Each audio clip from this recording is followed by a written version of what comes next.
The following is a presentation of the St. Louis Chess Club.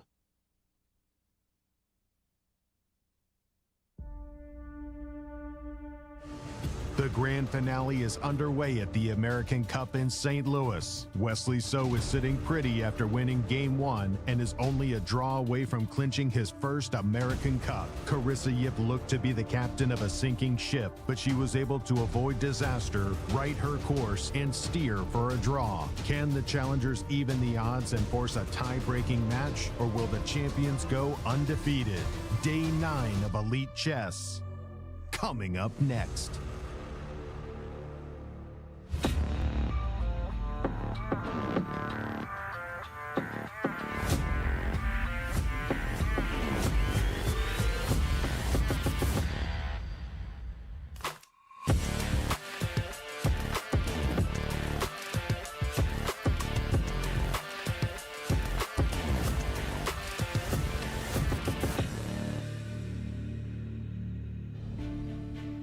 Hello everyone and welcome to the grand finals of the American Cup.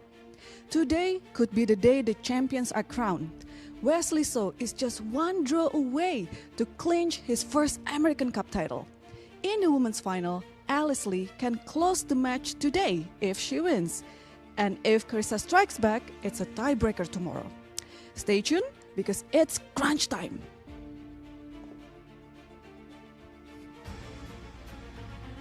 Hello everyone and welcome to the American Cup.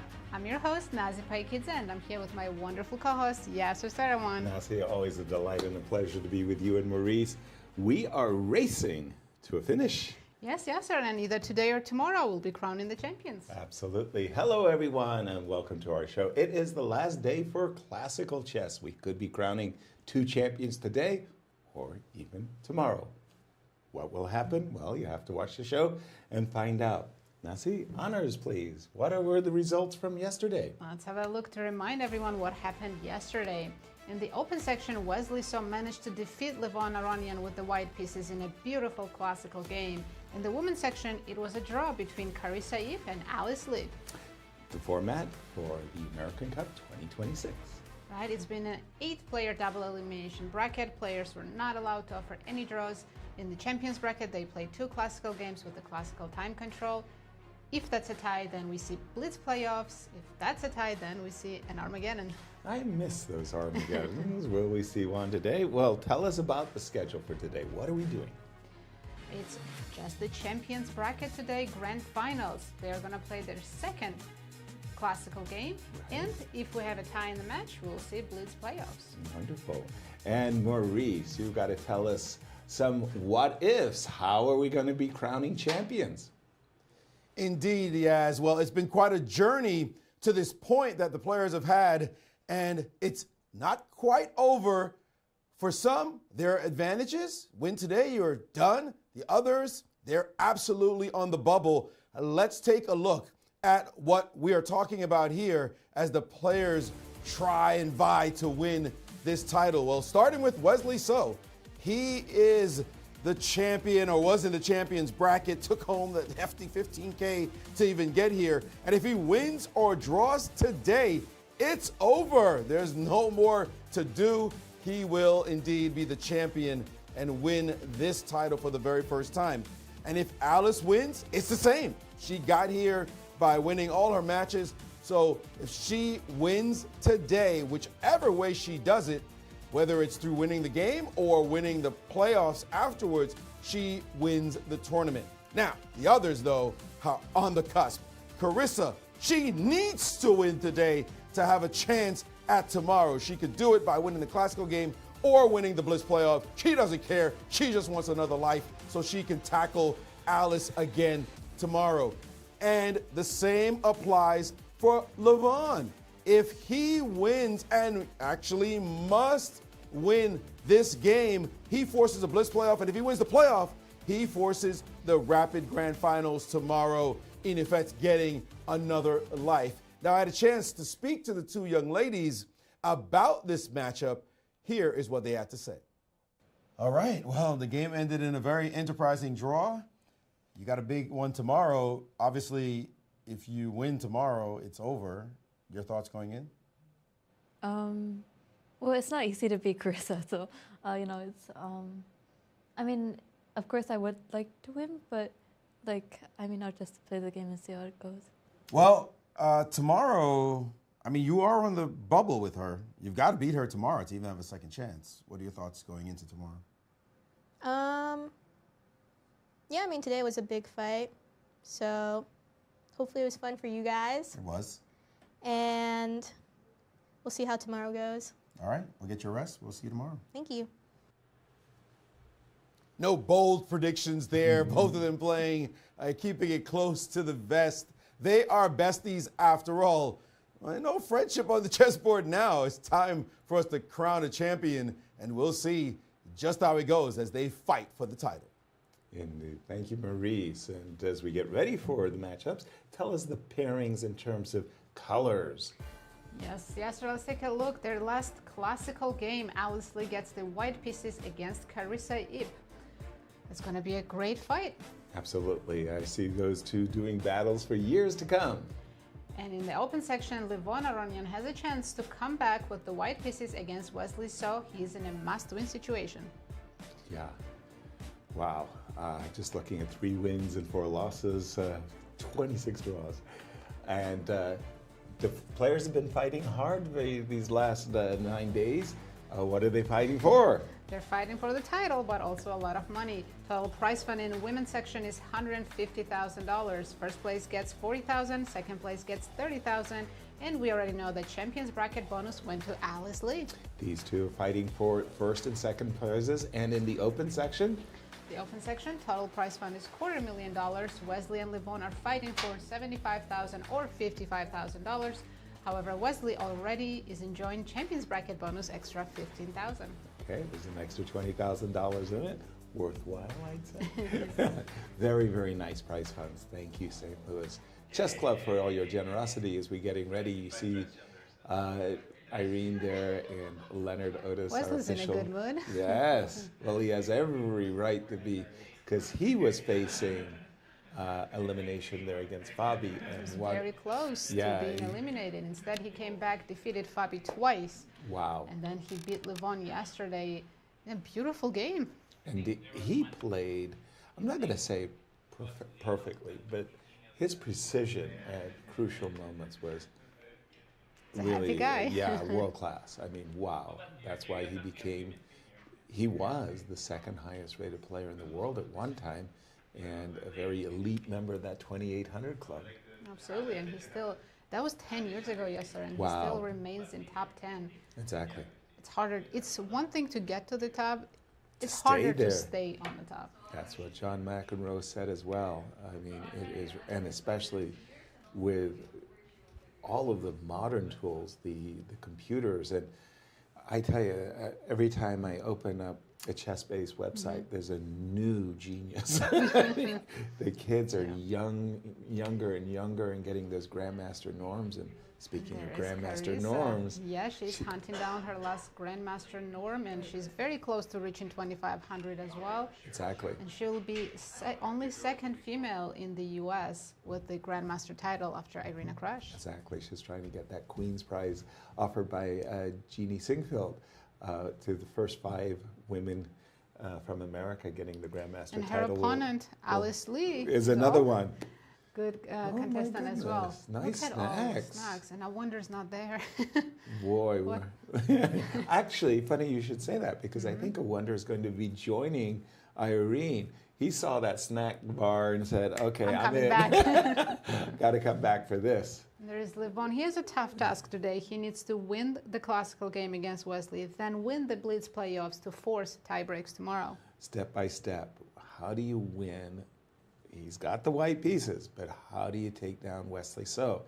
He's going to take a page out of Fabi's book and just try to get an opening advantage, and then just pressure, keep it up for as long as he possibly can. Well, Levon has been on the edge throughout this entire event. True. Let's be clear.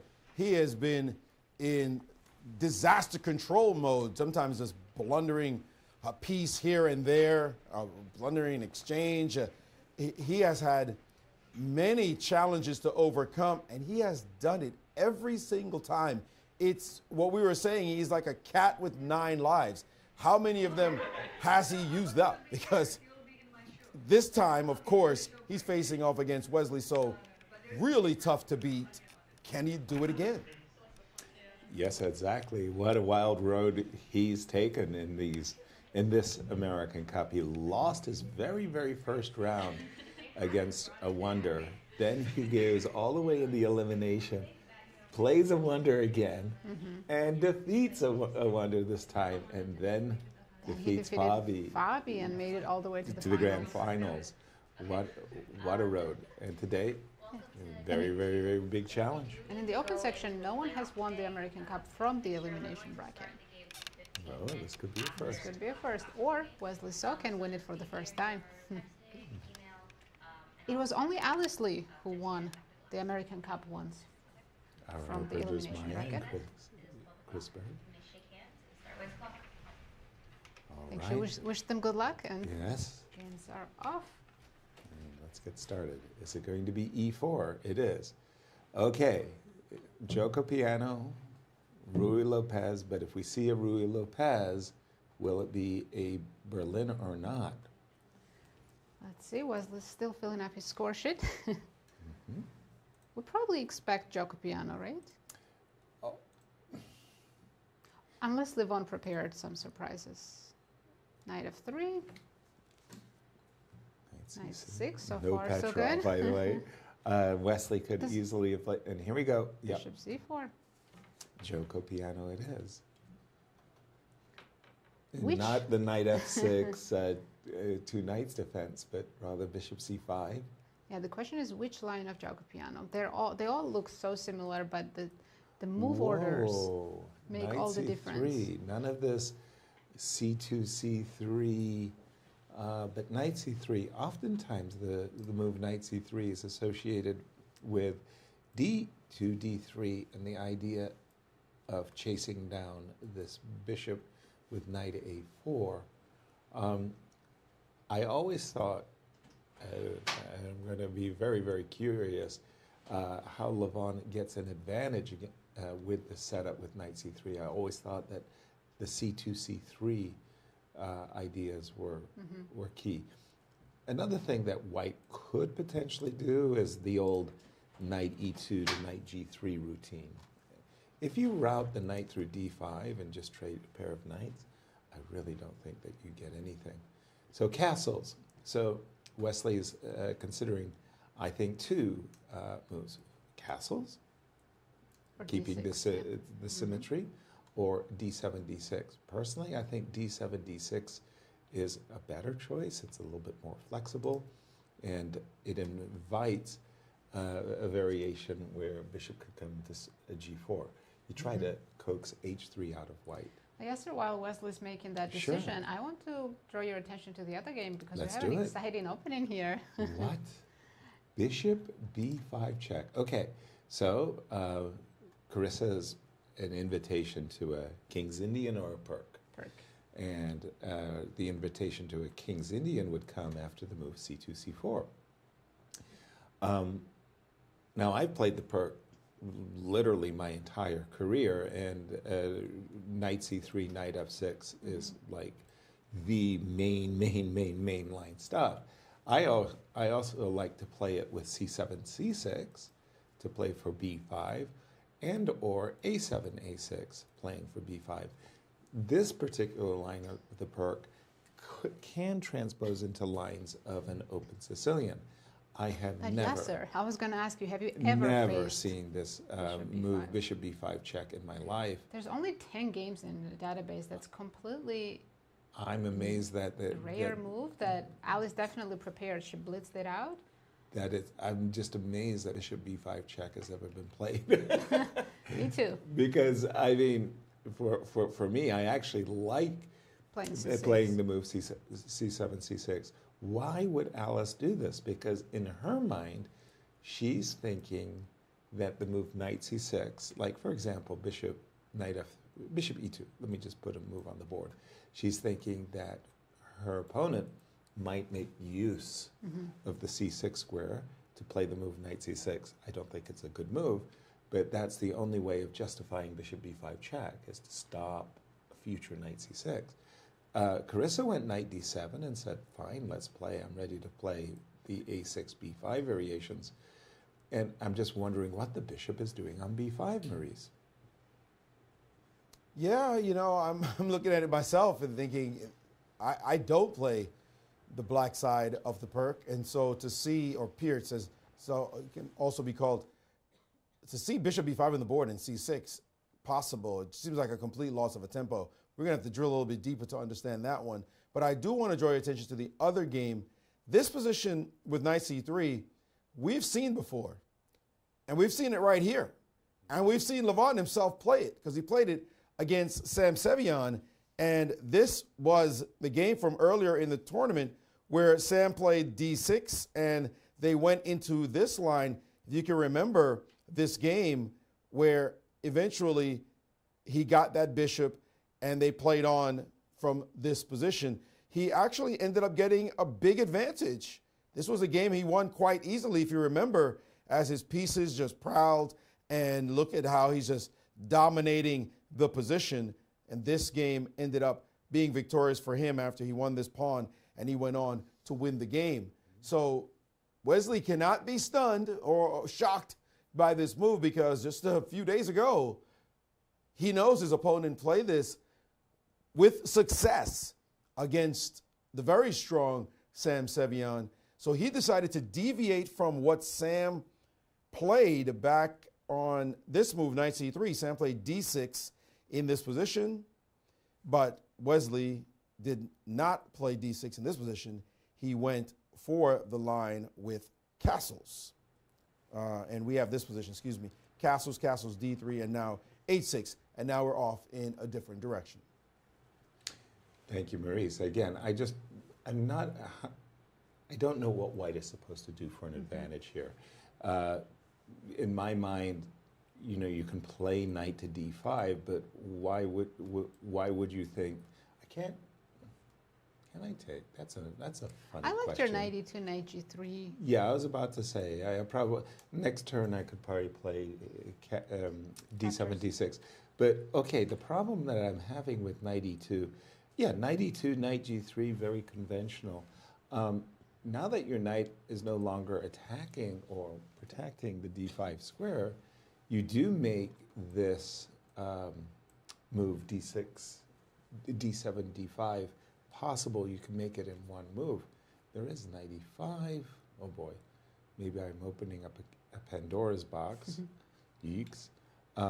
Another suggested idea, d3, knight g3, so you get the knights nicely placed. And simply bishop e6, right? Bishop e6, and I think Wesley will say, and this is so symmetrical and very so equal. decent. I'm a happy camper. Absolutely. Well, in Levon's preparation, maybe he just wants to get a very long game where somewhere towards the end he can trick Wesley in time trouble, because we've seen Wesley does get in more time troubles than Levon. Yep. And Levon has actually been telling himself, play faster, play faster. Want to trick yourself? Well, let me help you. Knight to d4, c3, knight takes f3, queen takes f3. You're ready to play knight f5, and you think you're doing really good. Well, that's the game. that hurts your feelings. The queen is trapped on f3. So it's so unexpected, because on f3 it shouldn't get trapped. Right, exactly. What's my knight doing on g3? So knight, what did he play? h3. Okay, h3. So there's not going to be bishop g4. Yeah, just as there's no bishop g5 from, well, d7, d6 is complete symmetry, isn't it? Yeah, So, absolutely. guys, there's something really cagey about what Wesley did with his pawn moves, and you're seeing it happen. Very smart. He avoided the move d6. And that move h6, it seems like a move to stop anything from landing on the g5 square.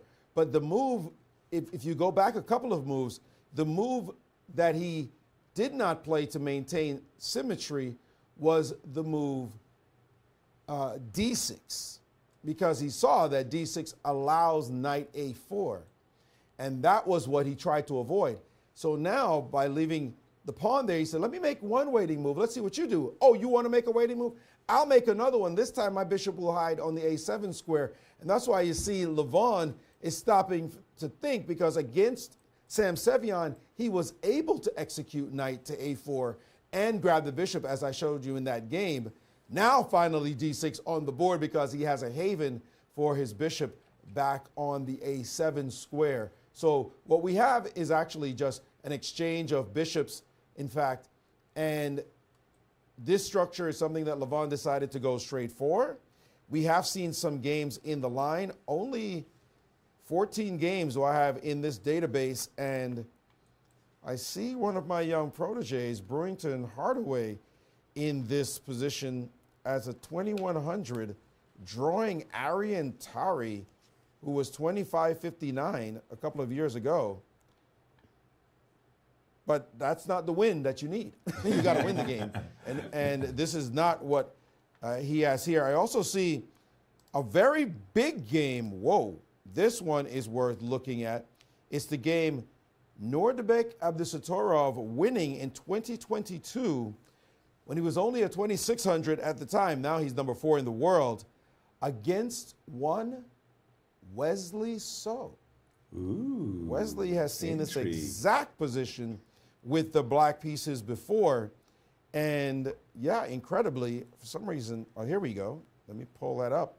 And let's see how the game transpired. As we see, this is what happened in that game. Just quickly flying through the game. Again, Wesley with the black pieces eventually allowed all of this to happen. And whoop, there goes a pawn. And whoop, there goes mate. Wow. This must have been probably a blitz game. Right. For that to happen the way we just saw it happen. And but Wesley has history in this position. And that is what maybe Levon is counting on. Hey, dude, you got bad memories about this situation. Let's see if you had something truly improving on this line, or it was a blitz game, I messed up, whatever. We'll see, as now we get some of the intrigue about this position. Thank you for that behind the scenes look, if you will. From my perspective, because the structure is a little bit compromised, double pawns, I would absolutely love to play moves like knight e5 as well as bishop e6. There are drawbacks to both of those moves, so I think the move queen d6 solves the drawbacks. Now I can play knight d4 without hanging my pawn on e5. Now with the move queen d6, I can play bishop e6 without the potential of having another set of double pawns. I like that, Yasser, but Wesley chose the move b6 instead of queen d6. b7 and b6. Let me just check my database to see if that's just one game. Just a single game. And what's the idea of b6? Because you're not going to fianchetto the bishop. you're not. I guess it's a kind of a preventive. Stopping a5? Yeah, of a5 and potentially getting a peculiarly isolated a pawn. Of course, now a5, I can take it, but I can also b5 as well.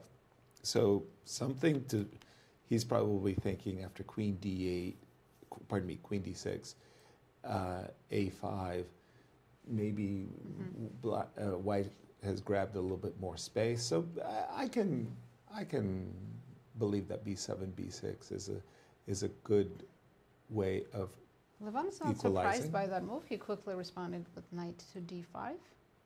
Well, this is ideal now, in my view, from Black's perspective. This is nearly ideal for Wesley, because after the move bishop e6, Can force a lot of trades. that's exactly what I want to do, is force a lot of trades. So there goes one set of minor pieces, and I don't actually see, unless bishop d5 is a way of creating an imbalance.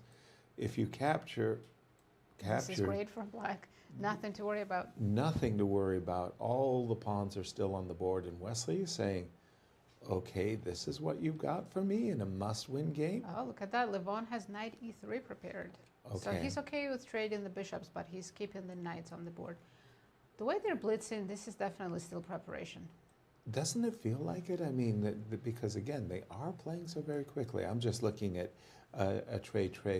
Rook e8 was played by Wesley. By Wesley. Makes sense. Rook e8. Rook e8. Okay, I just have to make sure that... Apparently there is one game in this position by Hikaru with white pieces that he won last year.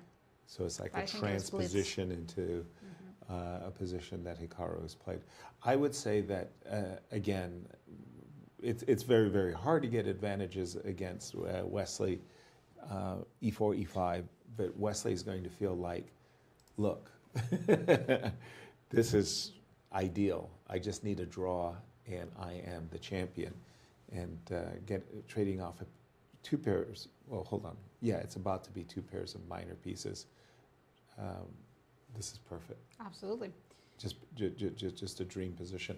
Let's check in on the Alice ladies. and Carissa. Alice, what has happened? My goodness. Okay. Carissa's so, going with that setup. What's the name for it? The Black Lion. Is that what it is? Yeah, I Okay. think so. I thought it was called something else. Well, it's a double fianchetto position, but it comes Like she's going from to a play kind 97 of now. perk move order. And sorry, I'm just going to do something very, very quickly. So one of the things that I liked to do myself when I was black a long, long time ago was the Philidor position. Yay.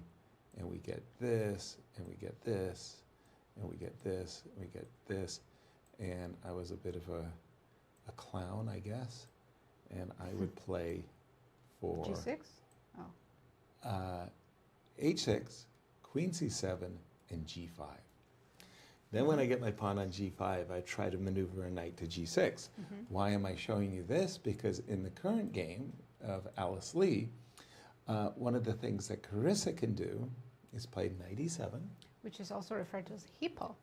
The That's hippo, the there hippo. you go. And the hippo, yes, the hippo was used, crazily enough, I think it was Tigran Petrosian and Boris Spassky from 69 or 66 World Championship match. But knight E7, H6, G5, and then you put your knight on G6. So this whole flank attack with H7, H6, and G5 could make a comeback.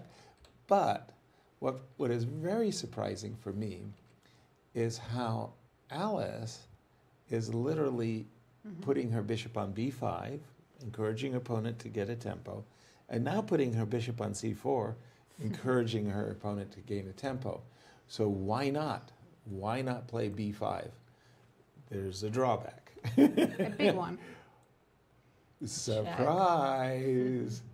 And oopsie daisy, your queen is gone. Either lose your queen or you get checkmated if you go king f6. King f6 is a checkmate on the spot with queen f3.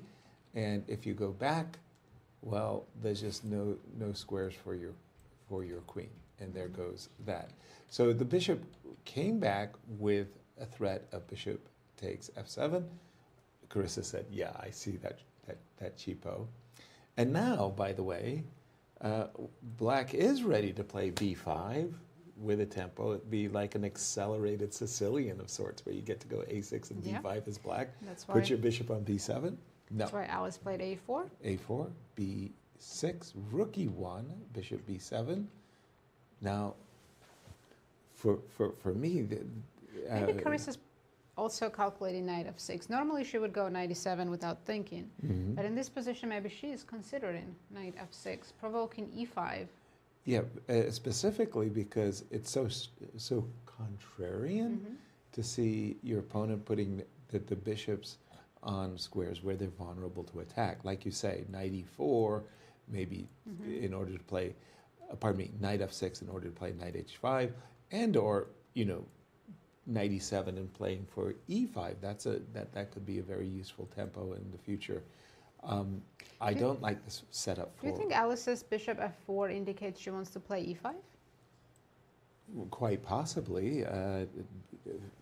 Yeah, as a Caro-Kann and a Sicilian player, pardon me, as a Caro-Kann and Perk player, I'm kind of happy when my opponent takes a stab in the center. Maurice, these two bishops make a strange impression for me. The white bishops, you mean? Yes. Yes, and I myself used to play the hippo when you need a win with the black pieces, especially against an opponent you feel is well prepared for the other main lines and also may have hiccups trying to figure out how to deal with your strange structure. The main idea behind the hippo, and you see the move h6 now on the board, is you basically, and if I just make a move for black, couple of moves, knight e7, queen d2. Notice queen d2 stops you from being able to castle. But a lot of times in the hippo, you'll move your king over and put it on, spending a lot of tempi, you think, but to put the king over on h7. And you challenge white more or less to try to figure out exactly what to do with their beautiful setup. Sometimes you'll see too early in advance with e5, with the knight sitting on the e7 square. I'm going to make a random hippo move in this position. With the knight sitting on e7, if you play e5 too early, well, this case, this gets captured off, and then the e5 pawn becomes extremely vulnerable. You have to start playing with tactics as white by capturing here, but the position equalizes itself. But the point is, any push, let's say, for example, this one, can be met by another push this way. The same way with this, by the way, this potential you push, I push past.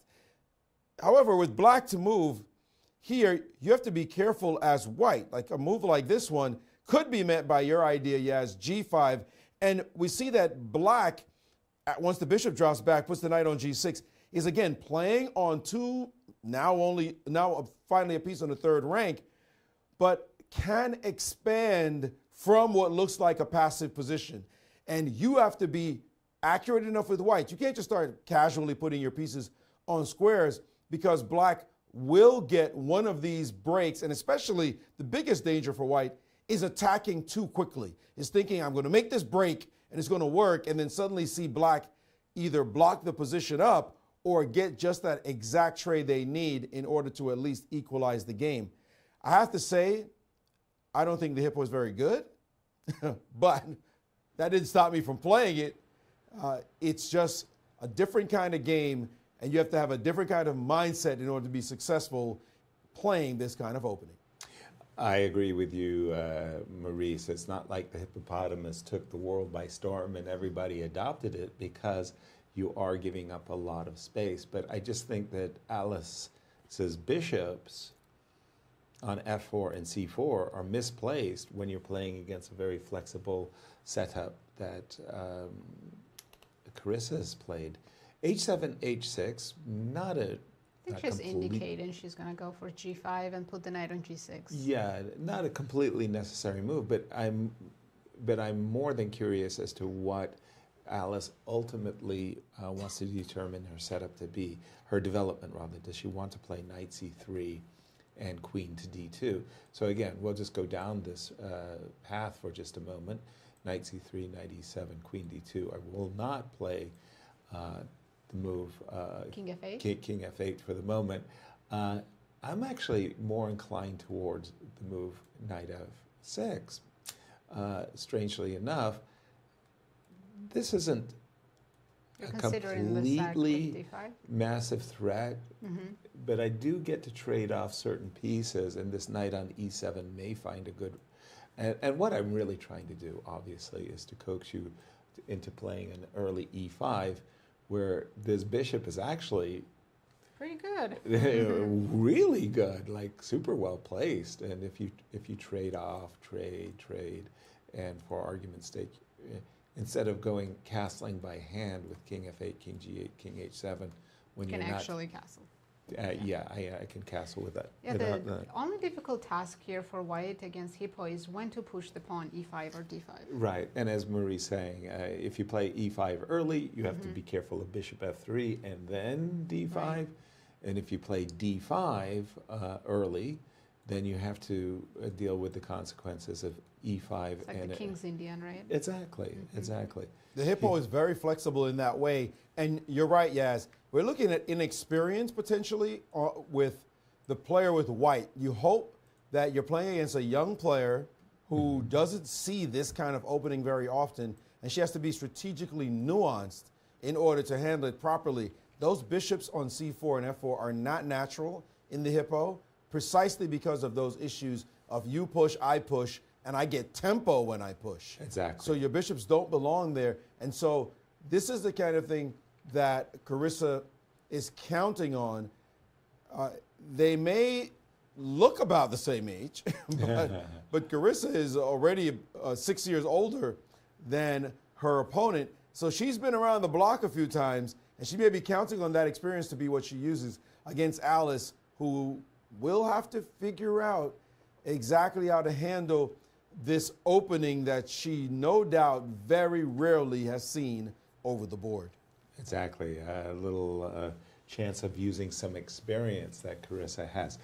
One thing that I will say very, very powerfully, I want to say it that way, in favor of the hippo, is really you do have those players like Anatoly Karpov as white, who really strongly believe that white has an advantage and maybe should win the game with perfect play. So when you play a very flexible defense like the hippo, oftentimes the white players are a bit frustrated and they rush to try to force an advantage on the board. To punish black for playing this opening, yeah. Specifically an early d5 or specifically an early e5. And then when the position gets closed, they can't understand, like, okay, yeah, what happened? So once again, let me just demonstrate with an example. So e5, d5, bishop, let's say, goes back to d3. So from white's perspective, white is congratulating themselves. White is thinking, you know, like, I've developed all my pieces, my rooks are connected, I've castled, I've got more space in the center.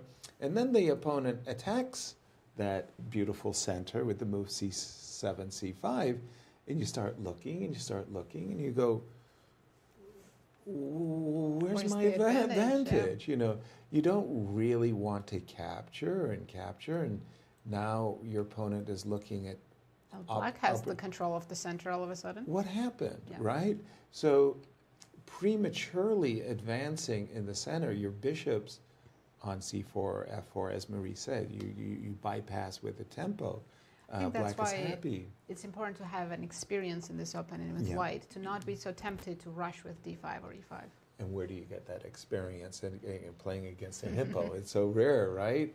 And so there we see also the clock times tell the story very clearly as well, right? Alice's 116. Alice may have played bishop b5 check, hoping to surprise Carissa. Carissa said, look, you're helping me achieve what I want. And now what are you going to do? And the clock times say, I don't really know. We're going to keep an eye on this one. I'm going to go back to Levon and Wesley for a moment. And also, by the way, keep in mind, I'm very, very curious about statistics. We've been asking ourselves, are we crowning a champion today? Who's expected to win the grand finals. Exactly.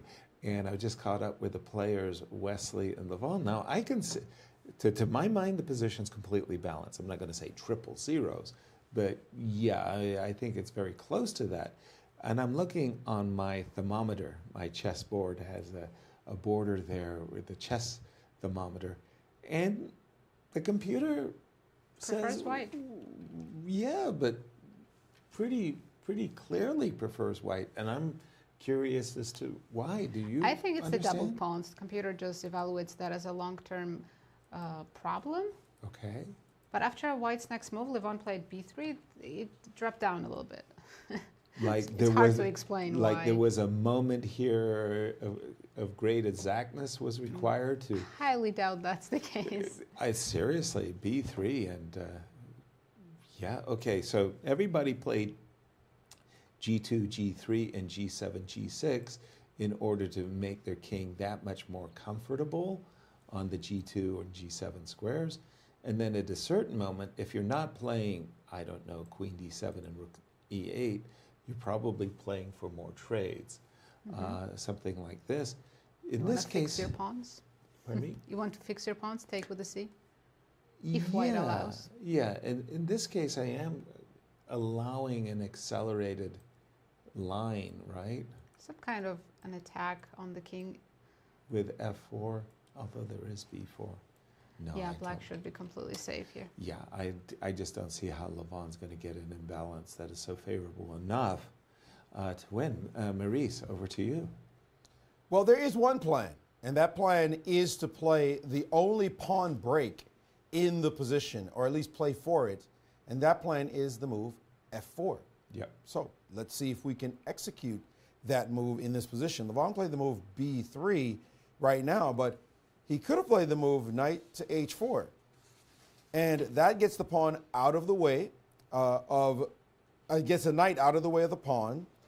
And in the case of, let's say, a move like knight to d4, which I'm just going to throw on the board, you could play the move knight to g2. And now you're preparing f4. And you realize this is a move you have to pay attention to. Now, knight h5 is possible here. King h2, once again insisting, I want to play this move. And if you blink for a second and let me, I will play for f4 in this position. And now you say, the game has sharpened. Did we allow this with carelessness, careless play, or should we have been trying to stop that? Now, he could have played on the last move, queen d6, insisting on this move. But now there could be, well, I played this knight d4 earlier. I could, according to the ninja, still play for f4, and after takes here, and you haven't stopped me from doing it. We're still in a sharp position with possible chances. This I'm not, I mean, the engine likes this for white, but this at least is possible chances for white to play and have a plan. I am quite surprised right here that given that that's really the only break that white has in a position, that he decided to stay very conservative with this last move, b3. But the plan is still there for him to play for. And it looks, as you were saying, yes, what can he play for? That looks like the only real threat, so to speak, in the position for white. Exactly, Maurice. f4 or? Or? You're not playing a5, b4 and scaring me. You're not playing c3 and d4 and scaring me, because that's just going to be massive trades. Here is Levon in the snack room. f4 or nothing. Probably thinking, yeah, it's f4 or nothing. Exactly. So how do we get that set up? From Wesley's point of view, if you know that in advance that your opponent has just, one goal, one idea, yeah, you might start thinking, like, just put the kibosh on the whole plan with a knight h5 and knight d4, as Maurice has been showing.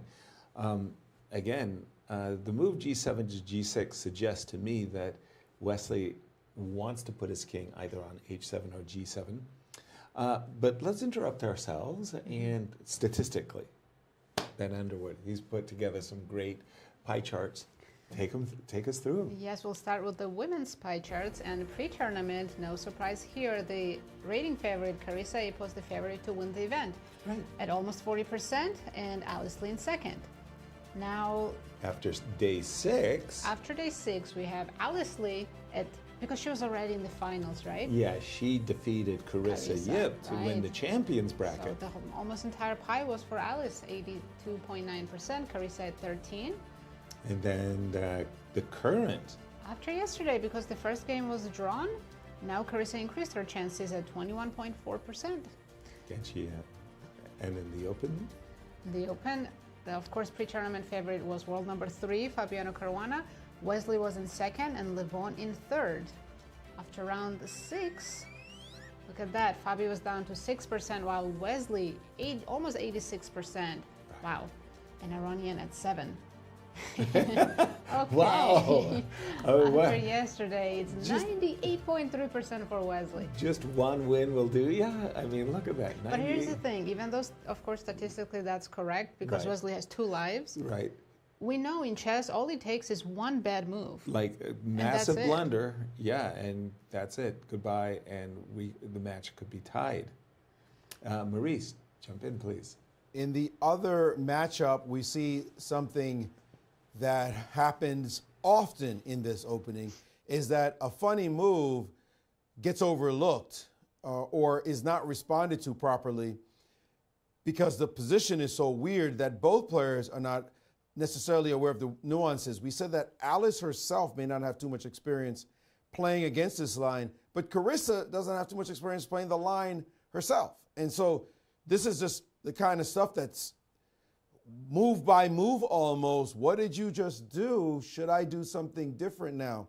And we see in this position, Alice decided, I don't want to see G5 ever happen, so let me play the move H4. The problem with the move H4 is the weakening of that side. Notice your pawn is needing defense at the moment. The queen is aggressing it. Your knight has to stick where it is. The response knight E7 doesn't really take advantage of the other weakness of this move, and that is the G4 square.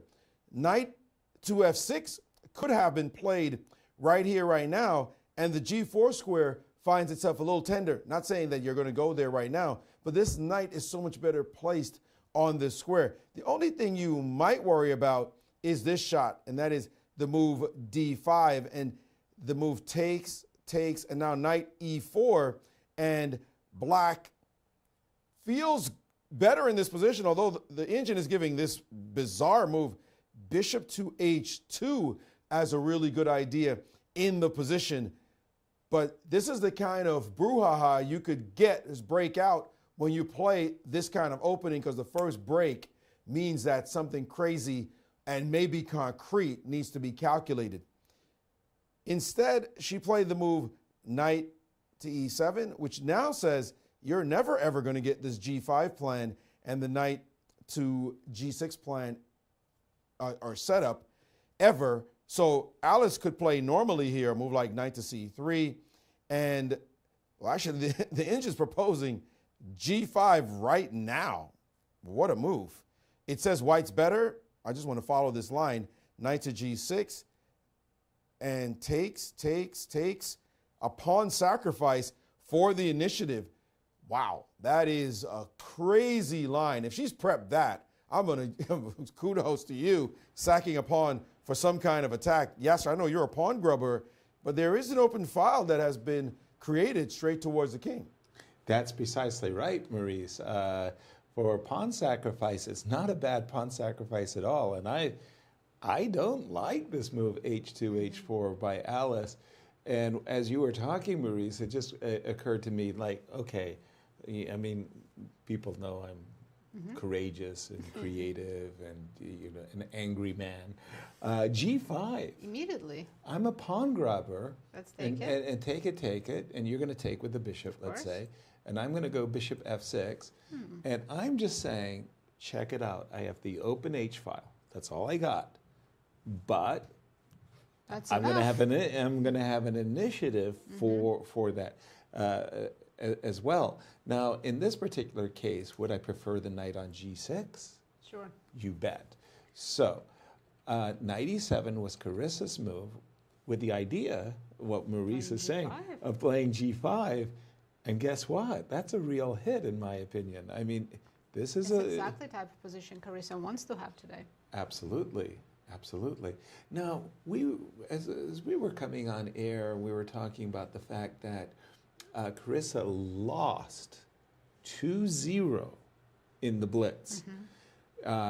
Is Carissa thinking to herself, well, my chances of winning might be better in the classical. Sure. Even though she has black pieces. Even though I have the black pieces, let me play something offbeat.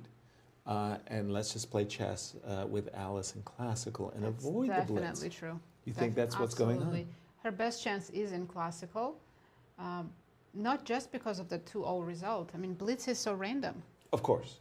That's why she chose this line, to get some sharp position where she can have an attack and outplay Alice. That's her goal today. Absolutely. As we see. Let's take a look at their Blitz ratings, how much they've changed, because some of them have played some Blitz playoffs. Wesley So has now climbed up to number 3 in the world live Blitz rankings. With a near 2,800 100? And Alice, That's pretty darn good. That's Bravo, incredible. Wesley. Alice is Women's World Blitz ranked number 15 now. Wow. Okay. Overall, she's like number 45 in the world, and in Blitz at 15. I think that for a lot of the junior players, at least it's been my experience in my career, that my Blitz rating Always lower, right? No, well, they didn't have Blitz ratings. My Blitz abilities were much greater than my classic abilities. In other words, there was a time in my life that I felt like you know, Gary and Talia, you know, those two guys, that was it. Wow. So Everybody we're else was meat. But yeah, if I Maurice, may, please. you saw, if we could bring that back up, look at that stat. who she surpassed. That's, I think we went past that very quickly. She surpassed young Megan Paraguay. Megan like 13 Wow. at best. I think Megan's maybe 13 years old now. For the number 1 ranking of all women in the United States, we're talking about Irene Crush, Carissa Yip, Wow. Tatev Abrahamian. The list goes on and on. Right. And these two are numbers 1 and 2 in the U.S. A 16-year-old and a 13-year-old. Just get that confirmed. Wow. I have one answer to that, why that might be. You haven't played enough. Well, two answers. Two answers, but yeah, the youngsters just play a lot more rated Blitz tournaments. That Because could you be have it. Irina Crush and Who doesn't play a lot of exactly me, Anna, Tatev. We just don't play as many rated Blitz tournaments. Yeah. But what about Carissa? I think same with Carissa. You know, Carissa's chasing that grandmaster norm, so she's focused on the classical chess for now, at least. Well, that explains it in the last year, maybe year and a half. But what about the last 5 years? She's got a 10-year gap almost on Megan. She's had plenty of time to possibly do it. Jennifer Yu as well, who's a fantastic young player. That none of them hold a candle to these two. There's just not a lot of Blitz tournaments that are FIDE rated for women in the U.S. And I was thinking the same thing too in terms of like the Grand Chess Tour. Yeah, Wesley gets a lot of time, Exactly. a lot of chances to play Blitz on the Grand Chess Tour, the Rapid and Blitz. For Carissa, she's played in the World Cup, Rapids and okay. 97 is on the board. Could we just, Yeah. if I may, where does Alice and Megan play that Carissa and the others don't? Like, which tournament are we talking about? Because Crickets from me, I don't know. like, what would those tournaments be? It's not like there's some women's Blitz tournament somewhere, and then they go play. My that. guess So would the be the World Championship? juniors. There are some junior Blitz tournaments. Well, the World Championships and There's, of course, the Blitz. World Rapid and Blitz, yes. The World Rapid and Blitz, but Irina plays that regularly, right? Irina. I don't know. We're going to have to investigate. Yeah, I Yeah, think there's more to the story. The American people deserve to know. I'm calling for an investigation. By the way, 97, from Carissa's point of view, and by the way, Alice did play that move. If I'm black, I'm very, very seriously considering the move. Let me play a bad move. Well, that's exceptionally bad. Let me play rook That's a2. not that much better. Exactly. I'm very much considering this type of, especially because once again, I'm getting these very nice tempos against the exposed bishop. If you drop back, then I'm really, really happy now because you're not hitting h6. So I do see the move d5 as being a threat, which I think the move knight c3 sufficiently addresses. Now, here's a question for you. Again, I am definitely want to flirt with the idea of g5, but I'm also curious about this move. You want to play queen d2, right? Yes, queen d2 still looks Queen good. d2, right. Now, one of the drawbacks that I really like about the h4 is you're no longer protecting the g4 square. So I really am looking at queen d7, castling long, I see. and playing g5. And I'm happy to have my knight on, not on g8, but on g4. So this is... Yeah, that's one plan for black, but however, I'm sure Alice is ready to meet long castle with b4 and her own play on the queen side. Okay, so let's have some fun ourselves. Knight f6, you like to play queen d2? Yes, queen d2 looks great. e5 doesn't. Not e5 ready doesn't. yet. Okay, queen d2. I'll just drop a knight on g4 and say, don't pay attention to me. I'm a friendly. Let's play bishop g3, one prophylaxis move, so g5 doesn't come with the tempo. Bishop g3. So you're I'm just waiting for encouraging me you. to castle. Okay. Yes. Oh, I thought you were castling long. Well, You changed your mind. that's the Tricked that's me. the hippo. Yeah. I do have go this either way. flexibility, and my knight's just kind of sitting out here. I don't expect you to play e5. Rook d1 for now. I'm still making some developing moves for now. Exactly. Now again, I'm still eyeing the But yeah, at some point, white needs to make a decision. right. Are we playing d5, e5, b4? Something has to happen, right? And yeah, where is the effective? What squares will your pieces be the most effective? Like the knight on c3 isn't particularly scaring me. The knight on f3. By the way, my next move, my intended next move is queen d7. I don't know, rook e8.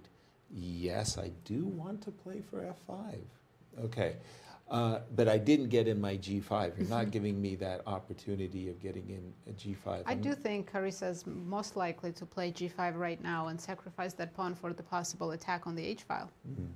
Last quick point, because Alice didn't go with the queen d2 setup, castles. Okay, queen Queen d2, d2, king touching king the a- king on h7, and Once again, once again, same. e5, yeah. d5. You're on the horns of the dilemma of which And center push, y- center do you pawn. think you wanna Alice is push. playing for a win today in the classical? I think she's happy with the draw too, even though she has white pieces, because she think she's playing- dominated Carissa in the blitz. Yeah, I think what she's really playing for is the advantage. She's not playing like I'm going to play for the win or I'm playing for the draw. It's like I want to get an edge and we'll see what I can do with it, right? But I also do believe Alice is more comfortable with the drawing classical than Carissa. So because because of the blitz results, yes.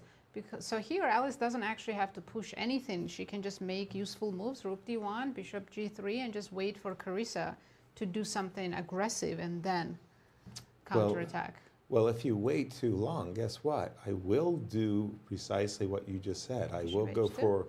for an aggressive f5. I do have Let's say bishop d3, bishop to d3. bishop on c4. I just don't like that bishop there. Nobody likes a bishop on c4. Yeah, I'll give you even f5, and then I'll respond to it. Let's say some a5 here. a5, excellent move. a5. Okay, Okay. great. And let's move the knight to e2. Okay, so I gave you now- everything you wanted. You did, and I want to say gracious thanks. And I really do think that I've already got an edge, even though it doesn't look like you've made any poor moves. It just feels I played passively, it's not effectively. not effectively. Yeah, exactly. And so, from Black's point of view, Carissa's brought all of her pieces, and it's more or less they've going kingside, right? And this move f7, f5 is looking to play. Yes, you know it. We've seen Yeah, I these would have to sacrifices. respond accurately here. Probably knight f4 is my only good move here. Knight f4. Yeah, because if Okay. I allow you to, Enjoy yeah, further. not too much. Oh, What did we we have see? knight f6, yes or no, g5. So she's gonna Okay. put her knight on g4. She had the same idea as you. She's pretty good. She's pretty good. She's very good. Very, very good. Knight f6. Oh, okay, so hold on. No, wait a minute. Knight e7. She did play knight e7. Knight c3. Knight f6. Okay, so we've got it. And, And you know, maybe we've been only looking at queen d2. Alice can also play queen e2. queen I think e2. that's a better placement for the queen, actually, now knowing black's plans. It does, by the way, in a funny way. Keep me honest. I'm not playing queen d7 in castles because now, funny, I was more afraid of bishop takes h6. Now I'm looking at this. Okay, queen e2. So again, we do know the hippo is very flexible. I will make an adjustment as well. I think I'm playing queen d7 mostly, so let me just put that on the board.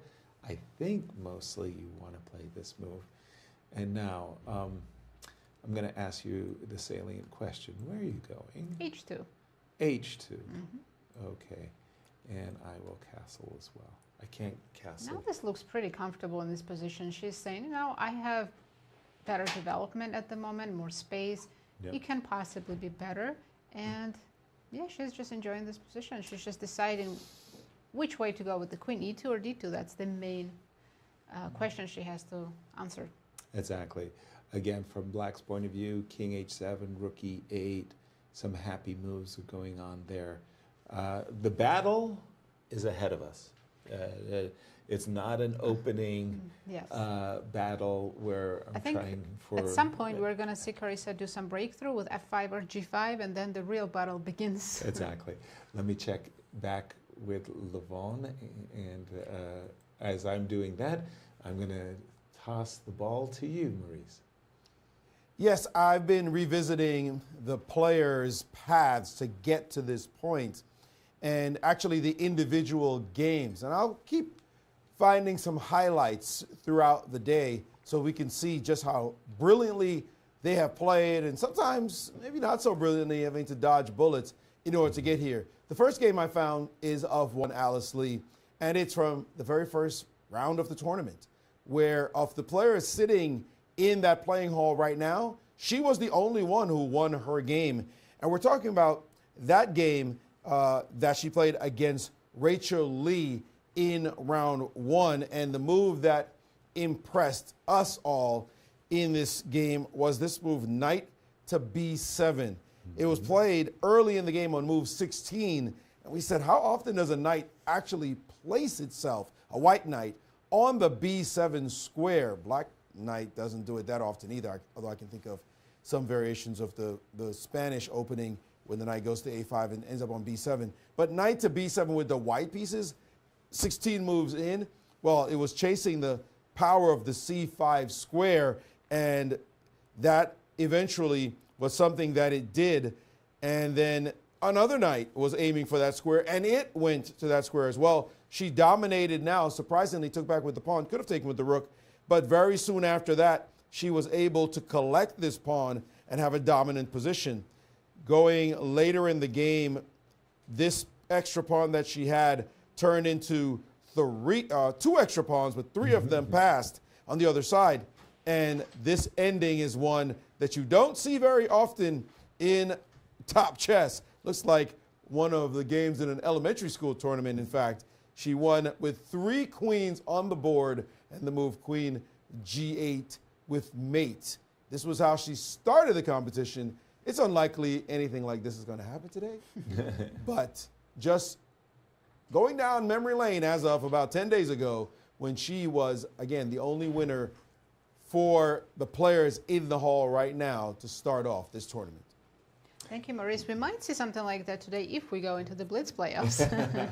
3 queens, I have to confess. That was rather unique. Picking up the Levon versus Wesley, king h2, king h7.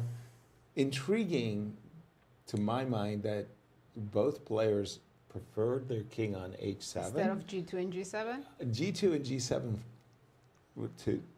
for me, feel more natural.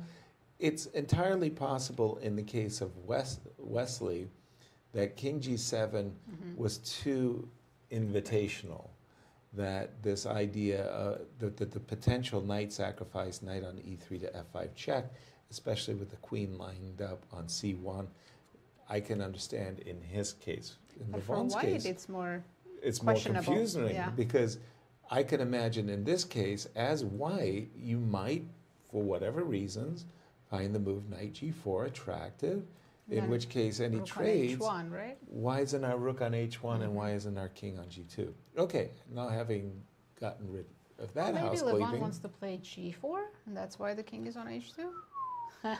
Again, he has to play for a win. he does. So at some point, he's going to have to make questionable decisions here just to create chaos on the board. But as Maurice said, the only pawn breaks I'm looking at are really F2, F4. I'm not seeing C3 and D4. I'm not seeing C3, B4. I'm not seeing H4, H5. Right. So it really does come down to F2 to F4. And to play F4, this guy has to go. Should I reroute it to G2 for whatever reason so that when I play F4, so I might as well play knight H4 if I'm going to bring it to either the F5 square or I think to we play really F4. need the knight on G2, though. Do you want to retake on F4 with the knight? That's the plan? Maybe if I can get a tempo on the rook And on. put knight on D5. That could be Precisely. an idea, yes. Such Well, a that's looking ahead. you guessed all my moves before I even planted them. But yes, but for the moment, it's about F4 and F5. It is Now, such a slow play game, right? It is. It's very long plans. And we're only looking at white's plan. I mean, I'm sure we can come up with some good ideas for black as well. Well, of course. And I don't think that the rook on E6 is particularly good. I mean, knight will come to D4 just because it looks pretty. Okay, well, pretty. nothing else. You know, sometimes it's important to have a good visual eye and looking pretty here. So F4, I'm kind of angling for F5 and maybe capturing this guy and blasting Yeah, I open can see my how rook. this can become So pretty aggressive for white. takes. Now again, in this case, by the way, I'm making a good argument for my king being on H2, the half open G Yes, file. but I don't like that white's queen is on C1. It should be on the king side. G2 would be Yeah. a good square. F2 would be a good square. But at least here an imbalance has been created Yeah. where, okay, E5, F5, let's go, or F5, let's get something happening because, again, Levon cannot just draw himself out of the event. Maurice. Yes, this position doesn't look too promising, but it's one of those things where you hope your opponent is nervous. Wesley doesn't look that nervous. You hope that there's some kind of sharp position that comes out. We're not seeing one just yet. And you also hope that he ends up behind on the clock. That's not happening either. So Levon's strategy, whatever it is, not playing out in any concrete terms that we can tell right now. And he's looking hard at trying to figure out how to maintain this tension and maybe even increase the tension. As we said, if he wins this game, he forces a Blitz playoff. And if he wins the playoff, then he gets to go to tomorrow to the Rapid Grand Finals. Man, I'll tell you, boy, would Levon be jumping up and down to get that opportunity. Look how much he has to do. He has to win the game, then win the playoff. That's not going to be easy by itself before getting that chance. So we'll see if he can pull that off. Now, I did reflect on that first round win by Alice. In the second round of the tournament, the second day of the tournament, it was Carissa's turn to do something decisive. And she ended up winning her game. And I want to take you to that game. It was against Anna Zatonsky, a four-time U.S. Women's Champion, the way she is, a four-time champ. And there she had the black pieces. They had drawn the first game. And this position occurred fairly even-ish, black trying to show something. And here, H4 got played. And Carissa said, you know what? Let's sacrifice. I want to see this. I'm not afraid at all. I think I always have a perpet. Anna played check and then rook to B8, being very aggressive with her rooks with a little bit of time pressure, if I remember correctly. Yes, she was in a lot of time pressure, actually, as indicated by the clock times here. And so Carissa decided, let me just check a little bit. I could get a draw. I'm down in exchange. I don't think so. Let's play G5 and be very aggressive going for it because I think I always have a draw. And it was here when she saw Queen E1, she said, hold on now. I'm not taking the perpet. I'm going after this advance. And then her opponent, in severe time pressure with under 2 minutes left on her clock, blundered queen d8, allowed queen to e3 with check, and wherever she put her king, whether it was on d1, would have allowed bishop b3, or as she did f1, allowed bishop to h3, and mate ensued. And this is how she got wind to her sails to get to this point. Now, for her, she is in trouble in the tournament because she lost to Alice earlier. So that means if she wins, if Alice wins, it's over. I mean, if Alice wins, it's just done. So this, Carissa has the same scenario as does Levon. She has to win this game in order to force the rapid grand finals. Actually, she has an advantage over Levon because if she wins, then she sees tomorrow automatically. She doesn't have to go any further. But if she draws this game, and you all were saying, you know, a draw sounds really bad because she'll have to play Blitz against Alice. I think Carissa would take offense to that assumption. What do you mean? What are you talking about? Just because I lost to her 2-0 earlier? Trust me, I'd like a piece of that young lady one more time to show who's the real U.S. women's champion, 4-time U.S. champion after all. Thank you, Maurice. Yeah, I'm sure Carissa's thinking like that. She's a very confident player. Absolutely. Before we go on break, I just want to say that Carissa was the one that decided it was time for her to break in the center, and she's played the move d6, d5. It's a good rule of thumb. The rule of thumb is very, very simple. When do you want to open the position? Mm-hmm. When do you want to open up the position?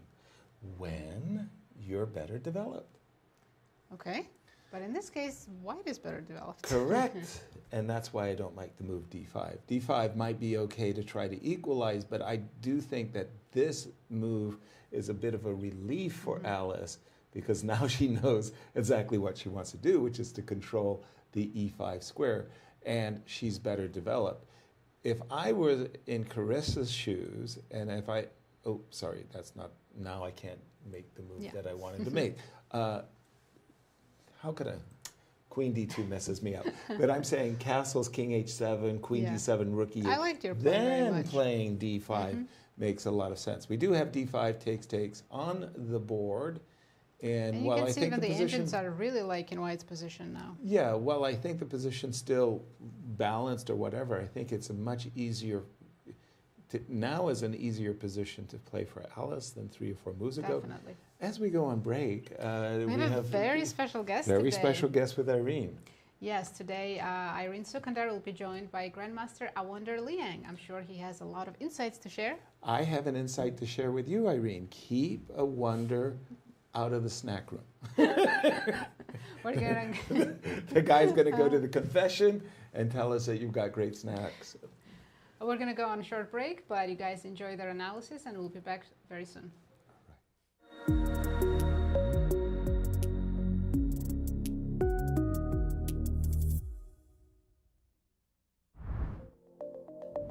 What does playing in this event mean for you personally? It's truly a great pleasure to be playing again, and I'm very aware that unless I drastically increase my rating, this could be one of my last. So I hope to give it my all, and let's turn this into absolute mud fights. Well, winning it, I mean, would be a great accomplishment. It would bring me a lot of pride to be able to win it. I've only won once, and it was in the first edition in 22, and since then I've struggled, gotten close, but not quite there. So I'm hoping to bring back that 2022 year. Yeah, for me, it's a chance to still, test myself against some of the best players in the world. I mean, we have Fabi, who is a candidate, and not only a candidate, but it's probably one of the favorites candidates.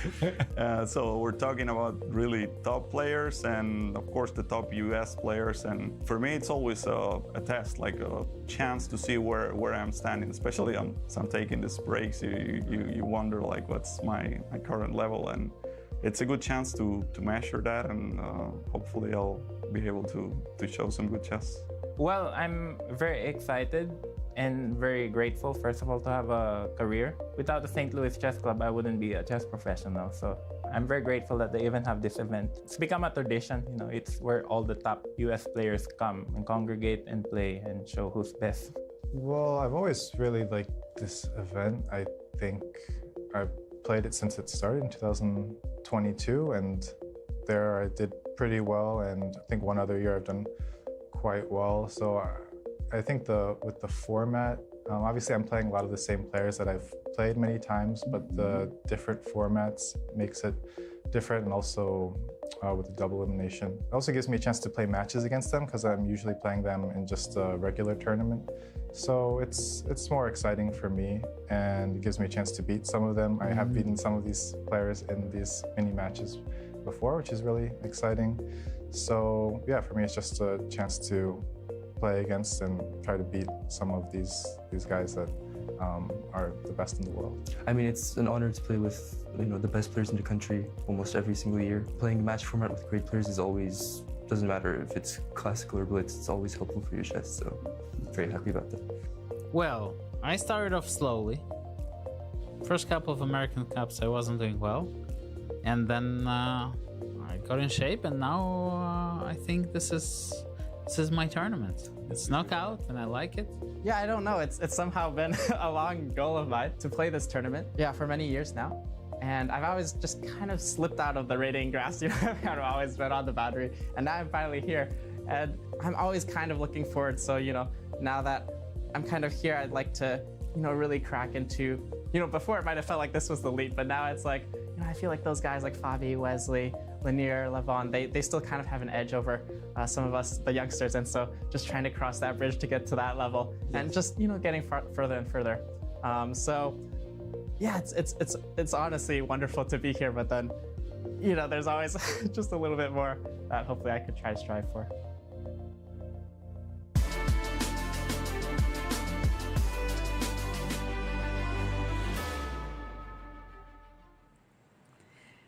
Hello everyone, and welcome back to the show break. And today I have a special guest in the studio. It's Grandmaster Awonder Liang. Hello Awonder. Hello, how's it going? How is it going? Good. Yeah. Okay, please be serious because we always jokes all the time. So okay, I'm always serious. I need you here as an expert for all the games that in the grand finals of the American Cup. So before we dive into the games, and I think you're so looking forward to see what happens on the game between Alice Lee and Carissa Yip, let me settle the dust. Are you helping Carissa in this event?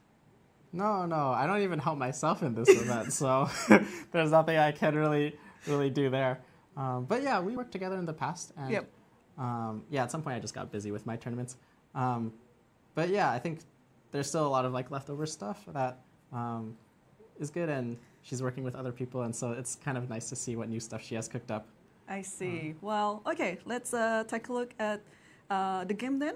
Mm-hmm. Yeah, you can start moving it. Okay, d4, g6. So, I mean, in the tournament hall when I started this happening, so of course Alice playing with d4. I think she's trying to go for her Catalan again. Mm-hmm. But of course, Carissa is a very strong King's Indian player, so g6 is quite expected. But what I didn't expect in the following moves, it was the modern defense, and for sure, I think if you play a move bishop b5 in this position, she should have been, prepped this, right? Mm-hmm. Because it's not a natural move. What do you say?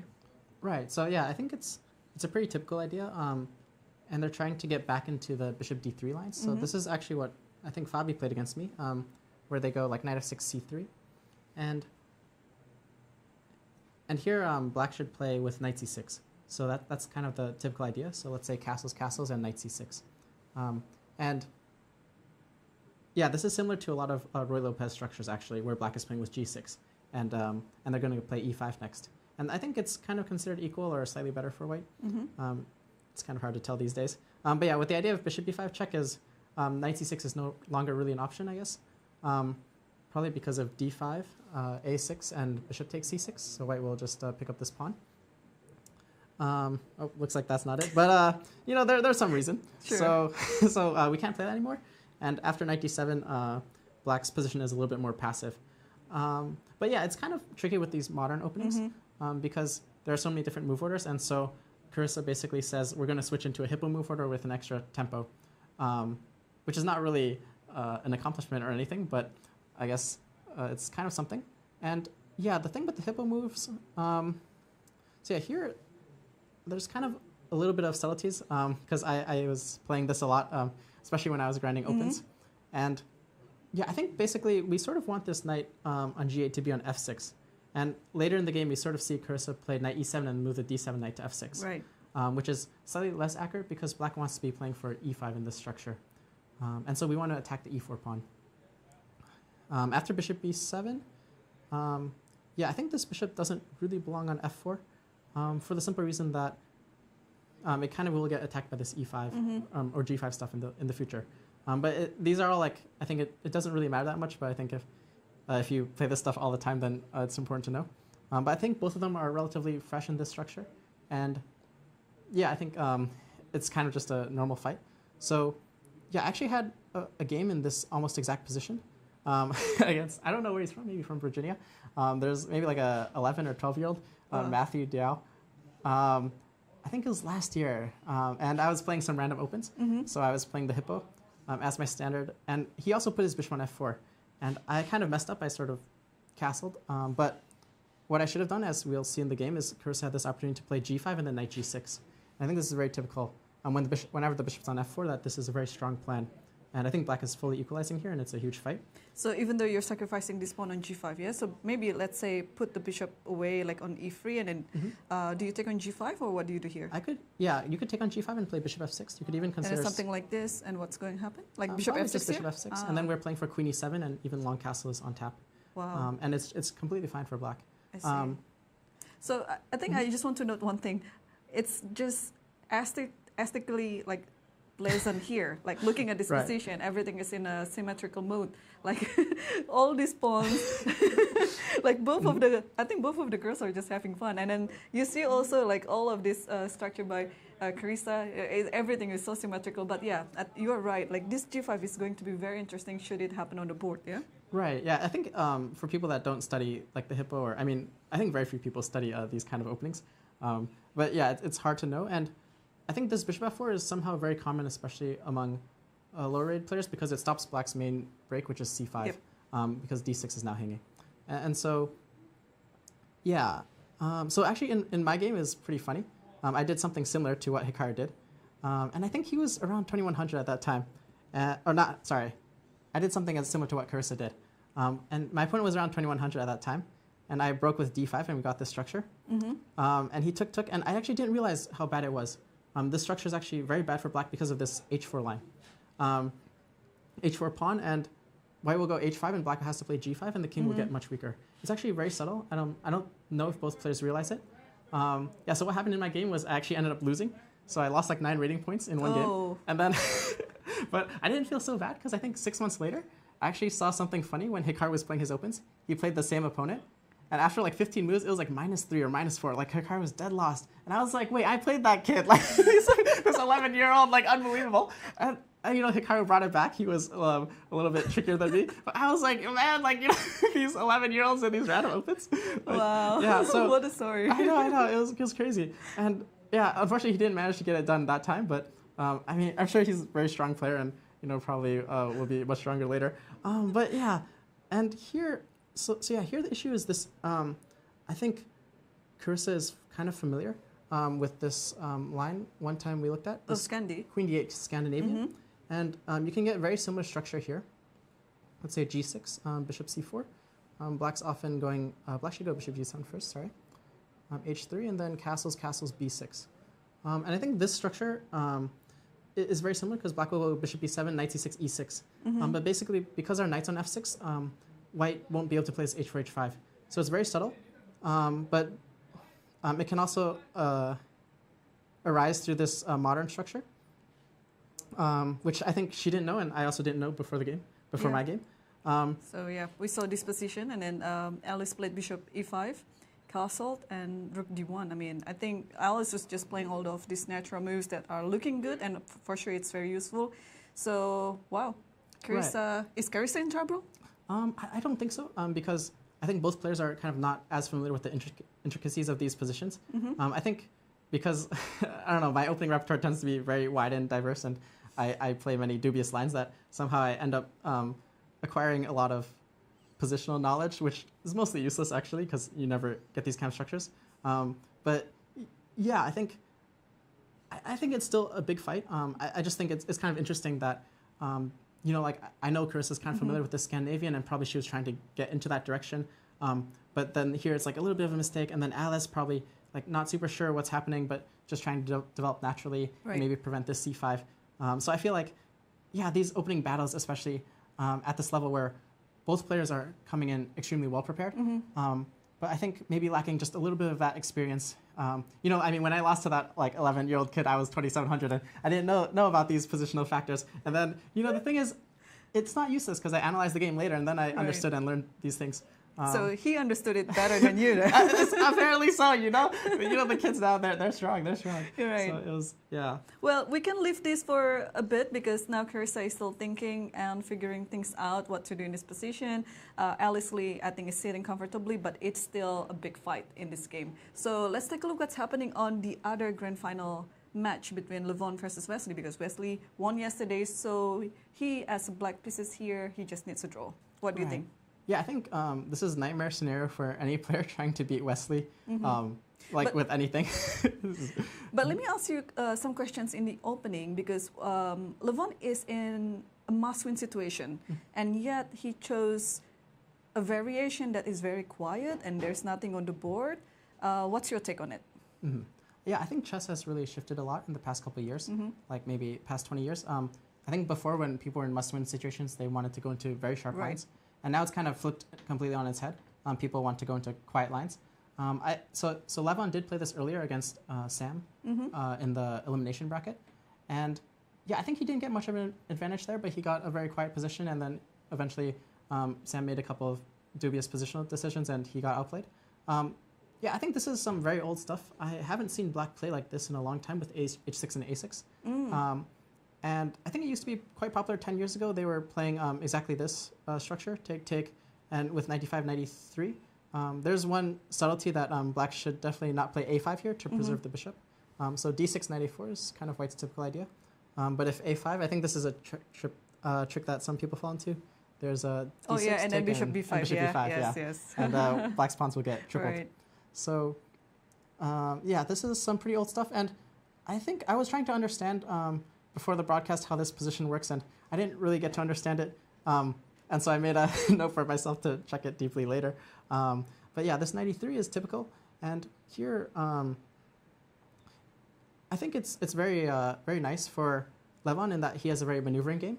But of course, it's kind of tricky because Wesley, I think, has been helped a little bit by this development in chess that people want to play more quiet positions because, I mean, I think technically in some positions he's just unstoppable. Like, he'll play these perfect games where he just makes no mistakes.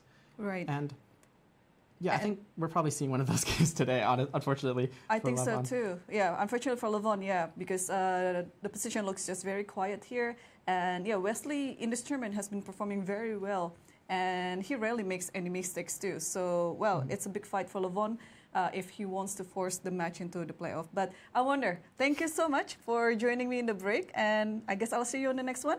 I guess we'll see. Yes. Thank you. Well, thank you everyone, and see you on the next break with me and I Wonder.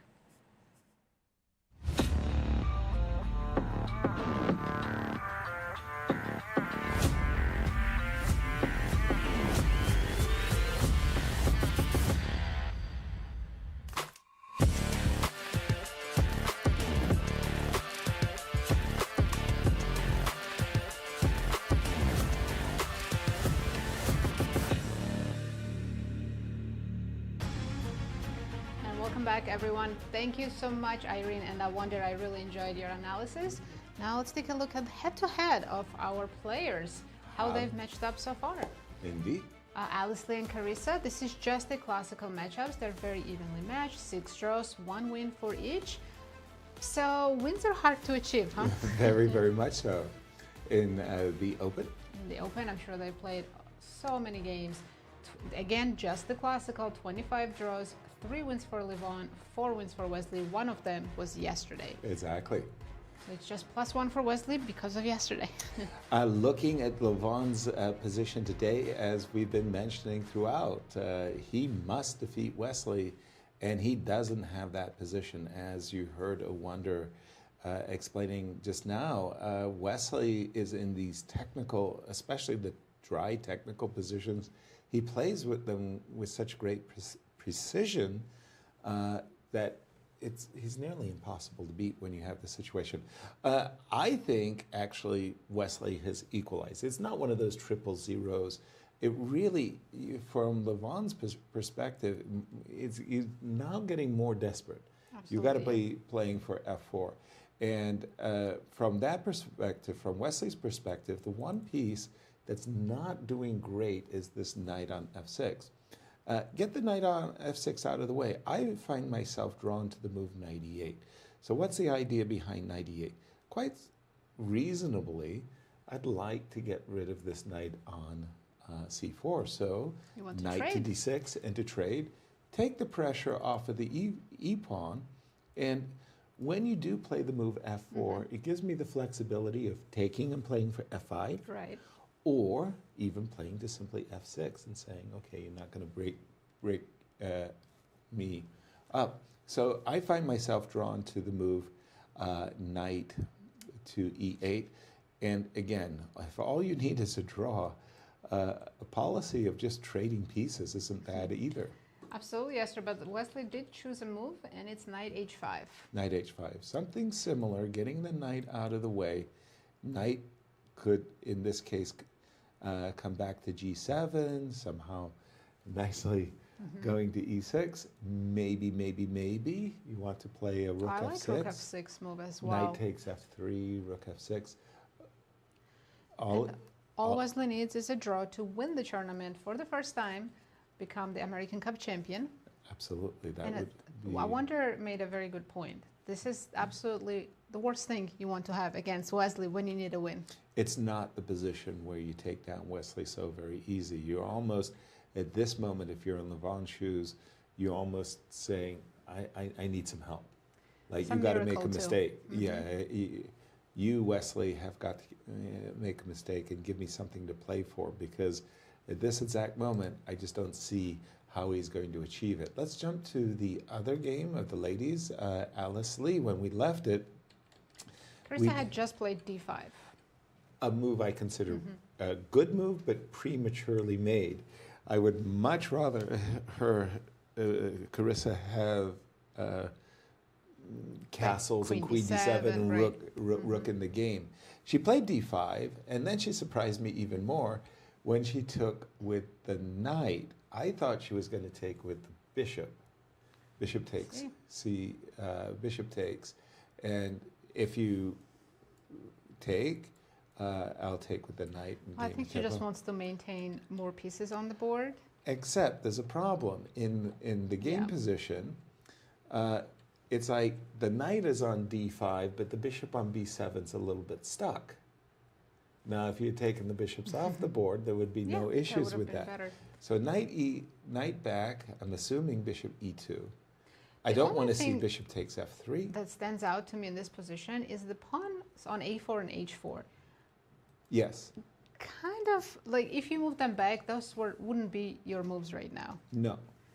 So if your bishop, for example, were on E2, you probably want to go H3, right? Exactly. Yeah. Okay. I mean, I'm a pawn grabber, and therefore I'm drawn to the move queen to F4, which both defends the knight and tickles the pawn on C7. But I also think that the bishop, whatever role it played previously to getting to C4, is now gone. The bishop doesn't belong on C4 anymore. And in fact, where does it belong? Well, the pawn belongs on C4. Absolutely. So I'm thinking you got to move the bishop. In this case, I'm afraid so to move bishop E2, so I find myself drawn to bishop E2 with the intention of playing C4. Once I play C4, then I might actually pat myself on the back. I might say, hey, check this out. I might play A4, A5. So bishop E2, C4, queen F4. Those are the moves. Now, from black's point of view, again, Carissa has opened up the position, but her pieces aren't ready to rush in. I think Carissa is looking at playing queen E7 and probably the F8 rook to D8 followed by C5. I think C5 is on her agenda. So still, I think Alice is a little bit better position. Yes, it's easier to play for white. Still, there's some space advantage. Yes, the pawns on A4, especially the H4 pawn, might be a little bit misplaced. I would like it on H3. I would too. But Carissa can't really take advantage of that yet. What do you think, Maurice?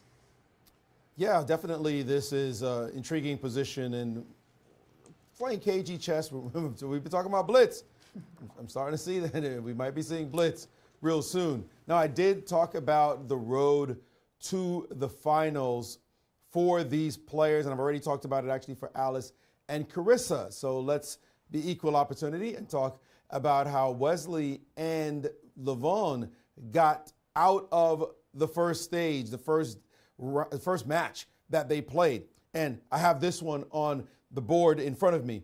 Levon had drawn his first two games against Awonder Liang. And this game right here, he was doing quite well with the white pieces. He is up. He actually was about to win a pawn in the position. He had won a pawn just back. And he played this move, queen takes. He could just snack on the pawn with rook takes. And all is well. He'd be doing great. But he played queen takes against Awonder. And rook c5 came, hitting him in the face. And there was nothing he could do about the fact that his rook sitting on g5 is now hanging due to the pin on this pawn. You see the rook pinning the pawn. He simply lost the rook in one move, and he drew the other game against Awonder, and that's how he lost his first match in this event. He would later get revenge against Awonder in this event. And we can see the brackets for Levon as I'll keep highlighting some of these moments as we see Levon here lost this match thanks to this rook c5 move. He definitely tumbled, but after that, it was survival time, and he was able to survive incredibly. He beat Abhimanyu Mishra in a game where he had to trick Abhimanyu. I'll be showing you that one later, as a matter of fact. And then he beat Sam Sevian. That was also a topsy-turvy affair, a moment that was delicate for him. But he got through that match, and then he got his revenge against Awonder Liang in a playoffs that went all the way to Blitz. That was a wild affair. And then he had to beat his good buddy Fabiano Caruana, and he had to come back in this match as well in order to survive. What a road he has had to get here. But now he is one of the last two standing. As you see there, he's trying to defeat Wesley So. Now, I'd just like to make one final point, and that's the jump to Wesley So himself from that round. And the critical moment in that game came on move 18, I believe it was, back here. We want to say Wesley got to the finals nice and smooth, losing no matches. Yeah, take a look at this game. It wouldn't have been the case if Ray Robson, after playing rook e1, now pinning this bishop fatally and dropping c5, had completed the do, because c5 is a monster move. Bishop takes f1. I don't want your bishop. I want to create a passed pawn. And it was at this moment that Ray stopped, paused, and decided finally, snacks. You know, we all go in the kitchen, you see that snack. I just got to grab it. He took on a7. That blew his entire advantage. He would have been completely winning with the move b7. Oh, what could have been if he had played this move and now queen to b8 and now queen c5, a money move, hitting the bishop on e5. You can't just move it somewhere. Let's say you decide to attack the queen because of rook takes, queen takes, and gift me that. There's no mating idea down here, and there's a b8 queens coming. This could have altered the entire trajectory of the tournament if Ray had only played b6 to b7. That's just how fine these margins are at top-level chess, and that is why Wesley is still here, because his opponent missed that move in the very first match of this tournament. Yeah, ever since that moment, it's been actually pretty nice sailing as far as Wesley is concerned, having gotten past Fabi, I mean to say, Yes. right? He also has just chosen a really good moment for playing the move b6, b5. I'm looking at the game between Levon and Wesley, and Levon had just retreated the knight, and if you notice, this knight on d4 is actually tickling this pawn on c2, which caused Levon to play rook c1. Without the rook is no longer on the a1 square. Perfect timing for b5. If you provoke white into capturing a b, remember I said this rook on e6 might not actually be on the best station. Suddenly, it makes this whoop, very quick shift. You go all the way to a2? And you go all the way to a2, and suddenly, hey, who's playing for an advantage? The rook on e6 has more scope. I want to put it like that. I desperately want to play rook a1 here with white, but I can't. You don't want to allow knight takes c2, but you don't want to play c3 either, because again, in these types of situations, all you've really managed to do is saddle yourself with a backward pawn on d3. Things are not looking very good at the moment for Levon, and again, the match situation calls for him winning a position that he's not better. Yes, it's not that he's worse right now, positions equal, but because he needs a win, this is not the position he wants to have on the board. Exactly. And time-wise too, Wesley's not in time trouble. They are even on the clock, so Wesley's so far handling this situation perfectly. Very well.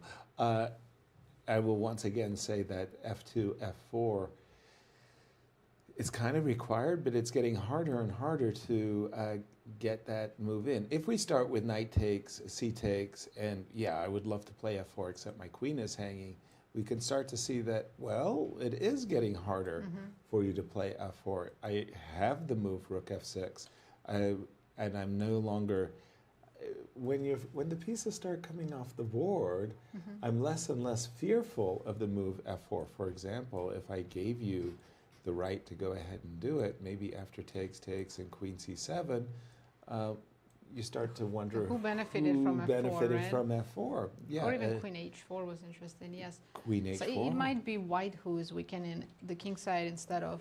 f4's idea is to weaken black's king side, not the opposite, right? Not the other way around, for sure. So things are definitely looking very good for Wesley at this point. The time is pretty even as well. And we know statistically Wesley's chances are over 98% to win. If we include this current position, I would increase it to 99. Exactly, because Wesley got exactly what he wanted out of the opening and Levon did not. Turning our attention to the ladies' matchup, during our break, Maurice and I were very curious as to how Megan Paragua is the #1 lady. Well, she had been playing in tournaments, and the K factors. Maurice, I thought that was a very interesting conversation that you were having with Ben. Yes, of course, we had to get our crackerjack statistician, Ben Underwood, on the case to try to understand exactly why it is that you got a young Megan Paragua at #1 among all women in the United States, and only just now overtaken by Alice Lee. And he did have some insights, and I had him put it together. And that K factor matters. When your K factor by rating is 40, it means that there are dramatic fluctuations depending on how you do, whether you win or you draw. And we see some amazing numbers. She played in the Women's Blitz World Championship. It was back in 2024, and she beat the likes of Zhu Jinner, boss chess lady right now, Mamadzada as well. I mean, she's playing as a little kid, doing that well. She also played in a Blitz tournament in Andujar, and she was able to beat a couple of big names as well, finished 6.5 out of 9 against big oppositions rated 24-55, David Nieto, and 25-33, Nikita Meshkus. And that is what happened with her K factor. Alice has jumped and surged now because of her recent results as well. She played in the American Cup Blitz right before this tournament and did quite well.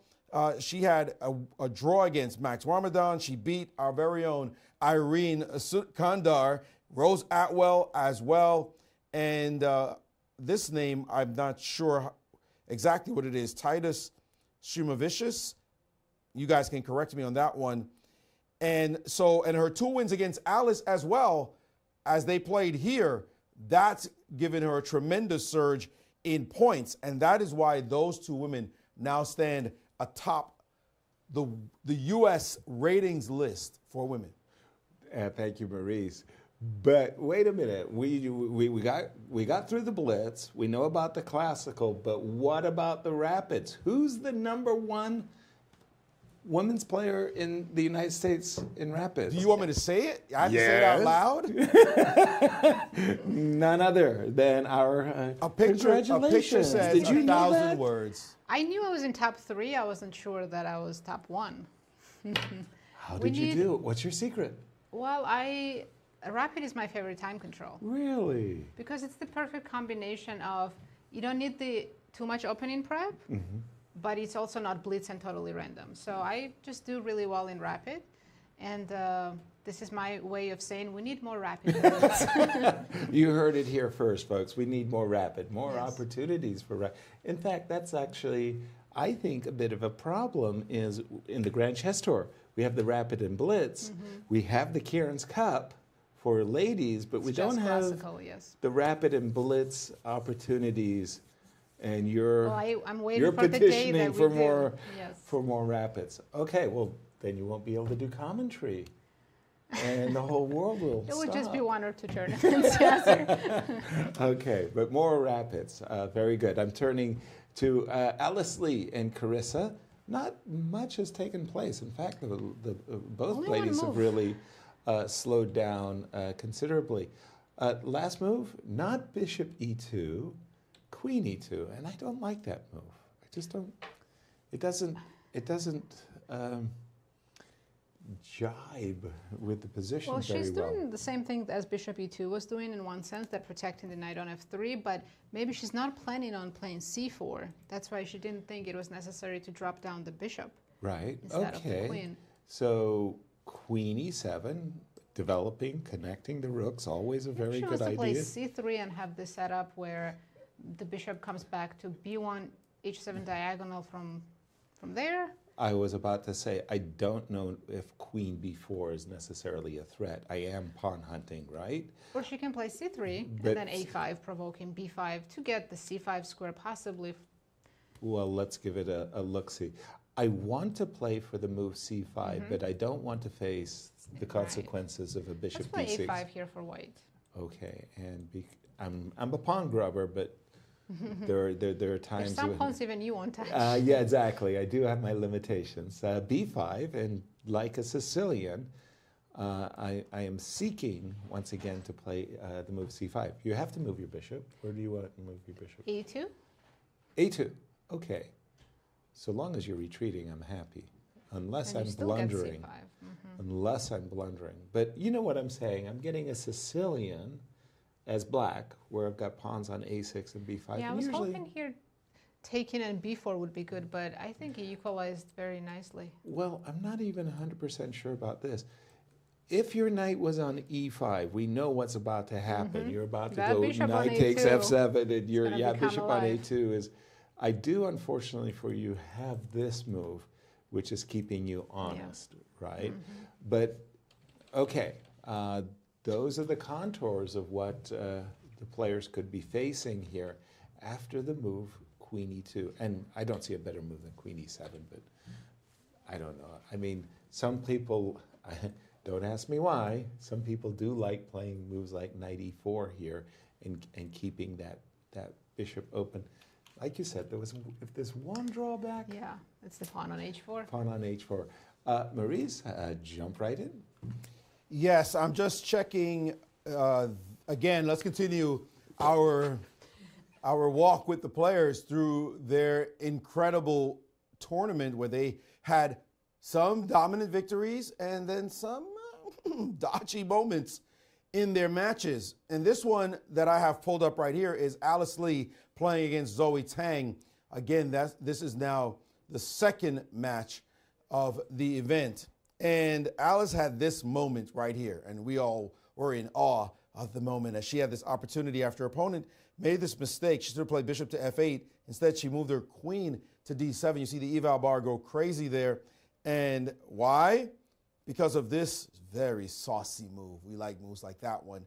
Knight to c6, discovering an attack by the bishop on the knight, also hitting a rook and a bishop, but putting it on a protected square protected by a pawn at that. Knights don't belong on squares like that. Well, when you play spectacular moves like this, indeed they do. And this just gave her a monster pass pawn on c6. Clip, thank you very much. I got an extra pawn, and your position is not going to last very long. She continued in playing some very fine moves, trading off a pair of bishops, and then very soon chasing black's pieces back. More trades, thank you very much. Let's trade some more, and now let's get our rook down to the 7th rank, and you're not going to last very long in this position. Yeah, you got a pawn back, but now I'm going to take your rook on the back rank and force her opponent's resignation. Fantastic game, beautiful game, fluid game. Lady's a boss. Well, she did have to survive another harem-scarum game. The next game, in fact, that she played against Zoe, and it was this game right here where back in this position, she made the mistake in this position of playing the move rook to b8 in the match. And all Zoe had to do, if she had not been in time pressure, which she had 4 minutes on the clock, if she had only spotted the move rook to b5 instead of the move she played king to e3, this would have been major trouble for Alice. This move forcing the trade of rooks, but you trade rooks in this position, and guess what? These two passed pawns are too much to handle. You've got to deal with this monster who's racing up the board. You'd have to come back very quickly and then dodge back here. And this position, we'll just go start collecting pawns. Thank you very much. Munch, munch. And that's the game. So she dodged a bullet in this game. Instead, her opponent played this move, king to e3, and gave her that second fighting chance. And she was able to slip by in this match. Again, when you win, people don't want to hear about the past, whatever. But it's not always that you win clean in chess. Sometimes it pays to have a little bit of luck. Thank you, Maurice. I think actually in order to win any tournament, you need to have luck on your side, at least in one game. Usually it's more than once. Yeah, and luck can come in all kinds of forms. For example, one, which is great luck, is you've prepared yourself for a particular opponent. Nobody goes down that preparation. And then you come to a tournament, you haven't prepared this line for your opponent, but you get to use a piece of preparation that you prepare, and they walk right into it, and it's sort of like good fortune, right? Yes. You get the right colors at the right time, et cetera, et cetera. But I agree wholeheartedly. The margins between these players are so slim, you need a little luck. Right now, I've got to say, Wesley's getting all the luck, and he's got just simply an ideal position against Levon Aronian in a position. All he needs is to draw this game, and he's doing it, in my opinion, from a position of strength. I like Wesley's position. There was a trade on d4. He's just kind of, his last move was rook to c6, intimating, hey, I'm going to kind of press you here. At this point, White's almost forgetting about f4 because there's no time for that. Wesley can play rook a8 and start playing on the queen side. Rook a8, rook a2. Yeah, exactly. Do you think this is the time that Wesley, well, okay, I'm not 100% sure that the rook belongs on the square c3, but imagining rook c3, queen c5 is my intention. That looks great too. I just wanted to include the d8 rook because it's not participating. So you like right rook now. a8? I would start with rook a8, and if you go rook a1, then I'll double on a6. I'm happy to trade any amount of pieces. This one? Again, Wesley only needs a draw. Yeah, exactly. If you don't play, he's done it. Rook a8 is on the board.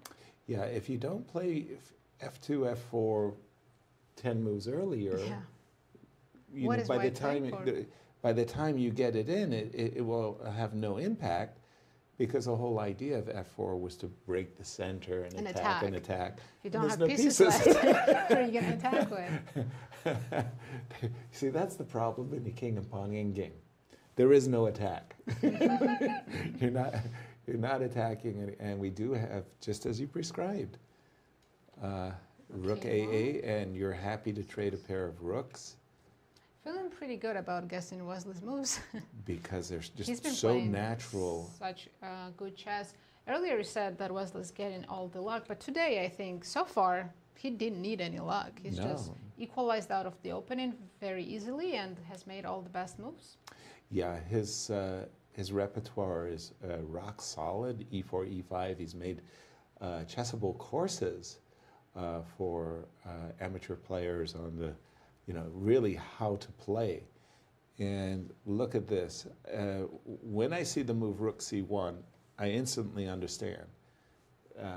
He's given up on F4. Absolutely given up, yeah. And he's now looking for C3. So, which, by the way, has its drawbacks because creating a backward pawn on D3. Right, as well as a backward pawn on B3, and kind of just asking.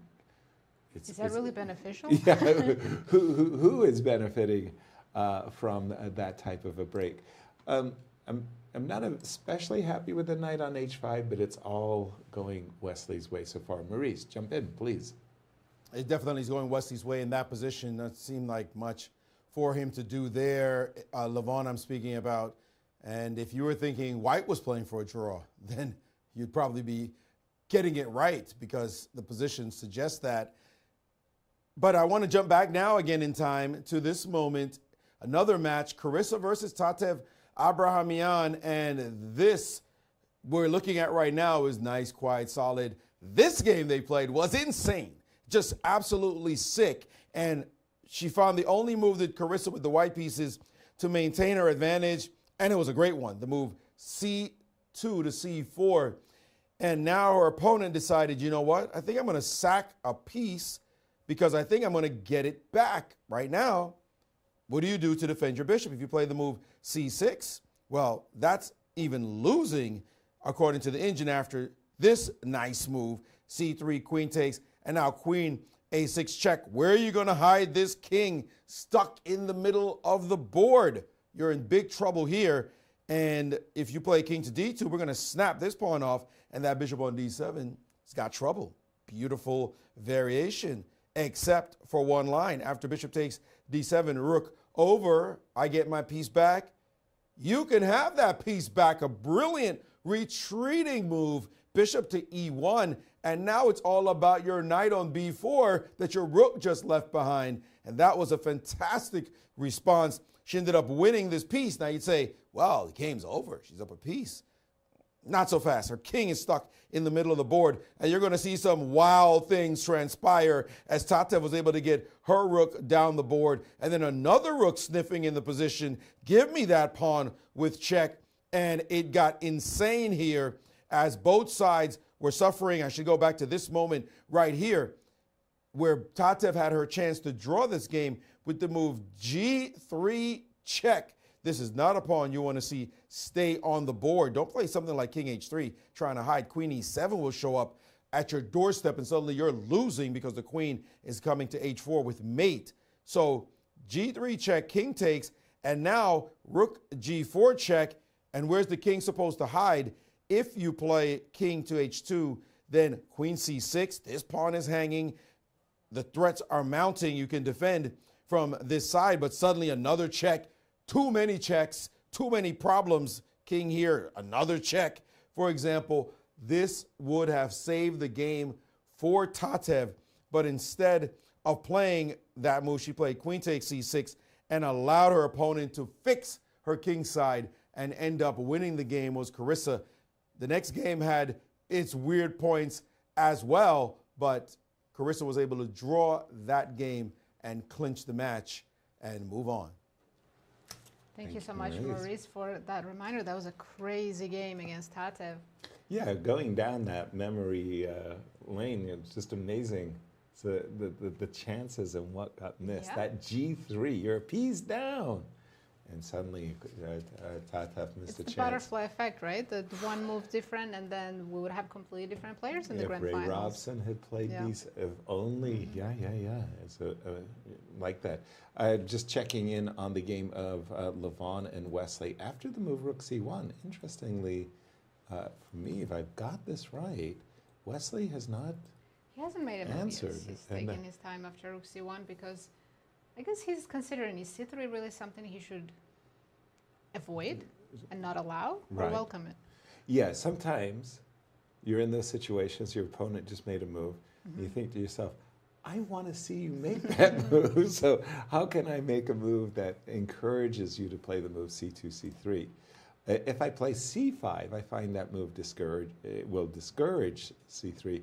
If I play Rook, should I stop you from playing C3 by playing Rook A2? And I think that Wesley is having those considerations. For me, I'm sitting there saying, well, you know what I'd really like is my knight to actually, the black knight on H5 to be on a better square. I find the square E6 very attractive. So I find myself drawn to knight G7. And should you play, I'm not C3? saying, Mhm. see, let's have a look-see at this position. Yeah, I don't see how white improves their position here at all. Because if you take, you've got a rook. We both have good rooks, but eventually I'm going to play queen d6, knight e6, and I'm thinking I have an advantage as black because I have more space. By the way, if your knight moves, I'm also eyeballing an opportunity But yes, for I have this queen question b4. for you. Please. So Wesley's in this situation, he only needs a draw, and in the current position, he couldn't ask for a better situation, right? It's Right. so equal, he has nothing to worry about. Would you get nervous because you're this close to winning the American Cup for the first time? Exactly as you described it, I had an embarrassing moment at the U.S. Championships. Yeah, you just kind of presented me with the stage, and there I was playing against Alexander Shabalov, and not only was I in a good position, I was in a completely winning position, and somehow I messed things up. And Shaba and I were having a post-mortem, and Larry Christensen barges his way into the analysis room, and he says, Yasser, you were preparing your victory speech, right? And during the game, he nailed it. I was preparing my victory speech. I wasn't getting nervous. You were already I celebrating. was already celebrating, which was even more stupid. I should be nervous, and that keeps you alive, right? Like keeps you on your edge. That was messed up. Don't do that. I'm gonna guess. I'm gonna guess it didn't go your way. No, we ended up. I ended up in a tie for first instead. Oops, Maurice. That was wicked moment. Dope. Yes, you've got to focus and never look ahead, except this next move. That all those settings, no matter what, somehow to focus on just the present moment. Very hard for we humans to do.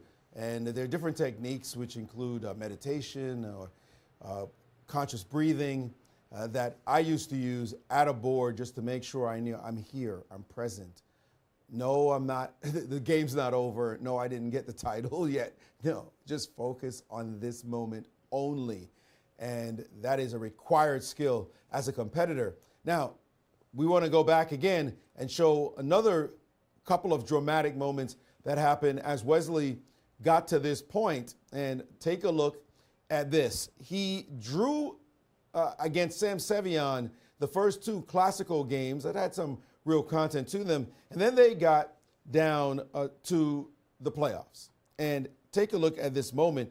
He played wonderfully in this game. He got the space. Just look at this position. White is doing quite well. And after this move, he said, I'm taking more space. And that exchange is not helping you at all. Drop my bishop back and then bring a knight to the F5 square. And now let me just go after this pawn. It looks like a delish pawn hanging out in A5. You don't want to, do you? I think I'll take it from you.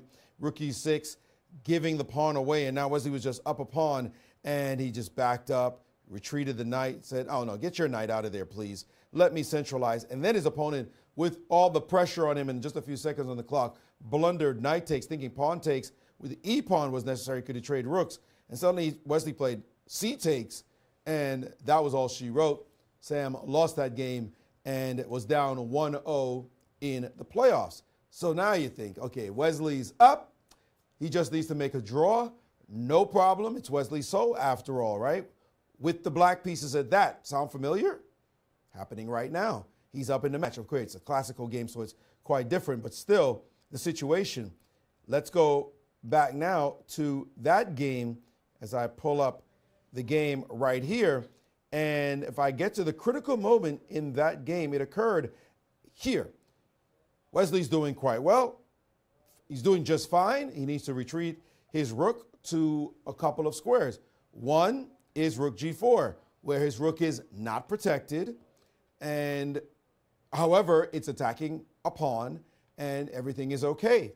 He decided, nah, let me shut in White's queen.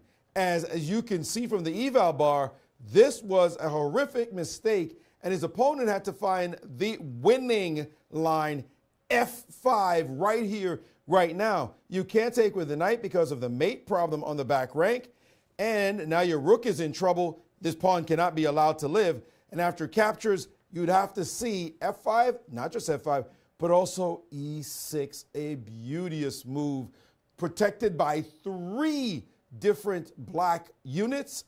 But rook takes, we already talked about, that's death instantly. And pawn takes, well, your rook is now in trouble, but there's also knight e5 that seals the deal. And if you take with the queen, then here comes the rook to e1, and the knight is pinned. There's a skewy manui happening on the back rank with your rook hanging all the way on a8. Wesley would have gone down if his opponent had found f5, e6. Genius to be sure, but still doable by Sam if he had some time on the clock.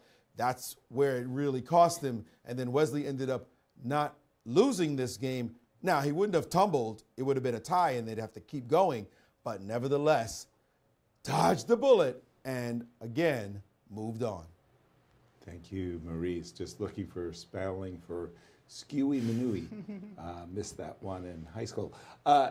Levon wanted to play the move c2, c3, more or less trying to open up the position, but check this out. Wesley said, I'm not letting you touch that pawn. Not giving you even the chance. Queen c5 not only does stop rook f2, but it even makes any d4 takes c3 and queen takes f2. There's one idea, Yasser. Since Levon wants to force some kind of imbalance, can he try to play b4 to trade that pawn for the e5 pawn? Good point. Actually, b4 does, it kind of sticks out there but like a sore thumb. You don't have to take it. That's the thing. You can just go queen d6. I mean, not that queen b4 is bad, but it does change up the position. Maybe then White will finally get f4 somewhere in the future. So a little bit of some imbalance, which is, you got to also f7 pawn is something to worry about, right? Yeah, it might, your knight but instead, Levon played knight e1. He's just putting most of his pieces on the first rank. This is, I mean, playing for a win with knight e1. What could be his idea? Rook a1. Oh, that he wants to trade. Okay. Rook a1 is. I think Wesley's going to play queen a3 and just shut that down. A queen c3. Queen c3 also shuts down. Queen a3. Yeah, but what are you doing on a3? I mean, queen c3. You're kind of keeping the queen honest. He played it, by the way, instantly. Knight queen f3, c3. they might just repeat. Queen c3 he played, yes. And queen c5, they repeated once, and now maybe knight f3. Levon has to try b4, right? Attacking the pawn on e5. I think in a normal situation, Levon would repeat. Shake hands, but repeating right now cedes the title immediately, and the match is over. Look at the position, Yasser. What can he try? We know he can't repeat, but his position doesn't allow for anything else. Yeah, I can't make a suggestion I think they're going for a draw. It looks like they're repeating to me, and Wesley is saying... Yeah, Wesley's claiming the draw. Thank you very much. I will be more than happy to say knight, queen c5. And Levon, he's had a wild ride. I mean, in an extraordinary tournament, but in some ways, maybe yesterday was a bit of a blow that he couldn't overcome. You know? Wesley gets the job done. He draws his second game and wins the American Cup for the first time. Our congratulations, Wesley, and with your victory, you're going to get a champion's bracelet, silver bracelet from Tiffany. I'm jealous. I never got a chance. And here's our champion. Congratulations, Wesley So, for winning the 2026 American Cup, taking home $90,000, which includes the bracket bonus. And as you mentioned, a beautiful bracelet from the Tiffany & Co. Very well-deserved victory. Absolutely, with great applause. Not exactly the showing today that you wanted or even expected from Levon, but he had quite the tipsy-topsy-turvy event, skewy manui. Yeah, I mean, he made it to the finals with some luck. Yes. Also, of course, he fought really hard in those elimination bracket matches, but luck was on his side until he faced Wesley. Wesley shut it down today beautifully. And so we have a champion, and there is one game left. We will have words with our champion once we get mic'd up. But let's jump over to the game of Alice Lee and Carissa. Again, these two ladies are tied coming into the match today. Any victory by either of them would force the playoff tomorrow.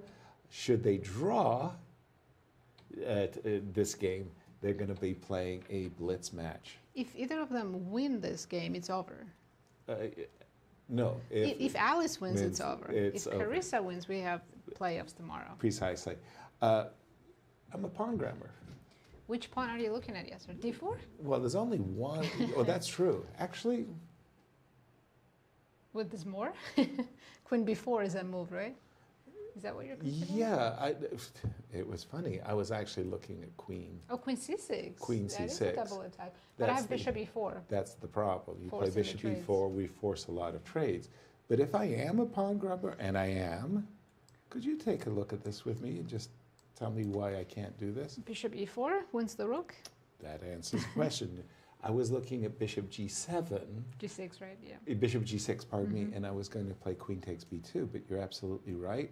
That discovered attack against the rook on A8, that's more than sufficient. So Queen C6. Bishop E4, after which you'll have to trade. At this, and what do we think about this ending? I mean, of course it's equal, but if anyone can press, it's white. But is there anything to really press? No, I don't think so. No real weaknesses in the black's position, unless Carissa makes a huge positional mistake. There's really nothing to play for.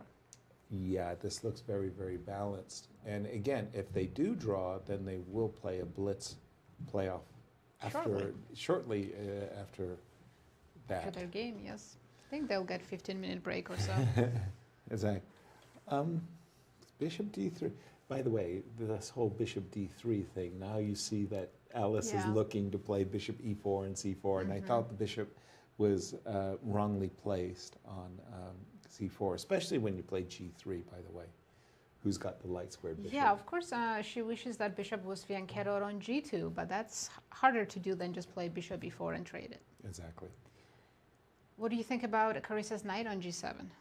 I'm not unhappy Typically, with it. We don't like knights in the corner like that, but here it's fine. Right? Yeah, here, because, again, I'm more focused on this particular outcome. If we do go into this ending, and again, I don't necessarily have to play super passively. I could play rook to D8 and rook to D5 and play for C5.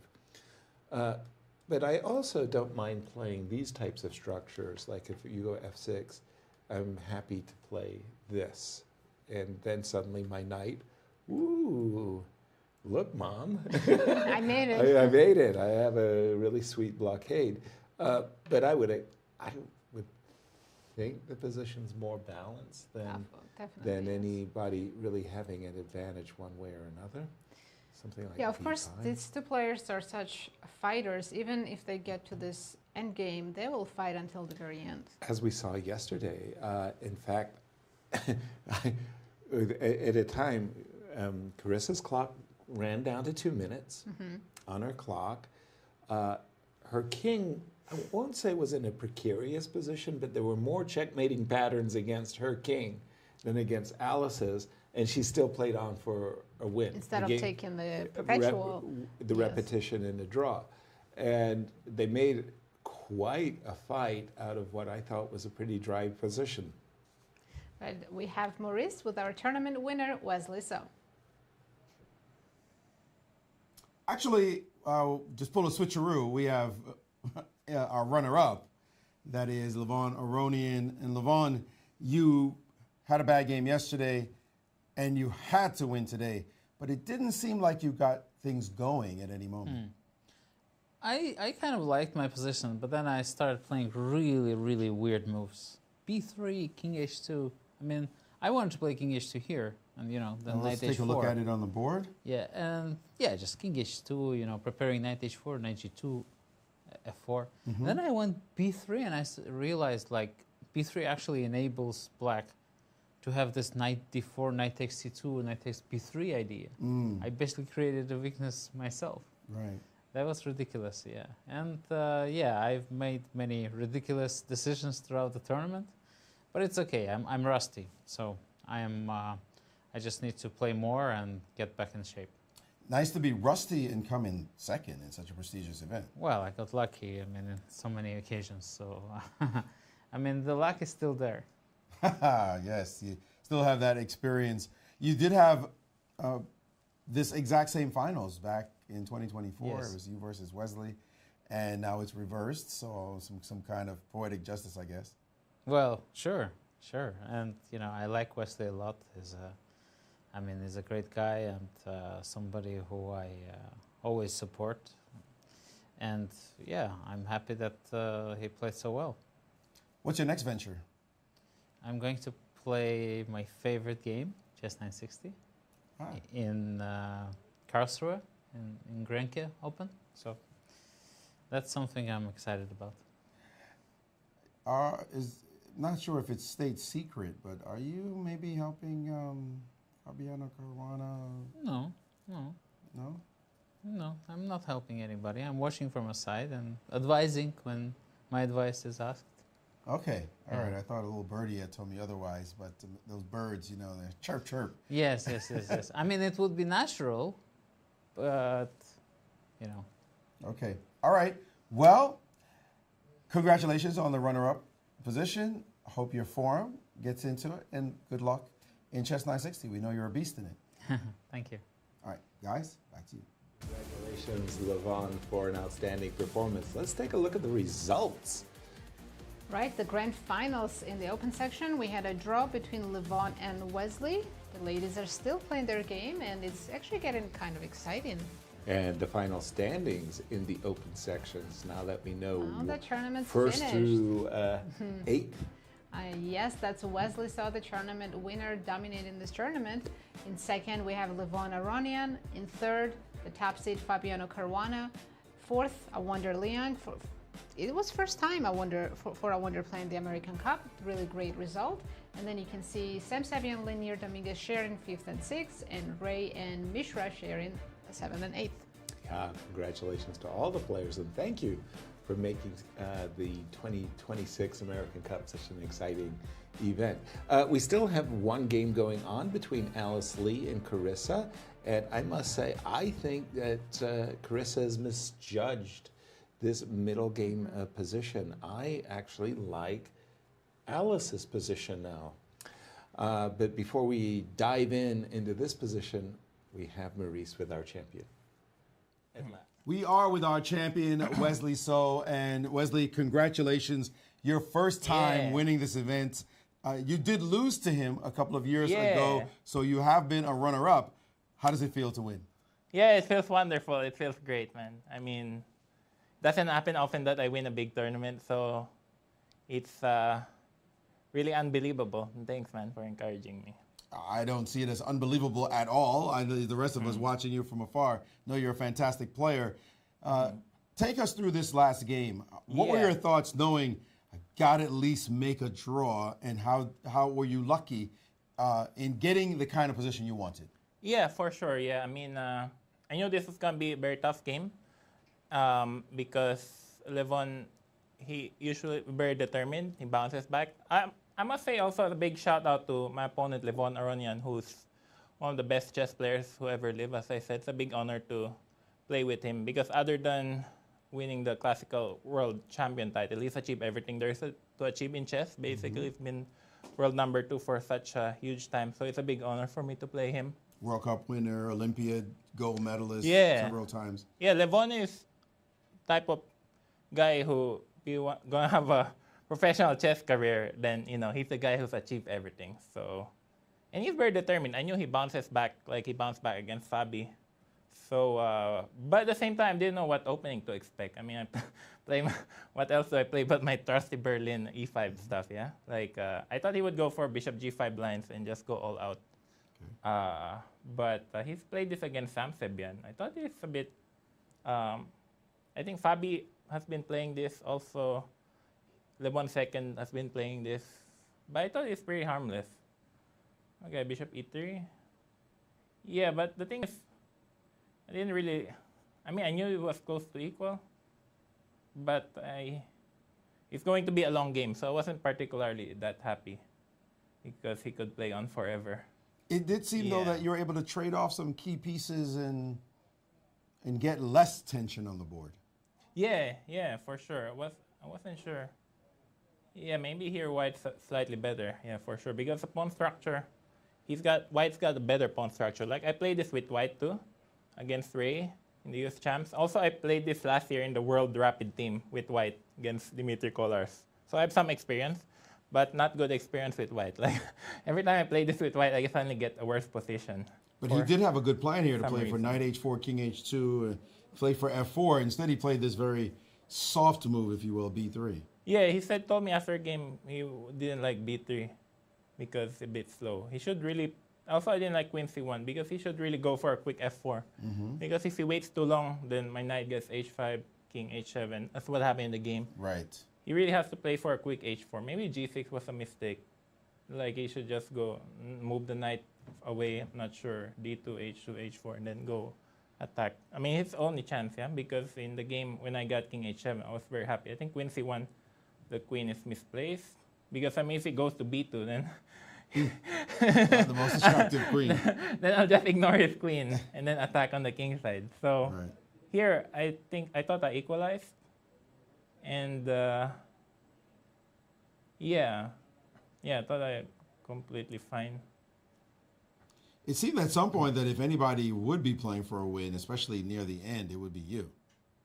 Well, if you had to play for a win, that is. No, if you had to pick a color, you'd pick black, no? Yeah, very slightly. I think it's still very close to equal. Sure, yeah, but I'm just sort of playing the optics. Looks like White's just holding the position. Yeah, I think that's what I thought, but then this engine proves me wrong, yeah? But I think it's a weak engine, so I can't. Yeah, maybe B5.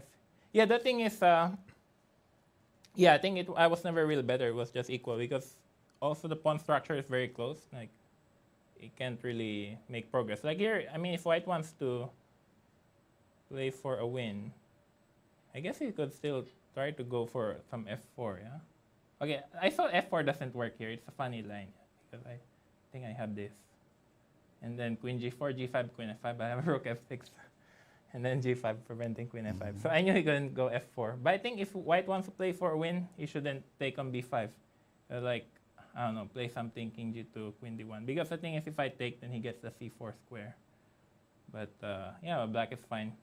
Anyway, I think Levon told me after a game he's also not playing that well, like in his last few games, so he was happy with second. I think he's also a bit sick, like he got bit by a dog the other day, and I don't know if you heard about it. I did. Yeah, so I think, yeah, I think maybe he's slightly out in the weather. So.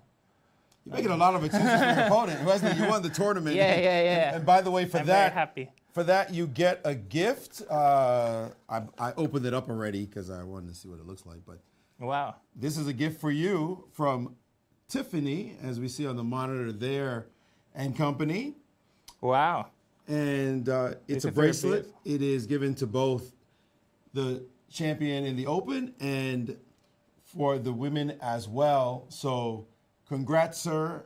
You finally got your hand on this one that you have been missing from your mantle.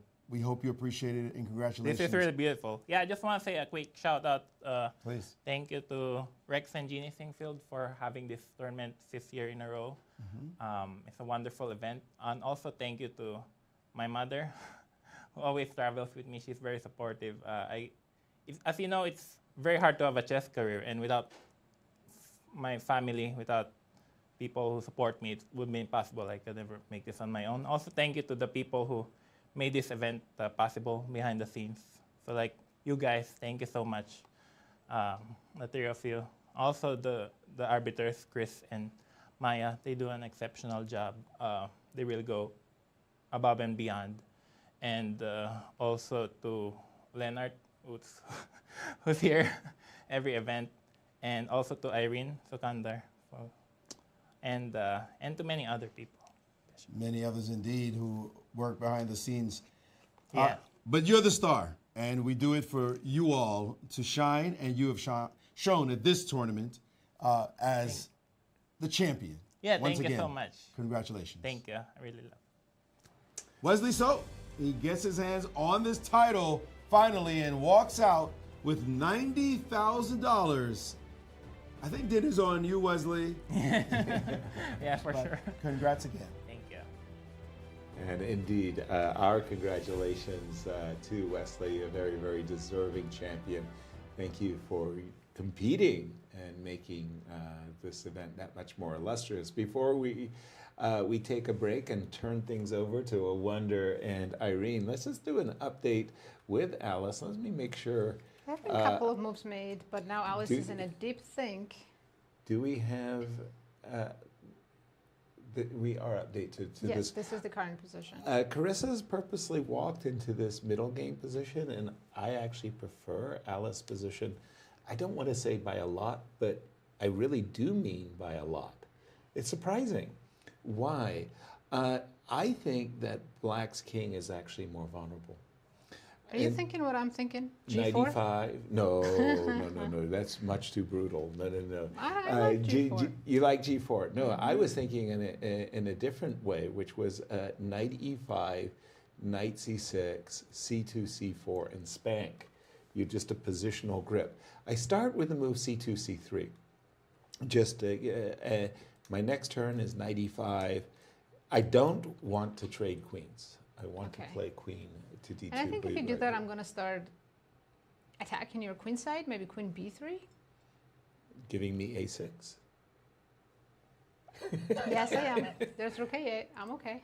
You're okay? Sweet. Rook You're a A8. pawn up. I'm so happy. I'm still a pawn up. Oh, you still have that. But I have this B2 and A4 hanging. I'm not sure. B2 and A4. B2 is hanging. That is true.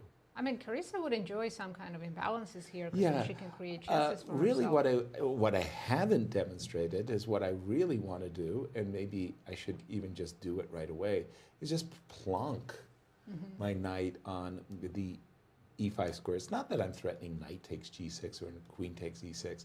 I just like these positional where I have a pawn on D4 and you have a pawn on E6.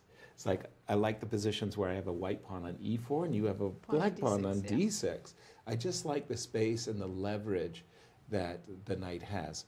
And again, lots to play for. Clock time's more or less. Alice has 7 minutes extra, so we like Alice's both position and she's played C3. Your move, C2, C3. Yeah, she's doing well. It's not a huge advantage, but she's the one in the driver's seat. Absolutely. And as we go to break, we're going to toss it to our dynamic duo of Irene and a Wonder. Yes, enjoy. I can't wait to watch it.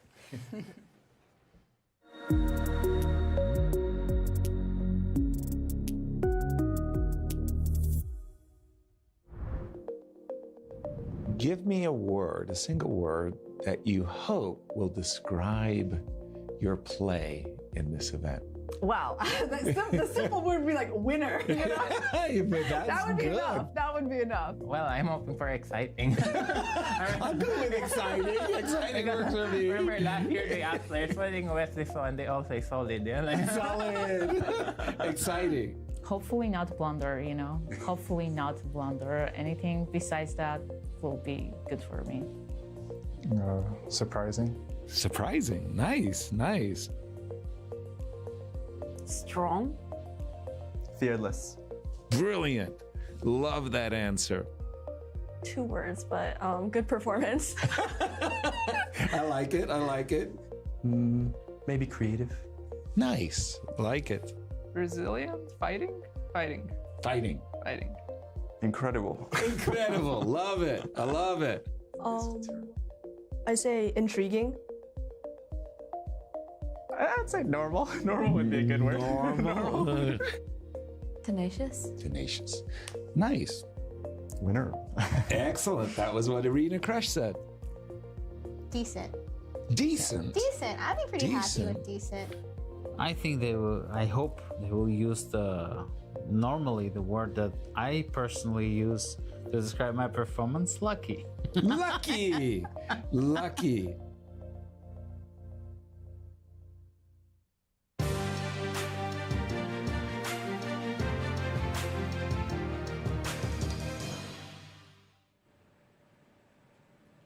Hello everyone and welcome back to the show break with me and Awonder. Well, Awonder, since our last break we have one winner of the match and it's Wesley So. Well, we saw some of the tricks in the opening that you showed us in this Italian game. But anyway, congratulations to Wesley So. I mean, we already said it in person, but I just want to say it also on the stream because this is his first American Cup title. Right, yeah, very surprising to me because he's such an incredible match player. And yeah, just phenomenal play from Wesley today, I think. I think he even probably gained a small advantage and then shut it down effortlessly.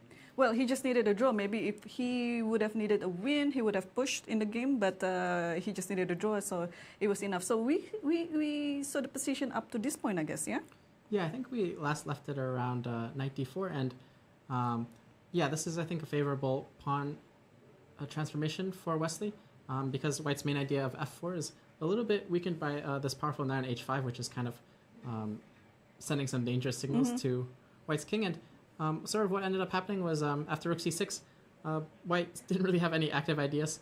And I think after this trade, Wesley even took the a file. And so he was never really in any danger at all in this game. Right, and then we saw also the exchange of one of the rooks here. So takes, oh no, not taking yet. So just double up the rook, and then Levon had to exchange the rook, and yeah, rook c1, and then we kind of discussed this backstage of what Levon might be thinking after the move of rook c1. So we were thinking that he was planning to push this pawn to c3. And it didn't happen because Wesley didn't allow him to, because rook a2 is there pinning the pawn because the queen is hanging. And after queen d1, we saw this repetition.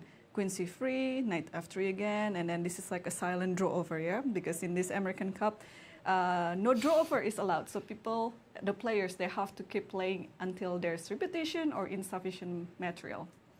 Right, yeah, much to my chagrin, because I was definitely offering many of those silent draws, as you call them.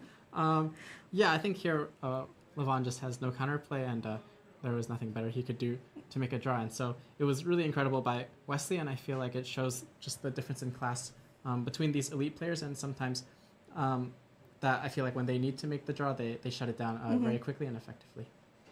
And I think it's time for us to move on to the Alice Lee versus Carissa Yip's game, because we saw the position just right after the opening. They just started their middle game somewhere around here, maybe. Yes, that after knight f4, sorry, after knight d5, bishop goes to e5, castle, and then rook d1. Yeah, so I think what ended up happening was Alice played a couple of very natural but unassuming moves. And so these moves like rook d1, c3 are very natural and don't make her position worse, but there maybe were better chances to take the initiative. And yeah, black solidified very nicely by putting this knight on h5, where it blocks this h4, h5 push. And also we have some ideas of knight f4, and importantly opening up the bishop to attack the h4 pawn. And so I think Alice played really nicely here with this g3, just protecting the h4 pawn very calmly. And I had some concern though when you mentioned about g3. It looks like it's necessary because you have to protect the h4 pawn because bishop f3 can come at any point. But does it weaken this diagonal because it looks like the bishop somehow from b7 is, you know, like aiming towards the king? Right, of course. I think it's one of those illusory things that's very tricky about this kind of structure, and why I really love playing this type of structure in Blitz, especially because it looks very scary and people are very hesitant. And a lot of times they'd just rather give up the h4 pawn rather than deal with this weakness. But I think Alice correctly took a lot of time and realized that it's actually not such a big deal. It's very hard for black's queen to get on the diagonal. And Carissa did try with queen d6, but after bishop d3, she immediately neutralized the threat with bishop e4. And this is also, sorry to cut you, but this is also very human, right? I think, if I'm not mistaken, I checked this position, and then one of the best moves that engine suggested is to play knight e5. But this is very counterintuitive too, because now it just allows this bishop to somehow have a very long range around this diagonal. But it's actually, like what you said, it's just, it's fine, it's still fine. Right, actually, black is in surprisingly pretty big trouble here, because if you actually take a moment to think about the position, this a6 pawn is very weak, and so black's rook on a8 can't move. Now queen e3 is coming, potentially. I mean, there's knight f5. But if we can somehow force h4, h5, then this g5 square and this entire complex on the dark squares is very weak, and queen c6 is actually never appearing because f6, knight g6 is always there. And so black actually starts to run out of moves. You can see it in a couple moves if white was able to play like king h2, c3, queen d2. King h2, and then c3, and then queen d2 attacking h6, yeah? Right, like white is able to play all these different improving moves, and black actually can't really do anything in response. So this could have been very dangerous for Carissa, and I think black is actually in surprisingly huge trouble here. But that's kind of the counterintuitive nature of this structure. I think not easy to figure out. And yeah, Alice played bishop d3. Which I think makes sense, but after knight f5, bishop e4, probably playing it a little bit safe, just making sure that nothing is happening and just going to this kind of pleasant position. Yeah, it's definitely pleasant for white, but the question remains, will it be enough for white to force some advantage in this position? Although, of course, the evil bar here shows that white has some edge, but where is the advantage? Yeah, it's very hard to say. I only know one game in this exact piece structure. Hikaru played against Yang Yi, I think 3 or 4 years ago as black, and Hikaru, you know, as he often does in these rapid tournaments, somehow outplayed his opponent. I think he just doubled on the d file, played c5, and that was just about it. But yeah, I think in general, white is trying to gain a lot of space advantage, so moves like g4, c4 that the engine is trying to suggest are very typical. But I think, yeah, it is a little bit difficult to play like that, especially I think in this kind of critical game. Yeah. And I think what we see is Alice wants to keep it controlled, have a slightly better position and press, and Carissa is, you know, trying to send it into a bit of chaos, and so it's kind of an interesting tension between the two players and their styles there. Yeah, it's very contrast. Yeah, what about you? If Alice chooses to play like kind of positional, making sure that everything is under control, Carissa on the other hand is a bit chaotic and she's trying to mud the water. What about you? If you were in this situation, where you know, if you win, then you close the match. If you do, you go for the playoff. But if you lose, that's it for you. What is your approach? Yeah, I think for me, I sort of have a style where it depends a lot on my opponent. And so I'm really trying to think about, like, against certain types of opponents, will I play different types of opening ideas or different types of strategies? I think, you know, against Fabi, maybe I played a little bit too safe and I was duly punished in the Blitz. But yeah, against Lanier, I was playing very sharp stuff as black, some interesting novelties and ideas. And I think part of the thing that's frustrating for me, working on chess, and maybe a little bit of something I have to work on is, you know, I have a lot of different ideas, but sometimes before the game I don't really feel in the mood to play them, and it's a little bit difficult. So yeah, I think for me it depends a lot on my mood and who my opponent is and whether I feel like it's the right strategy. I think that's the right approach, because it cannot be, you know, it's not like one answer fits everything. You know, you have to be flexible in whoever is your opponent. So let's just quickly take a look what's happening on this game. So after a few moves, I think nothing has changed so much. Both players were just trying to seize some space, and this is the current position. So yeah, I think Carissa is actually still playing very ambitiously, going for this a4 pawn. And as we can see, the engine is suggesting as the main line knight e5, queen takes a4, and now g4, generating a lot of counterplay on the king side. I think it's probably not likely this will happen, but definitely... You don't think so? You don't think it will happen? I think it's probably unlikely. But Carissa does have this style where she's forcing her opponent into very critical situations, and I think it is a very risky way of playing. I'm not really sure why she's playing this way as black, but I think I don't know. It's the kind of chess that's exciting for spectators for sure. Yeah, definitely. I'm always looking forward to the match between these two girls because they are, you know, they have like a contrast characteristics. It's always exciting to see what's on their games. And by the way, since it is the second game and looks like the evaluation is just equal, how likely do you think the match will go on a Blitz playoff today? I think there's actually quite a high chance that this game will end up being decisive just because I feel like both players are, I think Carissa especially is taking a lot of risk. And yeah, it's ups and downsides. I think, of course, her queen is departing the king side and she can easily get checkmated. On the other hand, you know, like if it goes well, then yeah, it could be very messy. So I don't know. I still think it's very up in the air. Like I would still put like probably 60% chance that the game is decisive, even though of course right now it looks very quiet. Like I think for some reason Carissa's pushing very hard, and I can expect, you know, maybe some f6, some doubling on the d file, and yeah, I think if I was black, I would definitely press this. So I think it will depend on Alice's next move, like because if she played what you just mentioned before, like not e5 here and then g4, then it will be a totally exciting position where it would be decisive. But if she just played some normal move, like actually, what is a normal move here? Maybe rook a1, just protect a4, right, and then maybe the game will go on and on in a positional type of manner. Well, I wonder, let's leave this one because, oh, actually, rook a1 did play. So, okay, Alice Lee is just going to play some positional chess here. But, well, we leave the girls to figure this one out because I think it's going to be a long game before we see some Blitz playoff. So I wonder, thank you again for coming to the show with us. What's next for you? I heard there's a match coming up soon with Hikaru. Yeah, that could be happening. And I think for me, it's a huge honor to have that kind of opportunity to play the #2 player in the world and someone as strong as him. And yeah, I'll treat it as a good learning opportunity. And I think for him, it's a good way to just get a little bit of practice before the candidates.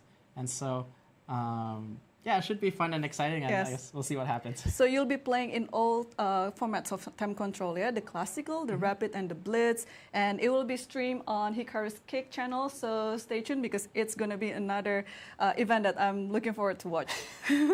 We'll see, yeah. It should be fun. Thank you, I wonder, and good luck for your next tournaments. And thank you. Back to you guys.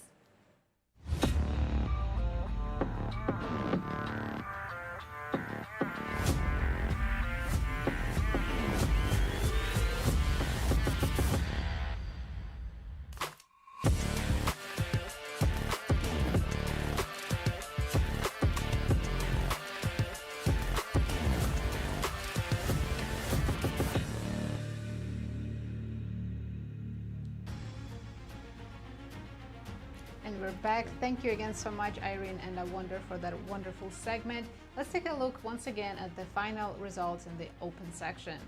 The tournament has ended. Final standings, we have Wesley So, the tournament winner. First, absolutely well deserved. Congratulations again. In the second, Levon Aronian, also what a great comeback from the elimination bracket. In third, it's Fabiano Caruana. In fourth, our own Awonder Liang, who, by the way, performed magnificently in his first outing and knocked Levon out of the champions bracket. Sorry, please do continue. Yes, in fifth and sixth, it's Sam Savian and Lanier Dominguez, and the last two places go to Ray Rapsan and Abhimanyu Mishra, who got eliminated in the first round. And again, Wesley So, our champion. Again, huge congratulations. Taking home $90,000. Also, what a great start of the year. Yeah, and I noticed the bracelet was a little bit oversized, so Wesley, I am ready to make the sacrifice in case it doesn't work out well and fit. Let's jump into the remaining game between Alice Lee and Carissa Yip. They are playing a classical game, and just at the position where I really started to like Alice's chances, she started playing second-rate moves. She did play the move c2, c3, and by the way, I have to remind everyone that you felt, let's go. G4, a little expansion, push the knight away. I like the aggression. There's almost no downside to it. Exactly, and why not get rid of that knight? I like the move chosen, but I really felt it now was incumbent upon Alice to play the move knight to e5, pardon me, with the idea of jumping to the c6 square and then quickly following up with c4, b4, you know, let's go, let's use the trump. What's the trump? Our majority. 4 versus 3 on the queen side. She played rook. What Kind of was slow, that? right? A5, okay, useful little move in case the queen ever comes back. There's no tempo, or in case of queen b7, there's no tempo. So I like that move. Rook d1. Maybe she was preparing toppling? c4, d5. I don't know, but I think Carissa found the right moment to play the move queen d5, kind of tickling the queen, and now asking Alice, okay, you can't play b3. Queen is not on c6. It's not? It's just queen f4 was the last move. What? Wait, you have queen c6? Because I don't even see it on the board. Huh, I thought I clicked my live. I didn't make the move queen c6, but you're right. It's not on the board. We do it. Oh, we got it. Geez, something weird's going on with my board. Sorry, what is the current position? We have a rook position, actually, on queen e1. f4 also hasn't been played. I'm shocked that it's appearing on my screen as well. Okay. I think our engine just started making moves on its own. It's learning how to think for itself. I think the AI is taking over. Yeah, we okay, have some check it out. broadcasting issues, Okay, but so we do have a few moves. They Queen traded f4, queens. queen c6, queen d6. So there's been some toing and froing, but this is the current position. And that's my story. I'm sticking with it. And by the way, now I think the position is fully balanced. The queen, with the queens on the board, I know White had a few chances on the king side. With the queens off the board, I don't think there's any chances for either side anymore, and we'll probably see more traits. Do you for think example, they'll rook make a e5. quick draw, or this is still going to be a long fight? Because they don't have that benefit of offering any draws. Right. Like we saw yesterday, somehow they make themselves play on. Play longer and longer, yes. And so I don't see a quick draw in the offing, although I do think the position is very balanced. Absolutely, yes. Yeah, if they could offer draws, maybe now would be a good time. But instead, they have to find a way to make a draw, and that's harder. That is so much harder. Exactly. To be fair, White. If you're with White, you will make some improving moves, right? King f1, king e2. Sure. Make a couple of moves, and then see if it's a draw. By the way, we're gonna have to watch the Blitz playoffs. Well, tell us very what exciting. Tell us what it looks like. Let's take a look what the format for that will be. They'll play 2-game Blitz match with time control 3 minutes, 2-second increment. Colors will be determined by drawing of lots. If they're still tied after that, they'll play another 2-game Blitz match with the same time control, just reversing the colors. And if they're still tied, then an Armageddon. White will get 3 minutes, 2 minutes for black, but with 2-second increment from move 1. And of course, black has the drawing nuts. I haven't predicted very well throughout this event, but I made one prediction. Yes. I said there would be 2 Armageddons. We only had 1 Armageddon. I thought we had 2. You're right. We only had 1. So are you rooting for that? maybe there would be 1 prediction, and then it will be up to these ladies to have an Armageddon. So let's see if they can redeem me. Rook d5 on the board, and again, from Carissa's point of view, she's aspiring to play the move c7, c5, and frankly, she would like it with her rooks doubled. So I see, from Carissa's point of view, she wants to play rook on f8 to d8 and play for c7, c5. After that, everything will just come off the board, right? Yeah. And I like your king e2 move, pardon me, your king f1, king e2, precisely for that reason of defending the rook on e2. Only thing to be conscious of when you put the king on e2 is knight d6 and make sure the rook on e4 doesn't get trapped somehow. Let's take a look at that. So for example, king f1, there is this funny little maneuver in the position. So you think you're doing fine, your king, and then you suddenly notice, like, wait a minute, knight d6 hits the rook. I can't go rook e3 because of, so I have to play rook e5, and then wait a minute, the knight comes here. And It's still fine. why? But I'm not happy that I allowed that. Yeah, you didn't get What I wanted. the nice setup. And Alice dropped the rook down from e4 to e1. Okay, let's go back to the curve. I think she's going to meet rook d8 with rook d1.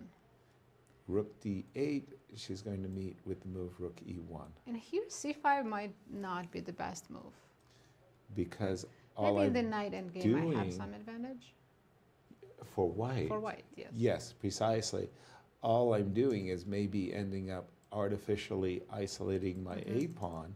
And if this knight ever made a trek to the c4 square, I'm crying.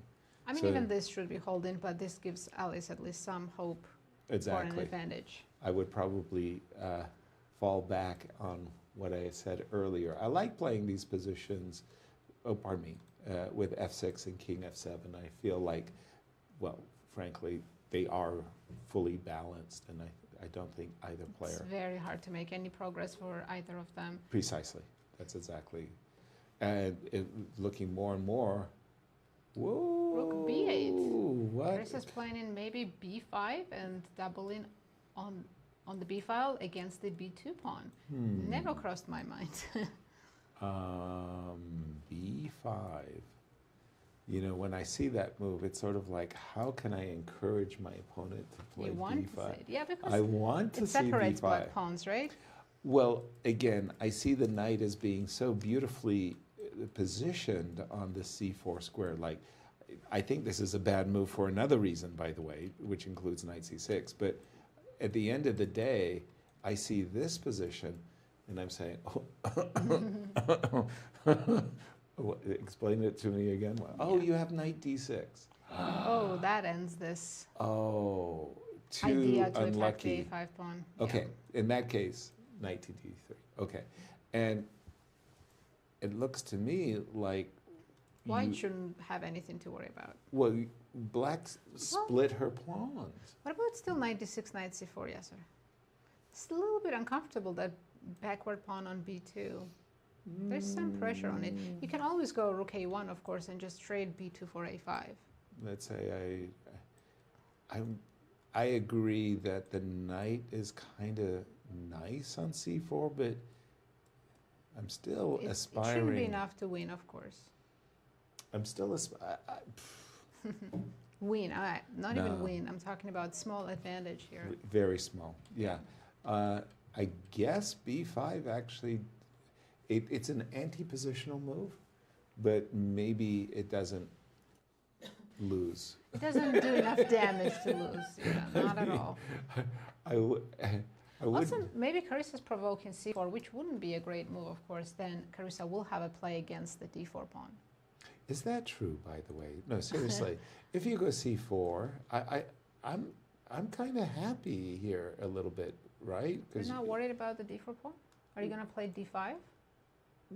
No, I'm just kind of just chill. Bring my king, bring my rook. Eventually, my king is going to make it to c3, and then I'm going to go knight e5. Yay! How is your king making to c3? Rook d3, rook d3. d2. That's a lot of moves, but what can I do? Slowly. Maurice, jump in on this one. It's kind of dry, but whose chances do you like? Well, it looks as though Alice was about to make a move. I've got to say it looks kind of dry. I don't think anybody should win that one if they just stay cool, calm, and collected. There's no reason to take a risk in this position, I would say, for either side, just either side. But very importantly, if the game is drawn, they do go on to the Blitz playoff. And it would be a repeat of what we saw earlier in the event. They two faced each other, drew the first two games, and went to a Blitz playoff. And it was the tale of one game. And this tale is quite the topsy-turvy one indeed, as Carissa, she was really upset when she walked out of here because she had such a fantastic chance to be the one in Alice's shoes right now, where simply winning would end the whole thing. Let's take a look at this game where Carissa with the black pieces played the enterprising b5 in this position, known as the Spassky variation. off the ready. And after bishop g2, she got all she could have hoped for, because in this position, Alice played the nondescript rook to e1 and allowed the bishops to come off the board. And suddenly Black had everything she could dream of right out the opening, and instantly equalized, and maybe even a bit better. Queen d3 attacking a pawn, knight c6, saying, do your worst. You want the pawn? Well, I'm going to show you how I can punish you in this position. Knight to e5, queen b3. And the best move here is actually h5. Just go on the attack. But she played queen c6 check. Here, the mistake of dropping the king back. She should have played the move f3. And now suddenly Black's pieces were on the prowl. In this position, she did find this move. Well, she should have used the other knight instead of leaving that one hanging. But nevertheless, this is a better position for her. And suddenly White was on the defensive. And then curse Black, Carissa, rolling in this position with this sacrifice. Thank you very much. I'm going to move my knight from the attack. This is the problem we had seen earlier, but it's not stopping anything, because I'll take this one, and then I'll just go win your knight back.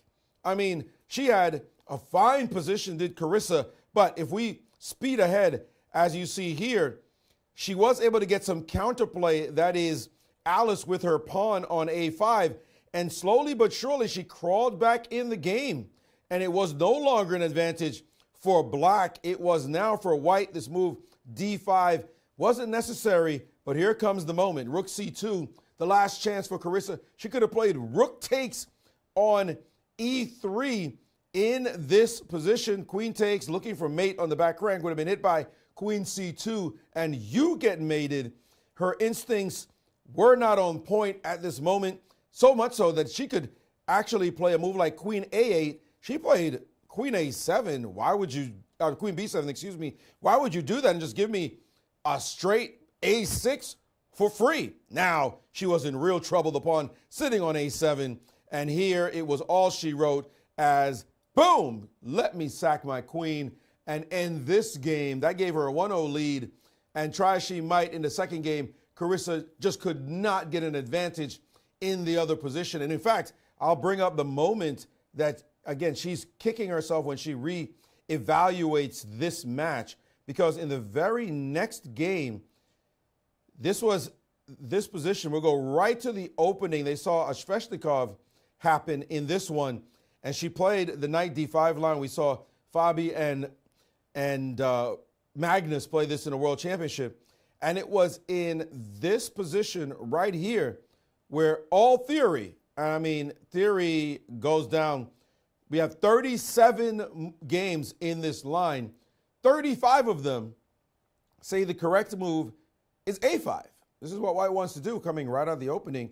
This is what you're supposed to do. And in fact, now we've transposed, and I have 40 games with a5. That's just the standard move. That's what you play here. Instead, she played the move bishop to b4. This has nothing to do with what you're supposed to be doing here. Her knight was relegated to a3, and then a5 happened to her. So Carissa goes home and says, okay, now, I should have beaten her the first game, and then I just forget my prep in the second game. Give me another chance, and let me show what I can do. Well, she may get that other chance in the Blitz as, again, a very, very balanced position. And I have to say that I don't really like these moves that Alice is coming up with. She played, she had her rooks on d1 and e1 with the queens on the board. Mm-hmm. She doubled her rooks on the d file, which made no sense. Then she moved her rook to a1, moved it back to e1, and she's kind of flip-flopping. She's floundering. And when Carissa played the move rook b8, Alice said, well, I don't know what I'm supposed to do. I will just prevent you from playing b5 by anticipating b5. I'll play rook a1, I'll take on b5, and I'll play rook a2. So Carissa said, I will play king g7. And again, I don't see that as being the most effective. f7, f6 stops the knight from ever dreaming. Yeah, I think Carissa should have played f6 because in the current position she allowed knight e5. Yeah, followed by king f7. Yeah. And with the king on much, f7, but it's comfortable for Black, right? Yeah, then now you're starting to really make some serious questions. Maybe I am playing for c5. Maybe I am playing for e5. Instead, king g7, king f1, knight e6. knight e5, and we've caught up with the players. I still think the position's quite balanced, but some... Can Carissa try c5 here? Since the rook on d2 is hanging and white cannot take on c5. Putting some pressure on d4. I'm not exactly sure what the rook happened to be doing on the a1 square, but now I am threatening. Well, I you're love not that good. word. Well, okay, knight f5 back. Knight f5 so now you back. still can't take on c5. Because my knight is hanging. But now, do I have trickies for you? Like? That's the question. How can I, if your king was on g8, I'd really start thinking about takes, rook check, and then taking on b6. Here, I don't believe in it, but we can check it. Probably not, right? I should just probably tether myself. Obviously, this is equal, but Carissa here would try c4 and b5. Whoa, okay. And back, okay, I'll put the knight on d6. You go back. And then I want to play b5, and yes, it's equal. You can easily defend your only one weakness, which is b2. You're but right. It's white who's defending. True. It is indeed white who is defending in this position. Carissa's down to 18 minutes against 26. Of course, they're not going to reach the time trouble, right? This position is so dry. Except there are subtleties that, like we've seen already, like the pawn should be on f6, the king should be on f7. It's easy to slip. Is there a By the way, right now, trick? Alice is threatening c4, trapping the rook. Let's point that out. Wow. Because you can forget about that. Yes, the rook is trapped. I was actually, I did not consider that, right? Well, I wasn't playing it. The move I always wanted to play, frankly, was knight to c6. And right? you can't be kicked out from c6. Like, right? I'm going to make a bad move. Like here. And I'm threatening your rook, but I'm also threatening knight e7. I have to go rook e8. Rook e8. And this was the setup I was aspiring for a long time ago. I wanted my pawn on c4 and, getting play. Currently, I think knight f5 is a very good It's a very good move with to a stop c4. Strong threat of c4. So I think Carissa's knight, but she just moved knight to d6. I doubt she's happy to go right back to f5. A lot of toing and froing. I'm not exactly sure if there. It's not what I would call aimless play. It's keeping the position alive. It's just, okay, make a move, make another move. Like a Wonder Liang, you give him a position, he wants to play a move here. Yes. And then ask you questions right now. Right now, right. Yeah. And whether or not you should play knight f5 or b5. Because I really think that Carissa wants to play b5. I'm not saying it's a good idea, but I think that's what I'm very curious to see she's reaching right now if she's going to move the knight back to f5 or come up with another idea to avoid c4. Exactly. C4 might not be winning, actually. Black has knight e4. As well. Yes, in between move, right? Right. So just a second, we'll Let's make a king move. g8 or some terrible move for black. Okay. King g8, terrible move, and not so terrible. C5, I'm just by the way. curious to see if c4 is actually winning. c4, knight e4, rook e2. I thought black had, oh no, there's no rook d4. You have knight c6. That's... All right, so that was a threat. That is a winning threat indeed. Wins, just Carissa flat out did. wins. Yep. She did play c5, the move I suggested earlier. Oh, Instead of sorry. king g7. Yeah, exactly. I was about to say, oops, don't. Okay. By the way, king g8 is so bad. It's horrible. I found the worst move possible. Knight to d7 Yeah. to f6 would be embarrassing as well. c5 on the board, and Alice to play with 26 minutes I on think her she's ready clock. to play. I saw her hand ready to make a move. Probably rook d1. I Right? find What that else move, would you play? No, I find that move very attractive. Just a second. I can't make any trickies. No?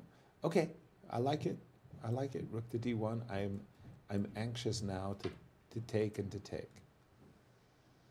Yes, and I think here I suggested knight f5 earlier, or maybe c4 right away. Yeah. C4? C4, just closing the file for good and planning on b5. Okay, kind of intriguing. It's funny for me to see you artificially isolating your pawns. I know, but there's just nothing else in the position, so that's, it's dry. that's all I could do. Okay, so in case of, there's no tricky trappy lines here, huh? Not that any. There's nothing obvious at all. Yes, rook on d5 is somewhat trapped, but we can attack it with anything. We need a bishop on g2. Yeah, where's our Catalan bishop when you need one, huh? Well, I was considering something. What else could you be thinking? I've got a trick. Well, I don't know if it's I may trick myself, and that has happened in the past, by the way. Rook e1. Okay, I'll take on d4. Good move. Because I want to give you an isol. Oh, rook e5. Yes, sir, rook e5. I'll trick myself. Oh no! Oh no! That's exactly what Carissa is waiting for. Okay, I tricked myself. I confess. I'm going to go to the. Oh no, not knight e4. What I wanted to do, it's probably not even a good idea. What I wanted to do was this. And somehow, yay, finally I get to play rook to d7. Okay, that's something, yes.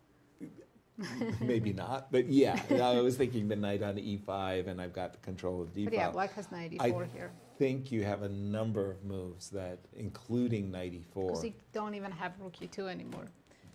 This because hits of g3, fork. this hits e2. Yeah, no. I should not be playing like this. This is a way to lose with white. Yeah. We're finding suicide ways. variation. Yeah. Maurice, over to you. Well, a champion has been crowned. It is a new one for this event, Wesley So. But he had a tough way to go against his opponent, Fabiano Caruana, earlier in this event. This was a big one, of course, Fabi having won it once before back in 2022. And Wesley now looking for his chance. And Fabi, of course, he is going to the candidates. He wanted to show that he was in good form, at least, going to play that important tournament, which could get him a rematch for the World Championship title. I say a rematch, just another attempt, since it is a different champion he would be facing against. He faced Magnus in the past. It is the young Gukesh Damaraju who is waiting for him now. Now, this position was the first game, the first classical game from their match, that is with Wesley So. And Fabi had put together a nice little position, not a big edge, nothing that you feel you're going to necessarily win with. And here, Wesley, with some thought, had to find the move b5. Now, that's a very sharp move to play with, not much time on your clock.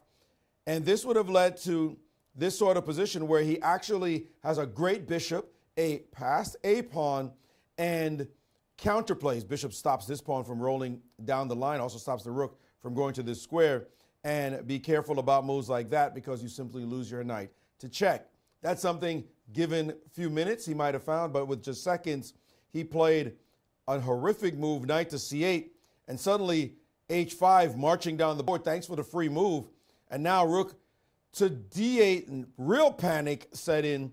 There went a pawn, and now this king, with all desperation, trying to give some counterplay, but that pawn was firmly defended. Thank you very much. Step your king back, and now let my rook dominate. Now we got a bishop g4 siding, trading off pieces, and the b pawn is going to drop. Well, guess what?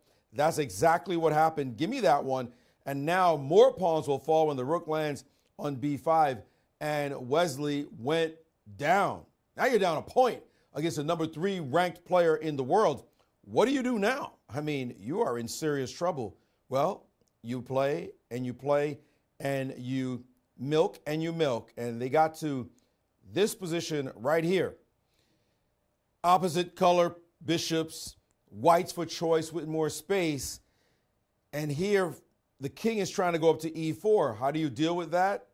You play the move bishop to f1 and stop the king from going there because you're going to check. That is Wesley with the white pieces. Maybe Fabi not feeling all the pressure from this long game. It was move 59 at this moment.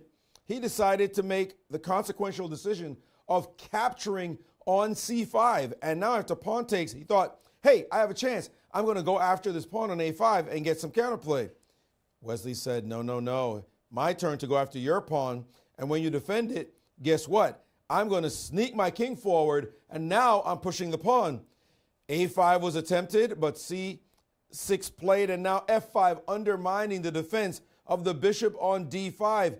Can't capture, obviously, because you drop your bishop. He had to take this one, and now we had a runaway f-pawn, and then bishop back, king takes, and nothing to do about f7. Your a-pawn just doesn't provide enough counterplay. Somehow, miraculously, Wesley was back in this match, and they were tied. And that meant it was time to go to the Blitz. And we now go, after they drew that first game, we now go to the final game that got Wesley here in the first place. And you can see here, we'll go back to this position. This was the second game, and the position is pretty solid. Matter of fact, I want to go back even further to this moment right here. White had established a beautiful diagonal for his English, and all he had to do now was step his knight back. He can't take the pawn right now, obviously, because you got to get hit by b5. What he's got to do now is drop his knight back and threaten the pawn. Who can defend it? Not this rook, obviously. We have the bishop sitting right here. Well, what if we use the queen? Let me back up even one. What if we use this pawn? Well, that undermines the defense of that pawn on c5. What if we use the queen? Well, guess what? We just attack it again. Your pawn's hanging. You can't play b5. We just showed you why. That's a pawn about to be clipped off the board, and he would have had an edge. Black can look for some counterplay, but it's still white for choice. Fabi did not play this way. Instead, he played bishop to h3, and the rook dropped back, and he thought, I still have a good position here. Well, it ain't the same. Black now starts to get some dynamic play with this f4 thrust, and they moved ahead very quickly. It still should have been okay for him, but now Black was perfectly fine. He tried to make something happen here. Should have traded queens there, dropped his knight all the way back, and suddenly Black said, well, it's on me now. I'm happy with this position, offering a trade of queens, and then this blunder, rook to c4 by Fabi, and he got hit by f3 check, and after knight takes, give me this pawn, and now when your knight drops back, I'm the one in control of this game. Your e-pawn hanging, a trade, thank you for that passer, and now the pawn is running. Oh, let's trade queens and pick this one off. You can't take because of d2, and that's all she wrote. In this position, Fabi resigned and was up out of here, and Wesley moved on. You know the rest of the history. He is the champion of the American Cup, but boy, the road he had to take to get there. It's often, as we say, sometimes it's luck in chess, but you know what? You make your own luck. Thank you, Maurice. He definitely created it himself. As we see Alice Lee and Carissa Yip, they've just been trading, making those small little moves, trades, and the position is really getting more and more drawn. I can imagine further trades, takes on d4, takes on d4. Takes on d4 again. Yeah, I really don't want to get an isolated pawn, but b5, right? Mm-hmm. AB, rook b5. Now, there are certain players, and the one I really have most in my mind is Viktor Korchnoi. Viktor devoted a good portion of his life studying rook and pawn endgames and wrote his magnus opus on a rook and pawn endgames, and the idea of 4 versus 3 on one side of the board, but white in this case having an outside pass pawn. Now, is it a win or is it a draw, right? And the whole idea is you go whoop, whoop, whoop, whoop, whoop, you bring your king to c4, you go b5, and away you go. And trust me when I say it's really, really complicated. These kinds of rook endgames? Yeah. Yes, probably the most complicated type of endgame. But I must say that if Alice were to get that position, Well, kudos to her because That's the maximum she can get. From right, this, because yeah. four versus 3 is a draw, but if she can get the outside pass pawn, she's the one in the catbird seat trying to We win. do have knight takes, rook takes. Okay. Here, Carissa, of course, has the option to trade rooks, play b5, and end up in that position, or she could maybe just play rook c5 here, keep the rooks on the board. Keep a pair of rooks on the board and play. Allowing rook d7 is a little bit maybe uncomfortable. Or no, maybe it doesn't offer that much because you always have rook f5, exactly. Bingo. And I think you would go with your whole, not She's taking great, on d4. not great, but I'm trying to stop your b5 move. Not great, not great. Well, one pair of rooks came off the board, and now We we're do? down Sorry. to just a rook endgame. Okay, so we might see that variation with b5 now. And I kind of think if you don't do it now, Might not get a chance later. exactly, because the king is making a beeline to the b5 square. If the king got to b5, because like your king is not going farther than the 5th rank. Exactly. You're not getting to f2. If I get my king to b6 or if Carissa gets her king to b6, that would be actually game over. But here's the point. Would you feel absolutely 100% confident that you're drawing this with black? Yes, because I've had it enough times and You I've drawn have. enough times. Yeah. Okay. So and exactly how would you go about making the draw? E5, bring the king out. You bring the king to e6 into d5. And create so, your own passer on the king side. so you think it's as simple as ABC, huh? Well, here actually, white king might not even make it that far, right? King d5. Are you actually going to get to c4? You're going to go that way. Okay, f5. Okay.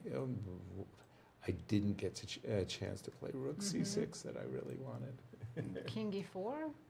Ooh, okay. Now, King f3. now it's gotten. As long as I it's have getting- an e-pawn, I'll be safe. And actually, you know, this can be lost for white too. As well. It's risky for both sides. King c4. No, it's. No, I mean, black is very fast here to take your kingside pawns. Okay. Rook c5. Yeah. Rook c5, b5, rook c5, rook b8, c5, king f3. I'm We do looking have at a those couple positions. of moves. Sorry. Carissa has not played b5, by the way. She just brought her king out towards the center. Okay, let me just refresh my board. She did what? King King f6. King f6. King e2, and king e7 is on the board. Okay, so she hasn't abandoned b5, but the players could maybe get into our line if we go king d3. I think now or Don't never. play rook d8 here, right? That's a losing It has to king be and pawn lost, right? ending. Yeah. I would not play rook d8, no. But if you play b5, We take and b4, right? Oh, do you want to play immediately b4? You love thinking ideas about like it. that. I lived for these Okay, I have to pawn take on breakthroughs. b4, and then I have an in-between check rook d8. Otherwise, I'd be lost. Like instantly lost. Instantly lost, yeah, and we get the 4 versus 4 Yeah. passer as well. But that's a funny move, b4. In this particular case, I take on b5, and if I play the move b4, we transpose, right? Yes. We agree. Mm. King c2, idea of playing with a passer, c4, king c3. Yep, we're about to see this position because Carissa just played b5. Let me refresh. And again, you know, it's funny. I'm looking at this position. I'm sure it's a draw. Don't get me wrong, but I'm equally certain I would rather play white. Definitely, yes. White has no risk here whatsoever. Exactly, because I'm thinking in my mind's eye. Because even 4-3 on the king side is a draw. Full stop. Whereas when I play b4, or if Alice plays this yeah, move, maybe c4 is a little bit scarier for black. a little bit, right? Because then a5 is still on the board. I might actually go after that pawn. Right. So if you play e5 and establish, as you said a moment ago, a passer, and I go, for example, rook here, kind of maybe wrong footing pieces. I don't know. Maybe it's still just. I mean, it's still a draw. Carissa just needs to make a big mistake to lose this. But it does look like a draw. And let's take a look at our playoff scenarios. Because if that game ends in a draw, they'll be back to play the Blitz playoff. They play 2-game Blitz match with time control of 3 minutes with 2-second increment. It's really not a lot of time. No, it's not. If they're still tied, they'll play another 2-game Blitz match with colors reversed.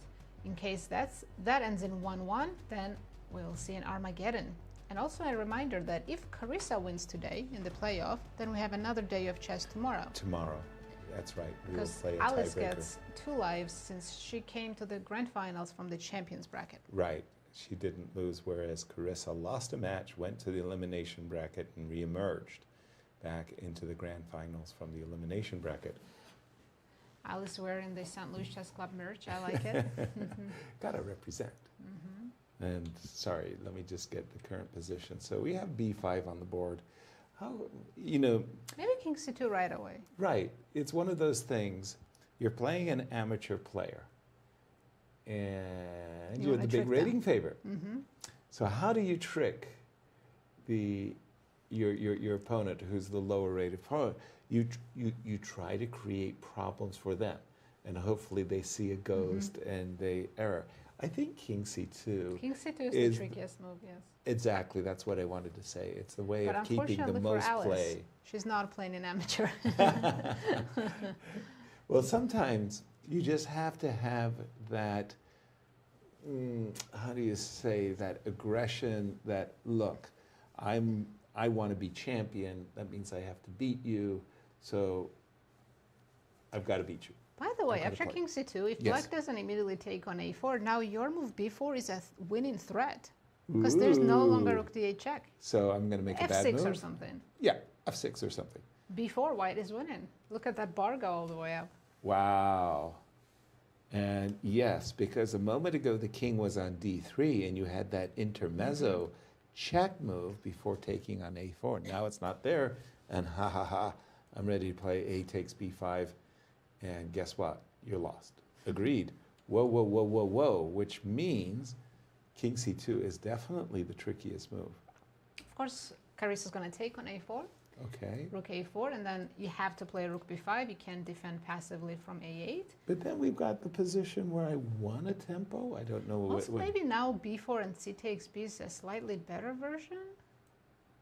Because when we were playing it out, Black already had the king on E4, pawn on E5, right? Yeah, you got a tempo against my rook. You no longer have that tempo. Here I wouldn't be 100% sure that I'm drawing with Black. Yeah, exactly. That's what I mean. You know, one it's inaccurate easy move, to it's conceive that you're now you can't be tightrope here. Yeah, you can't be careless. You have to be very, very accurate. Maurice, jump in. Yeah, I'd like to stay on this screen if you don't mind. I think if we go back a few moves, that moment when she played King F6 and King E7, in chess we like to play moves that we know we have to play and play them first. It happens, that's why knights develop before bishops. You're pretty sure you're bringing your knight to F3 and you're pretty sure you're bringing your knight to C3. It's a more abstract term there. But B5 looks well near necessary. Who wants the pawn on B6 with a rook sitting there having to defend it forever? You're going to play B5. So if you play it, you play it immediately. What does that give you? It gives you the flexibility of deciding what to do with your king, as you showed Nazi later, that your king may do the most active things it can do. Go up the board. Go for counterplay. But by committing her king, it's still technically equal, but it's an inferior version of the endgame because you decided my king is not best placed actively and in the position. My king is best placed back home on E7 defending entry points for the white rook, which we noticed the white rook never even cared about those entry points. The white rook actually wants to figure out how to make B4 happen. So yes, she's still equal, but this is a more unequal version of equal than keeping your king active and holding back with the move B5. And that's why you all now are finding variations where you're saying, hold on, wait a minute now, and she's found King C2. King C2. Now you've got to play a little bit more fine line chess and be accurate at this point, because suddenly I have winning moves like a B4, which I couldn't even have dreamt about before if you had just played your move B5 a long time ago. Good point. No, seriously, Maurice. The king F6 to E7 was too tempy. It's still very, very balanced. Don't get me wrong, but you're starting to sense that the tide is shifted, and now it's Alice with a small pull. Rook takes yes, Carissa B5. blitzed out all the correct moves. Rook to B5. Again, obviously a terrible blunder would be rook. Oops, excuse me. I'm confused by Alice's last move. Would be to walk into a pin and allow B4. Rook takes A4, rook B5 on the board. I was expecting B4 or maybe C4. She played rook D4. Isn't she wasting a tempo? Absolutely. And encouraging E5, a move that Carissa wants to play anyways. Would definitely want to play. Rook to D4. I cannot. I mean, if I was in black shoes, yeah, I would want to play rook F5 and maybe provoke F4. Maybe Alice is thinking rook D2. Could be, but let's say Carissa played F6 after rook D4. Not a bad move at all, because that kind of sets it. But why wouldn't you play E5? Let's check. Is there Just drive this? No, there's no C4. I'm not drive this rook away. Yeah, I mean, I'm still at the moment, but I'm still all about, Yep, trying the to use my majority. Rook D4 on the board. Do we have another move? F6 was played. F6, excuse me. So rook D4. Okay, I'm just going to hit the live button. Nothing happens when I hit the live button. Don't ask me why. No, it's good. F6 is on the board. Oh. This is the current position, yes. Okay, F6. Got it. Yeah, I'm surprised Alice didn't try B4. Because now if you try B4, it's a worse version. You wasted a tempo. For sure. No question about it. Maybe she wants to play C4 and bring the king up. So with rook D4, she's also cutting the black king off from coming to C file. Okay. But the thing is, black king is shouldn't even go that way. Black king is coming towards white's pawns. Exactly. I think E5, king E6, king is where the route that you want to go. So rook D4 looks like a hesitant move to my eyes. She played it really fast too. We'll we'll see what she has planned. The other thing I start to think about as black is G5. Oops, excuse me. I need a move for white. Do you play C4? Okay. Okay. Rook F5. Either rook D2 or F4. I know will trade everything. So rook yeah, D2. that was what I wanted to show. Is that after I would like to trade everything. Very easy draw now. And now I've got a passer. If you trade everything, and that's an easy draw. So I think we're almost a certainty in terms of probabilities and of playoffs, stats. I would say 99.9%. Yeah, right. And what was up with that AI? The AI had taken over the stats there. Very, very suspicious. Can't compete. F6 on the board. 17 minutes to 11 minutes as the players are navigating their way in a rook ending that might become trickier. Just a second. Let's try something. Rook F5 comes with a tempo. Never mind. In every you in mean every C4 move, and Okay, well let's be ornery. I'm going to do something that maybe I shouldn't do. You told me king and pawn endgames. That's immediately lost. Isn't it extraordinary? Look at that H pawn, right? Take G5 and black wins. Right? Well, you white could king is too far. Yeah, but I think that's it. G5. And it's the old pawn breakthroughs, right? Yep. Wow. White king is not in the square. Wow. So one bad move, and see you later. See you tomorrow. See you tomorrow. She's played B4. Again, she could have done this a move ago. With a rook on a4, she was worried her rook on a4 might be offsides. I'm not actually sure what concerned She was her. worried about that, yeah, and then rook f5, and she would have to play f4. Okay. I would probably find myself drawn to the move g5 personally. I think e5 first, then bringing the king closer. E5 makes a great deal of sense. And just as you said, bringing the AB, you know, Maurice said, play the moves you have to, and then think about, and there you go, G5. In truth, there was a lot of moves there, I think, that keep the balance. But G5 certainly is one of them.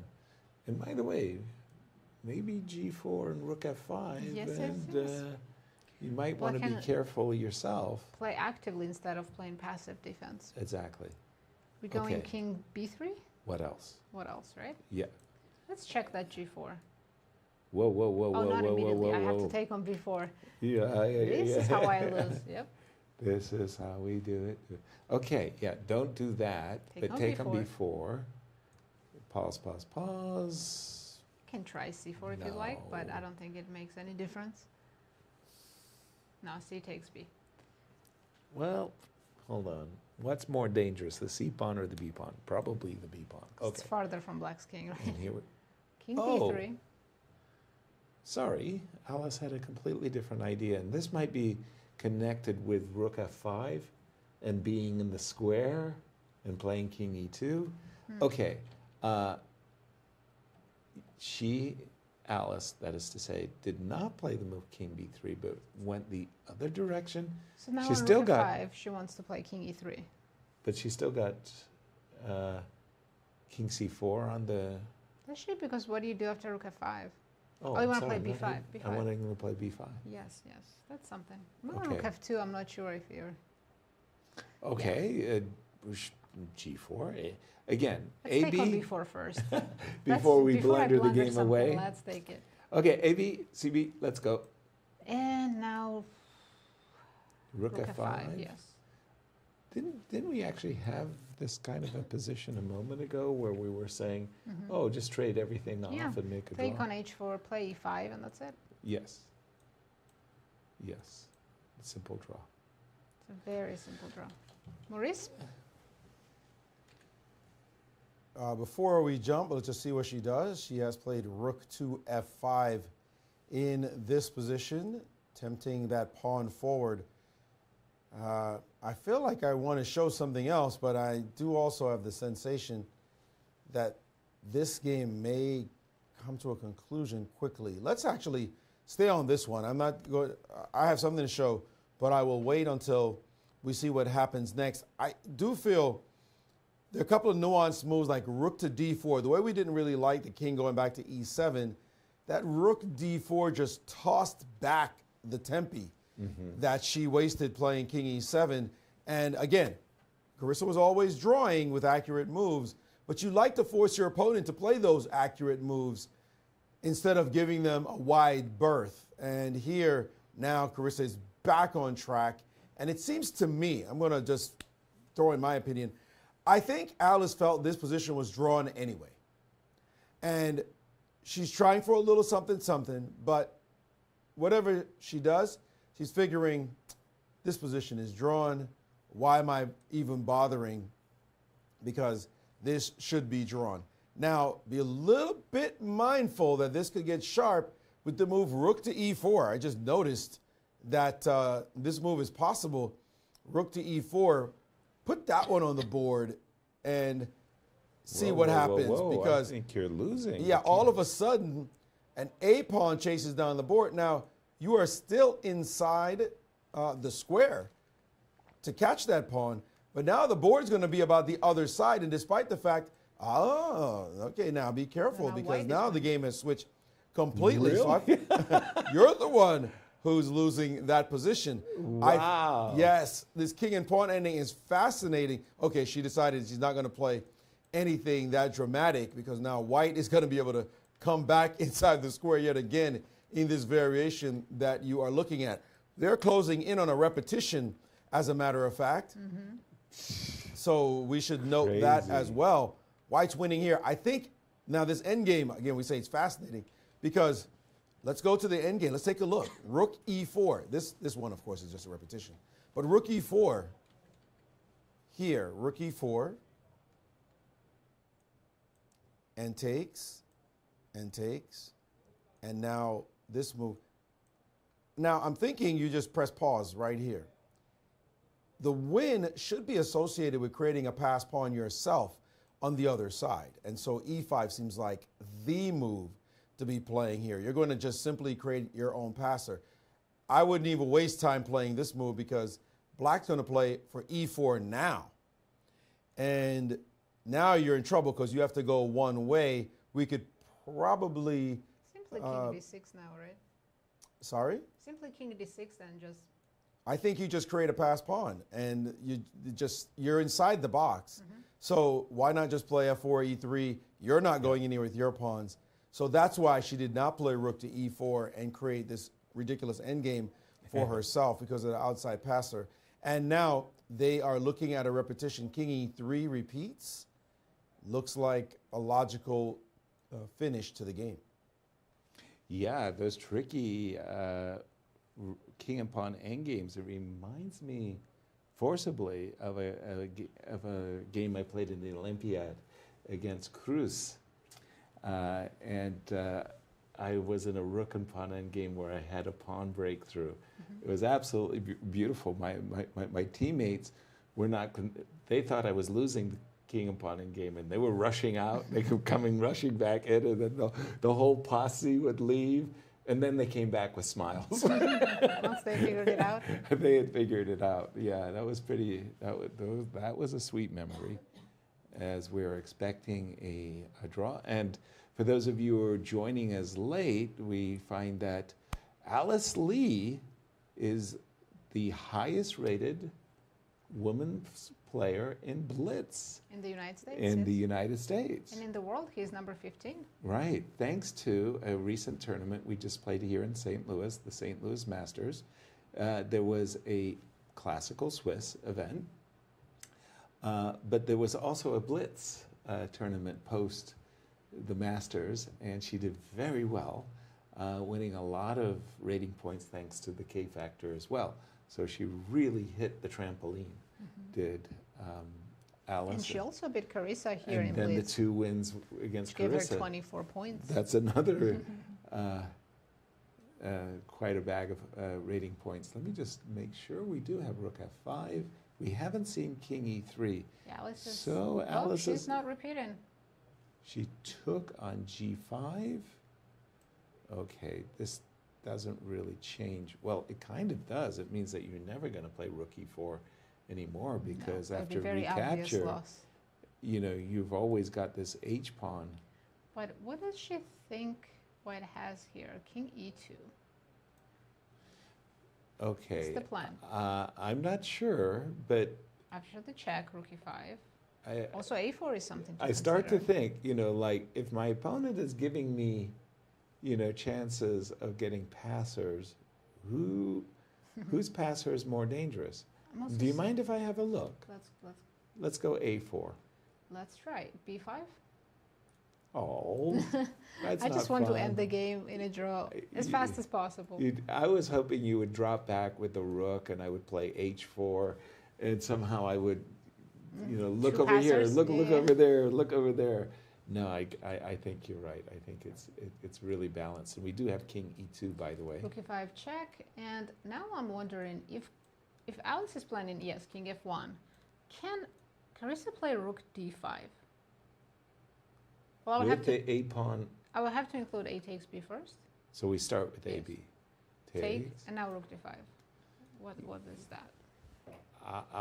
Is it? Oh, apparently it's lost. Take, and f4. Who's in the square? No, b5, then black. Then you go Black is g4. winning. Wow. Yes, but if so you play f4 here, but if you start with f4 followed that's by a b5, nice pawn endgame. boy, With isn't each that move, the evaluation goes from +20 to -20. that is crazy. And I still remember queen ending between Wesley So and Anish Giri that went +47 triple zeros, +47 triple zeros. Who are these amateurs? What is going on? And this king and pawn endgame is remarkable. Okay. No, whoa. Whoa. Okay, sorry. Back the heck up. This is a fascinating ending. Why would you leave it alone? Sorry. Look at, so black takes the pawn. And now take a look at this position. Both sides have pawns on their fourth rank. Both sides have pawns separated by 3 files. Yeah. It's not exactly symmetry, but it's black to move in this position, and black has as much as white has, except white's king is on F1 and is claiming to be ideally placed versus black's king sitting on E7. Come on now. That's counterintuitive. I would think that black's king is better. Right, exactly. My king is up and ready to accept your pawn landing on F6, but black to move is lost, even though black is currently ahead in the race. The problem is that black has to respect this pawn moving up the board, and white beats black to the punch because in the end, white's actually going to have the move B8 queens with check. We stop this one, and now you push, and we push. And right now, if only black's turn, it was black's turn, black would play push queens with check, and then queen. And white dare not, don't play the check yet, Yaz. Let's back up a second. White could say, well, let me queen, and when you queen, then I will queen with check and win the game, except black says, no, we're not pushing that one. We queen with check. This is the trick. And then we get our queen, and the queens leave the board. Ergo, white has to play B7 to B8 queens first, and that's the tempo that wins it.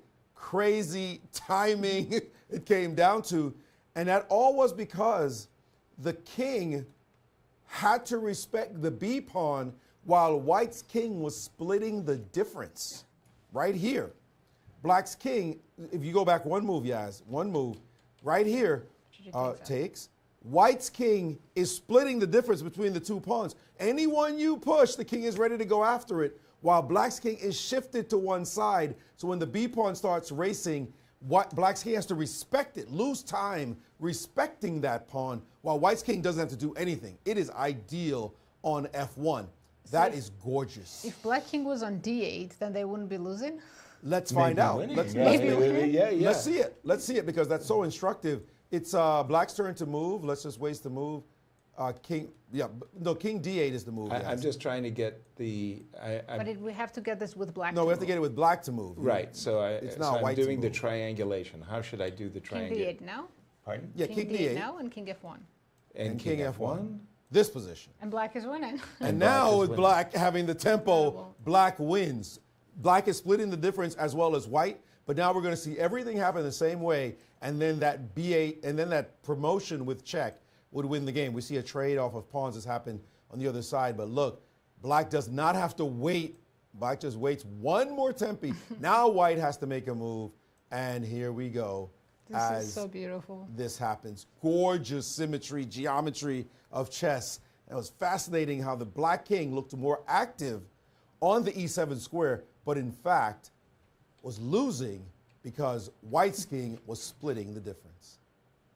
Yeah, sometimes what's behind the curtain, what's missed in chess, is a variation where you don't get to see that beautiful That was a lot of fun ending. for us. Yeah, we had a lot of fun.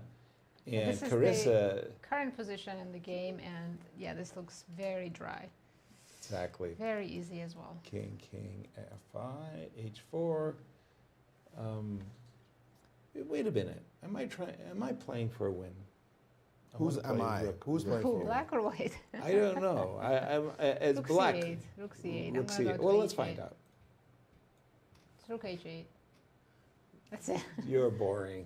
I wanted you to play Rook takes C5, and I wanted to. I don't want to lose. That was my question. I guess it's not losing somehow. King F3, King E4 is in time. Well, then can't I go H? Let's check again. King C4, King E4, H4. Yep. Take, and I go back to F3. Clever. But yeah, this is risky. King d3. Oh, never mind. King g4 and then king e2 c4, right? Right. Wow. The opponent games are impossible to calculate from afar. Tricky trickies. Wow. Okay. None of this happened because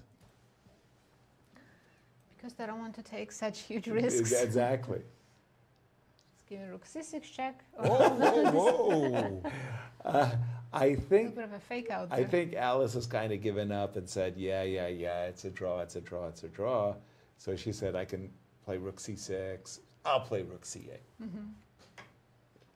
And again, I'm probably playing h4 myself here, or you play e4 also. E4 is king f5. King f5 also is a move. Yeah. Why don't you defend? Why doesn't Black defend the H pawn and get mated? Okay, so let's see how we can defend the King g4. It's Only move that loses. It's incumbent upon chess commentators to show all the checkmating patterns, especially those that are in one or two moves. That's one of the bad luck.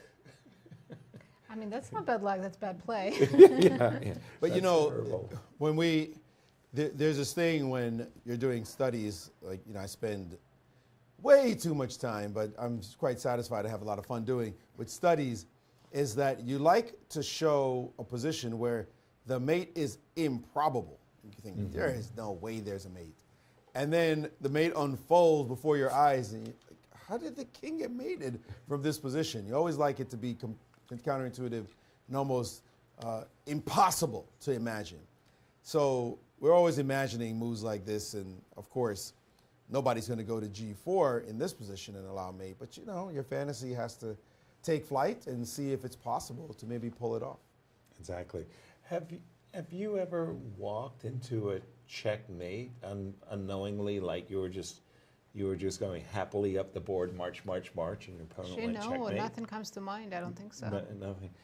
Because we all know this marvelous game of Nigel Short where he marched his king to h6 and he checkmated, and everybody accolades. But Nigel also had the flip side of the coin. He did the same thing against Alexander Belyavsky. He just moved his king right up the board and thought he was winning, and Alexander played mate in one. And Nigel was just kind of looking at the board. Oh, I've lost the game. How do you come back from that? It's rather awkward. Yeah, I think it was a king e6 move, and I think it was a backward knight move. Nigel was like... if I remember correctly. But yes, people have walked into mates. People have hung their queens. How about you, Maurice? Have you walked into a mate in one, just unbeknownst, just like, oops? I'm going to say definitively no. And if I had, I would have said no anyway. To protect the guilty. I get you. No, I don't think I'm pretty sure I've done it. I can't remember where or when. But I pride myself on having made every mistake that's possible in chess, including forgetting the time control and, you know, like losing on time. Because there's so many ways to lose the game. Yeah. So I pride myself that I've done it at least once, and, you know, probably twice just to be sure that it was wrong the first time. Have you gotten checkmated in less than 10 moves? Maybe when you were 5. Maybe. Well, I started late, 12. I probably got checkmated in less than a dozen moves. It probably has happened. In the beginning, right? Yeah, in the beginning. Gotta learn your lessons like that. Oh, for sure. I lost the game to Ron Burnett in the Bankers League. I'm going so far back, it's not even funny. Where I didn't know the time control. I thought I knew the time control, that it was to 40 moves. And I sat there very calmly, relaxed, no problem. I got this. Got to 40 moves, relax, no problem. And then my flag went to the other side, and this was when there were no digital clocks, they were actual flags. And I'm sitting there calculating, and Ron gets a quizzical look on his face. And he goes, Maurice, I think you lost some time. No, come on, look. Very politely. And he said, but it's 45 moves. I said, what? What are you talking about? And I said, I think it's 45. And he calls the arbiter over, and they're like, yeah, fool, it's 45. It's like, oh. Oh. And that was that. And that will be that in this one as Yes. they are racing to a draw. Expect the move F4 could happen, but I think she's going to avoid it. She's played Rook H3 offering a trade, but we are going to see Blitz for the chance for Carissa to play tomorrow, or for Alice to do a repeat of what she did earlier in this event to defeat Carissa and win the title for a third time in a row. Why didn't Carissa trade rooks? I'm not sure. I'm pretty sure they're going to get it to a 3-move repetition very, very shortly. This is one way to do it. Rook check, king. And she just four, wasted rook check. paper. Well, I think they would have gotten there anyway. We got a new score sheet. Yeah, because they're on move 60, I guess. Yeah, they passed move 60. Interesting what you said there about the time control, because I remember in the old days, the U.S. Open had a very strange time control. It was actually 50 moves in 2.5 hours. 50 moves. Completely different, They used to yeah. play 40 moves in 2.5 hours, but 50 moves in 2.5 hours. Like what? And Here the we go. players are racing to a 3-move, at last a 3-move repetition. King G5, and it's Blitz. Blitz, baby. Blitz, baby. Now, just remember, of course, Alice has an extra life. If Alice loses the Blitz, she will They're not smiling. be eliminated. That's incredible. It might be a 4th time repetition. Yes. But every game is a smile between these two. It's always friendly and jovial. It is when it's a draw. It is when it's a draw. There you go. Well, these two, they're so young. We're going to be seeing them playing these types of championship moments for years to come. But they got to decide it in a few minutes. So I believe that Maya Myers said something to them about how much time they have before they come back.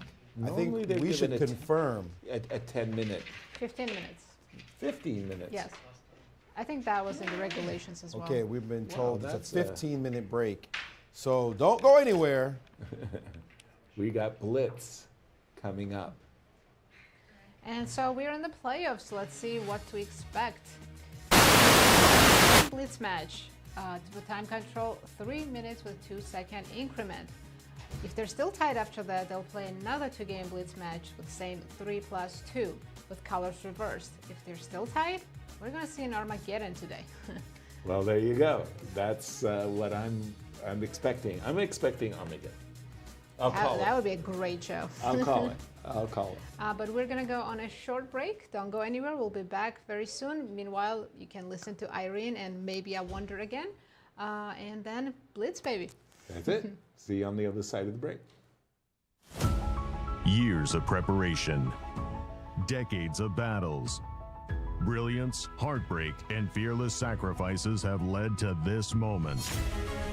8 elite grandmasters will face off, and only one will earn the right to challenge for the World Championship. 2 American powerhouses return to the gauntlet, chasing redemption and a shot at the crown from the youngest world champion in history. Is this their year, or will a new contender seize the spotlight?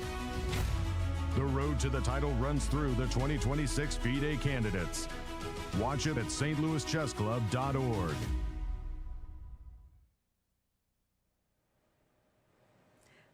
Hello everyone, welcome to the show break. I am alone right now because I Wonder is currently occupied, and we have also the end of the game of Carissa versus Alice Lee, and then it ended with another draw as we expected, and they are going to play in the playoff very soon. So as Maurice said, we have a 15-minute break before the playoff, and I just want to show us a little bit of what happened in the past, because we already broke down all of the things in the Rook's Endgame, and I think this is their 3rd game in the Rook's Endgame, and then it always ended with a draw.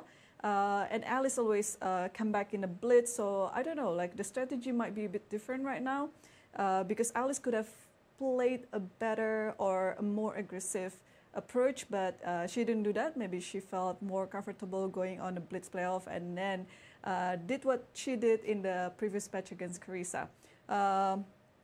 But I just want to highlight one of Carissa's game here against Tatev Abrahamian, and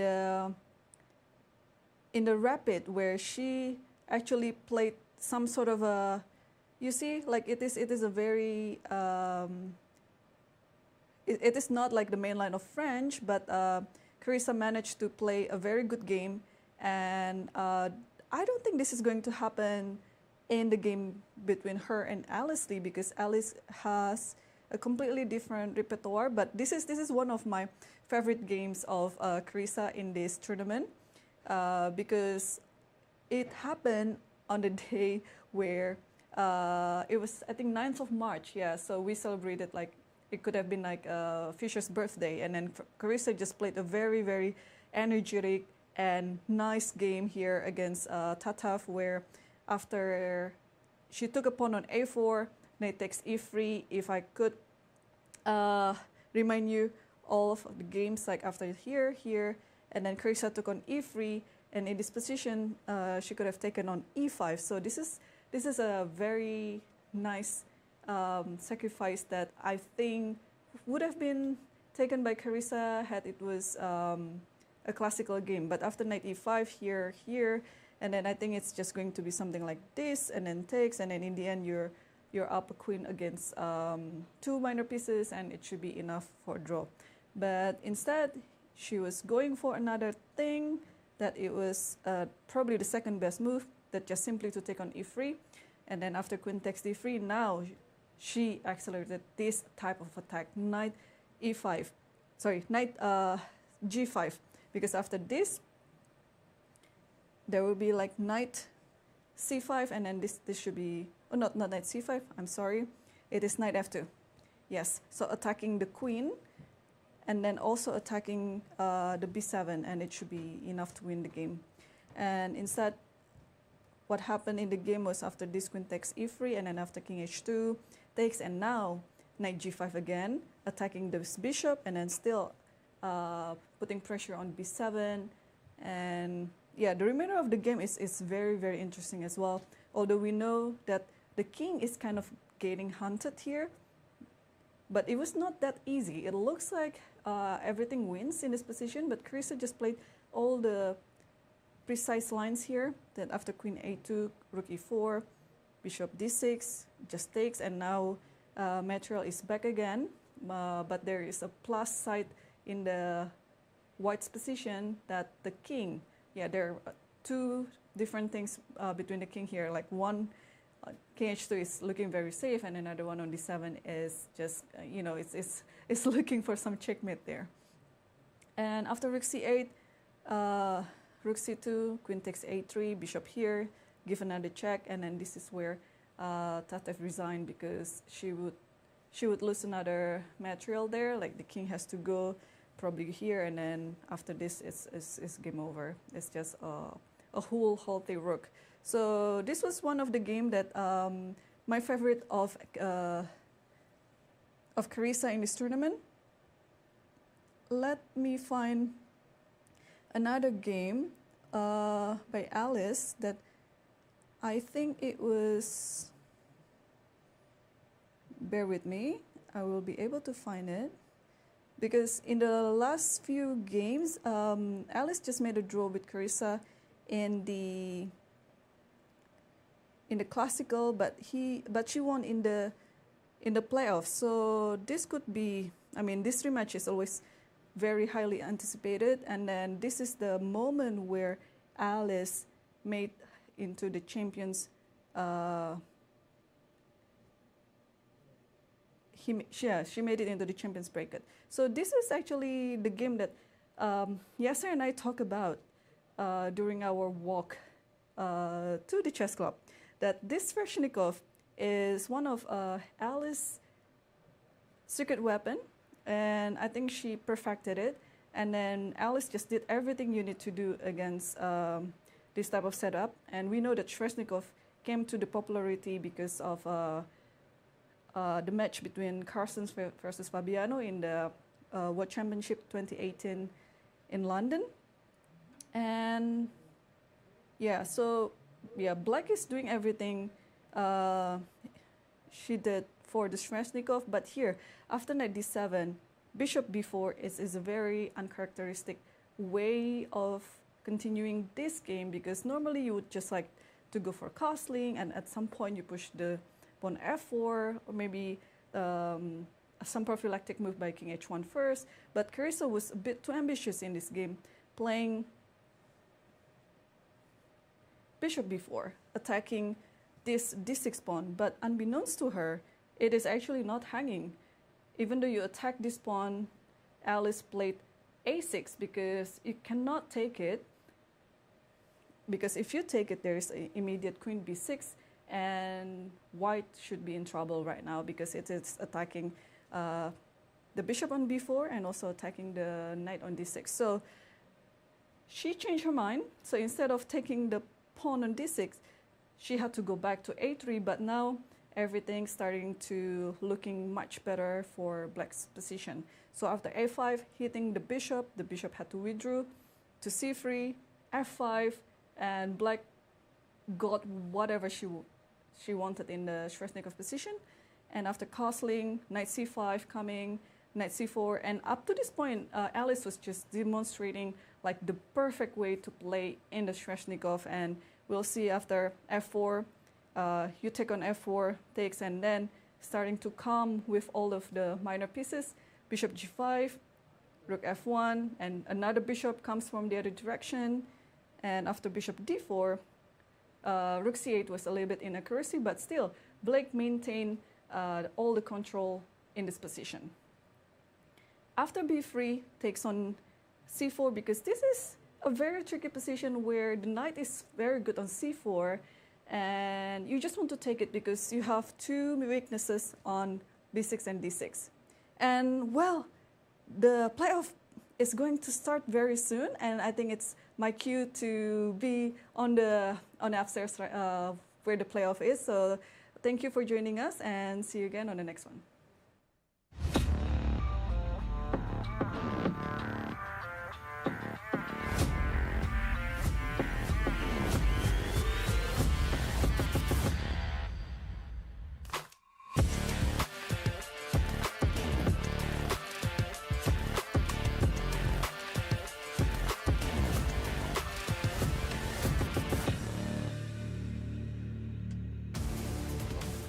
Welcome back, everyone. Thank you, Irene.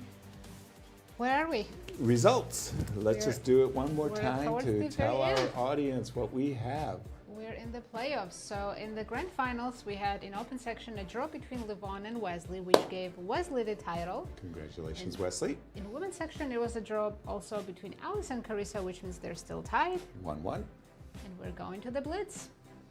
And we're the Blitz playoffs. Well, once again, just make sure everybody knows. It's a 2-game Blitz match with time control of 3+2. Right. If it's a draw, they'll play it one more time, another 2-game Blitz match. If that's a draw, then an Armageddon.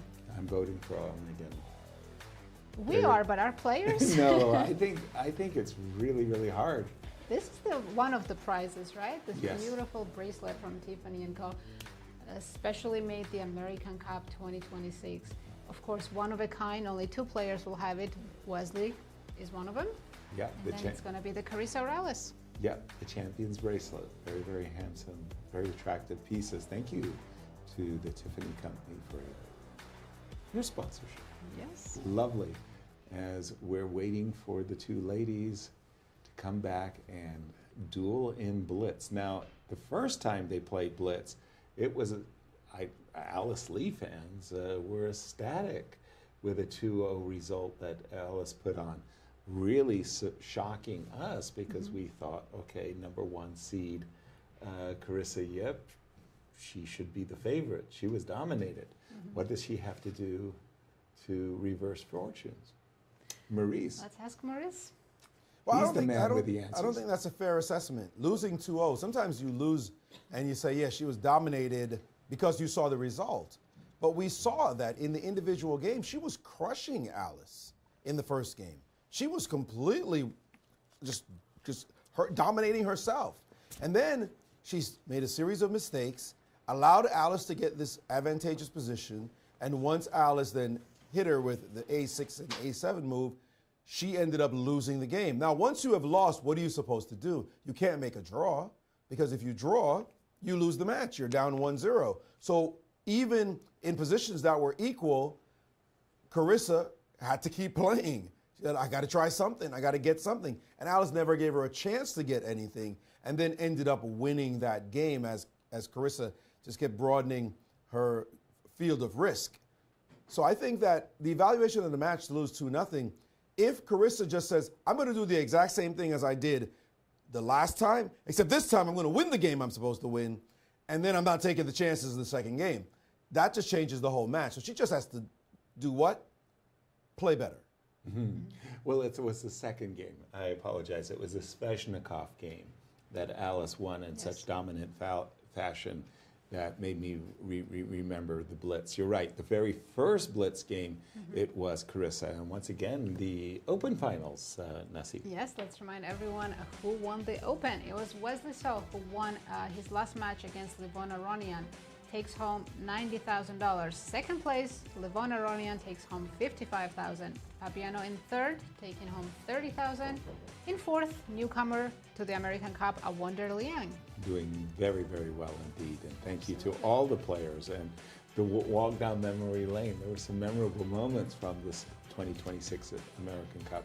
We know who the first two players are in the women's section, and but well, we don't know who's first, who's second. That's what they've got to decide. Yesterday, the pie chart told us that Carissa was Alice was a big favorite, of course, because she has 2 lives. Exactly. Now in Blitz, if you were a betting man, who would you pick? It's tough. I'm pausing because let's be fair. Alice has played a great tournament, and she's the defending champion, and she has really been the one to take advantage of her opportunities. I'm looking at Carissa Yip, and I'm saying Carissa going for the Grandmaster title. She's really closing in on that fabulous achievement. That will not be her career-defining moment because we're expecting even more. And we're off. But They started so quickly. Give it to Carissa as being a side favorite. Okay, I'm taking Alice again. She was my pick from the start. So you're just going to stay with it. And a repeat of the Sveshnikov. Now, this was the game 2, that Carissa played dreadfully, and Alice did win that game. And she did it with the move Bishop B4. That's thankfully, the move. Yeah, Maurice. Yeah, that's the key move, A5. And now she's played Bishop to B4. Very, very important and very different. Improvement, right? Yeah, huge, huge improvement. Well, let's not forget, Blitz is all about the clock. She might get a great position, but if she doesn't change the tempo, they just played a classical game. They only had a 15-minute break, and now they have to switch to a 3-minute game with a 2-second increment. It's very hard to do. And this imbalance that you're seeing on the board is so glaringly obvious. Black is, Alice is going to be using her pawns on the king side to try to drum up an attack against a castled king. E4, F4, queen E8, slide the queen to G6, attack the, what? Bishop 8? Okay, so from White's point of view, Carissa wants to play B4 and C5 and expand on the queen side. So Rook C8 played to slow down White's plans. Okay, Do we castle? No. Oh, whoa! wow. C5. Look at this. There's a cheapo in the position that you cannot capture the pawn on C5 because of D6. And look at there. Carissa's got some dirty tricking ideas of a discovered check. Again, the pawn on C5, untouchable. But who's tricking whom here? The king is still on E1. And it Look makes at that. me Queen think, takes A5. Can she get away with queen takes a5? That's a ridiculous capture, of course, but if I take on d6, bishop takes d6. Yeah, because the bishop on a3 is pinned. Because the rook on a1 is not protected and because we haven't castled. So Carissa probably will pick up the b7 pawn. Queen takes b7, rook to c7. Well, here we go. Then a6 pawn is hanging as well. Well, the bishop is hanging on e7, so I think here we queens go. might come off and then d takes c5. Sorry, say that Queens again? come off on a6 and Yeah. then black takes on c5. This game will be very balanced, and we That I see don't that feel is Carissa had a advantage. lead on the clock, but now she does not anymore. She had a substantial lead, but now she doesn't. So Queen just be careful. Queen b3, can you essay this?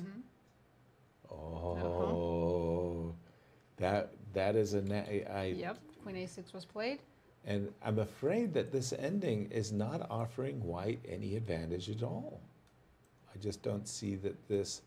Yeah, I can see from the border of my chess position that the chess equal, yeah. thermometer says equal, and I don't disagree. So Well, it's equal, but there's still imbalance in the position, right? White only has 1 pawn in the center, black has 3. The two bishops, white bishops are looking a little bit better at the moment. And now she's played rook d7, and rook fe1 gives a huge advantage to white. Rook Yes, the rook blocked the bishop from guarding the b5 square, and now black has to be extremely careful as the position. Oh, she missed bishop c8. Oh my goodness. She missed a huge move to put her bishop on the e6 square, or actually hit the pawn on f5. She missed bishop pawn e8. grabbing. Picking off the pawn on f5. Did Carissa in that moment by playing f3 first. That could cost her in the end. She just missed missed opportunity there. Huge move. Now it's no longer possible. Okay, so Alice what's... noticed and defended immediately. Yes. The moment she got her chance, she rectified the matters. Okay, so bishop to b5, tickling the rook. Isn't this still something? Because his bishop on e7 is a problem piece. Rook a7, okay, looks fine. Rook Yeah, I think Carissa is a7. still putting pressure on Alice. Bishop to c4. So Carissa, in her mind's eye, she's hoping for a tactic that is based on rook takes e7 and bishop takes c5. Fair? Yes, but I don't see that happening. You must believe. You must believe. Not anymore. Not anymore. You just don't believe. Nah. Feels like there's more drama that will happen in this game. Rook. But the clock, 58 seconds for Carissa and a minute 17 for Alice, with decisions to be made, and there's a trade on f3. Yep. Take. Munch, munch. And bishop drops back to f8, sidestepping those tactics that may have occurred with bishop takes e7, bishop White c5. has a bad pawn structure, 4 separated pawns, but she still has the initiative because she has the active pieces. Yeah. But long term, I think it's black for choice. Also, don't forget that there's some tension here. This bishop is actually out of the game, frankly. If the bishop were on f2, then you could play b3 and be happy. Carissa's still trying to press. By the way, with the clock. this is an echo of their first game. Carissa gets a winning edge, then she gives it up. If she loses, it'll be exactly like their first match. Whoa. We just saw a big move, rook e6, saying, you can't touch my rook. Takes, and the rook on d8 will be hanging, and bishop to f, bishop to g7, and now Look at her dancing and prancing. Is Carissa making complex moves? That is her nature. And now she is stopping to think, though. Only 20 seconds left to 58 seconds. That's not good. Alice has managed her time wonderfully. She has almost a minute against Carissa's 12 seconds. Wow, 12 seconds, did you say? Ooh. It's so easy to blunder when you have 12 seconds. Oh, you bet. And there's so many tactics in this position. 3 minor pieces. Everything's still possible. D5 D5 pawn is hanging. Bishop d5 right now looks good. Well, I wouldn't take with the knight because of rook f7. that's it. So, but you would take with the bishop, right? Right. Bishop f8, only 7 seconds left. Whoa, She's 5. got to move her rook. finds She's a got good 5 move. seconds to play on now for the rest of the game. And there goes that pawn. Oh, she blundered. Rook f7. Whoa! Rook f7. Alice has missed. Rook takes And rook f7. d5, and Carissa is winning. By the way, bishop d5 was stronger, but she's still better now. King f6, only move. King f6, yes. King running up the board. And now somehow she has to do it all Oh. with only 5 seconds left on her clock. 6 seconds now. I'm trying Yeah, I to think keep up. I think we're our... not seeing the moves anymore. Okay, so what happened after... We need to zoom in on the board. Yeah, Yes. Right now the board, our board is frozen. Bishop b2 So we need to check, just king take a look from f6. here. Actually, the live board is now back. Okay, let me just refresh. There you go. The live board is back. Alice And- is down to 16 seconds. Carissa knows she's winning. Ooh, almost blundered there. And now knight d5. This is much easier to play for white. Oh, much easier. The Man, question is, that can king she looks like it's checkmate getting the mated king? somehow. Whoa, This whoa, could whoa, be a whoa, perpetual. whoa, whoa. This could be a perpetual. I think Alice found No! She Oh. She blundered. with. She left her bishop She hanging left her with bishop a check. hanging, and Alice is back in the game. Alice is winning. Just flat out winning. She's exchange up. And Oh, now she's it's able easy. to trade that off. Now it's easy. Oh no, Carissa what a can design. disaster happened to Carissa in a completely winning position. And Oh. she's out of there. Wow. Well, again, when you only have 5 seconds, Anything can happen. anything can happen. And it did. But wow, Alice on the verge of a three-peat. Incredible. she- She's only 16 years old. It's incredible. Wow. This is Blitz. I mean, Carissa was doing so well. She was much better most of the game, especially after rook f7. And then Alice kept the advantage on the clock.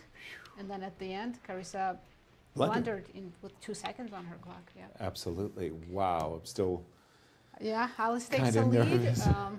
Now Carissa absolutely has to win the next game with the black pieces to force a second Blitz playoff. Yeah, let me just show what Carissa was trying to do, was trying to achieve. She played bishop f4 check, in her mind's eye, if you can take off the f3 pawn, the bishop on e2 checkmates the king on h5. So she tries to set up that f4 check that she had the blinders on. I just need to play f4 check. I mean, it's just a draw if she goes king f1. Alice would instantly repeat. Exactly. Instead, f4 check hangs the bishop, and Alice went on to win the game. Wow. That was a quick turnaround. It just took one move, one blunder, and this is the result. In Blitz game 1, Alice Lee wins with the black pieces against Carissa. Maurice, we're seeing everything in this American Cup. We knew things would turn around. It would just be dramatic. But this moment right here is the one that Carissa will also regret hugely. You had mentioned it, Nazi, that bishop d5 was better than offering a trade of rooks. Well, obviously the king moved in the position. She played rook takes. But the reason why this was not played is because you pin your bishop to your rook. You might think, well, why would I do that to myself? Let me keep the harmony. But this was so good, the black king has nowhere to go. If you play king to g7 or f6, you're going to get hit eventually by this move. Well, king g7, this for sure happens. And look at this. There's a knight e6 check. She's going to win a piece, not 2 pieces for a rook, a full piece, and the game is over. And if you had gone up to f6 instead, now bishop to b2 check, and when your king moves, again knight to c7, and she's going to win, count it again, a full piece, not 2 pieces for a rook. She would have been winning instantly with bishop takes d5 and knight c7. Instead, she played rook d5. We saw what transpired. And instead of winning the game, Carissa lost. And you know she is steaming right now. Can't believe, again and again, Alice escapes her clutches. Through the magic of television, watch the craziness at the end. Even Alice didn't know where the rook belonged, as you saw just right there. She's hesitant. And her king looks like it's about to get checkmated. And this is the moment for a draw. The king goes back to f1. There's a repetition. No. Alice says, what are you doing? Carissa said, oh my God, I just blundered a bishop.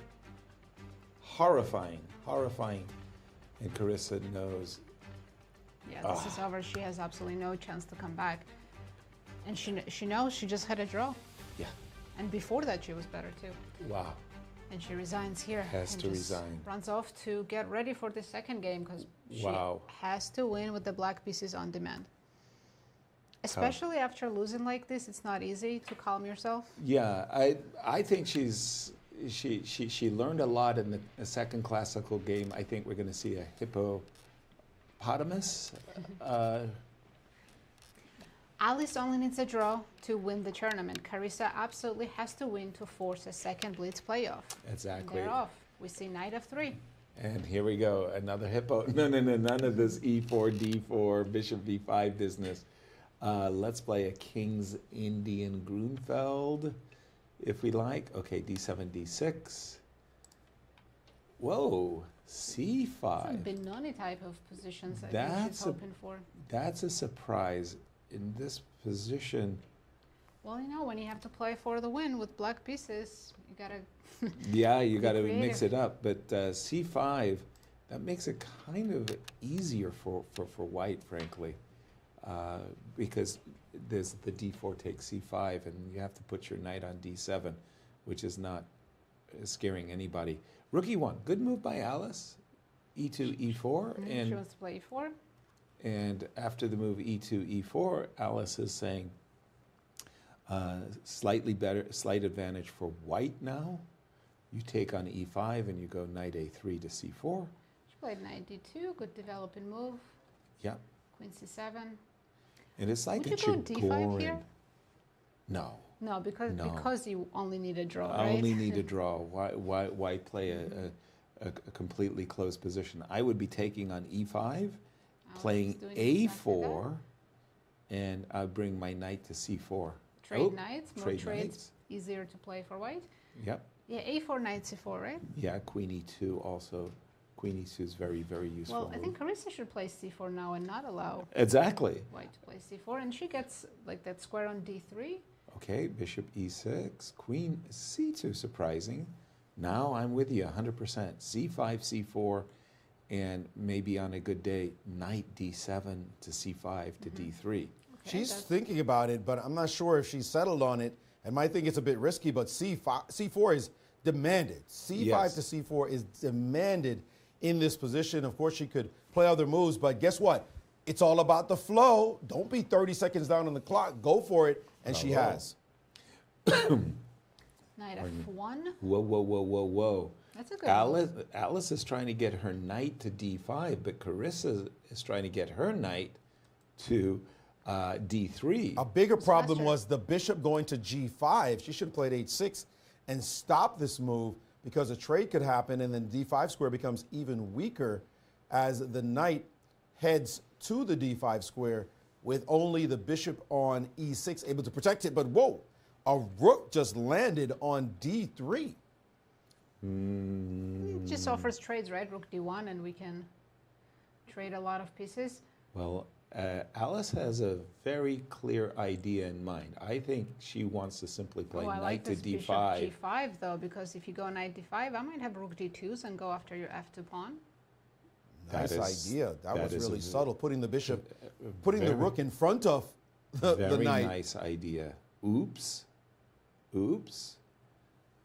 Now And bishop- there's bishop takes E3 in the Black is position. much better after bishop E3. Absolutely. Those are ugly double pawns. No, that's terrible. I think Carissa's Wow. basically winning. And you can't take the rook because after bishop takes, pawn takes as a tempo, you get to keep the two bishops. No, you drop back with the positionally, rook. this is black wins, right? 100%. Wait a minute. No, say 100% because she had 100% before, and she blew that last game. Well, And she's been getting just out-slipperied by Alice each time.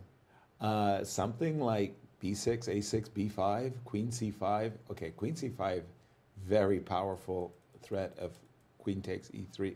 Whoa. Look at Carissa. Carissa saying, I want to play F5, F4. I'm undoubling the pawns, but I'm doing it very, very purposefully. It Was looks that a very good scary for move? white, but the engine did not approve of knight f5. I didn't like f5. But practically it looks good. Oh, yes. I mean, no question that Carissa's enjoying the moment. I think Carissa is playing Carissa chess right now. This She's is how she does. in the flow. Just go for it every Well, single F4. Does that allow rook d? F4 looks. Oh, F4 again. Oh yeah, scrumptious. Looks scrumptious. Rook d3 is also a good move. She's feeling it. Oh, she's played rook f8, another attacking That's move. a bad move. But that has thrown away the better part of her advantage Ooh, again. King g2. We just. Take on d7 first, don't blunder the pawn on e3. Ah, thank you. And So then king g2. keeping the rook keeping the pawn defended. Start with rook d7 and then. But she could have played f4. And king g2, yeah, f4 was Wow. great for white. F4 was great for Carissa. Now there's just a little bit of pressure still for Alice, but I mean, the worst is over. Oh, I think Carissa's absolutely. looking at this position going, wait a second, didn't I have something here? Yes, she and did. she just let it go from a fantastic position, f4, rook d3.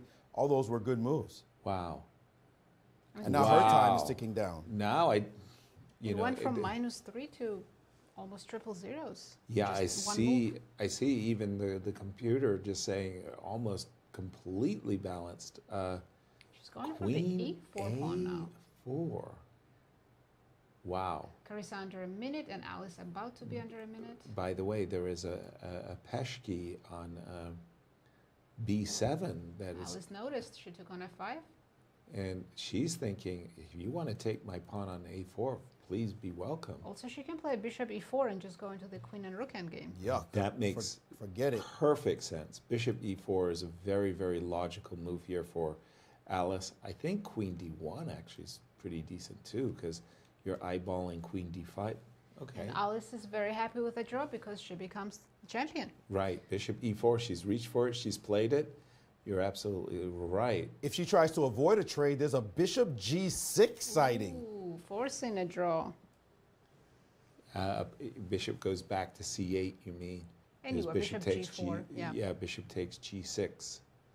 Now, with desperate times ahead of her, Carissa has to somehow find a way to make this complicated when she's down on the clock and down 1-0 in the match.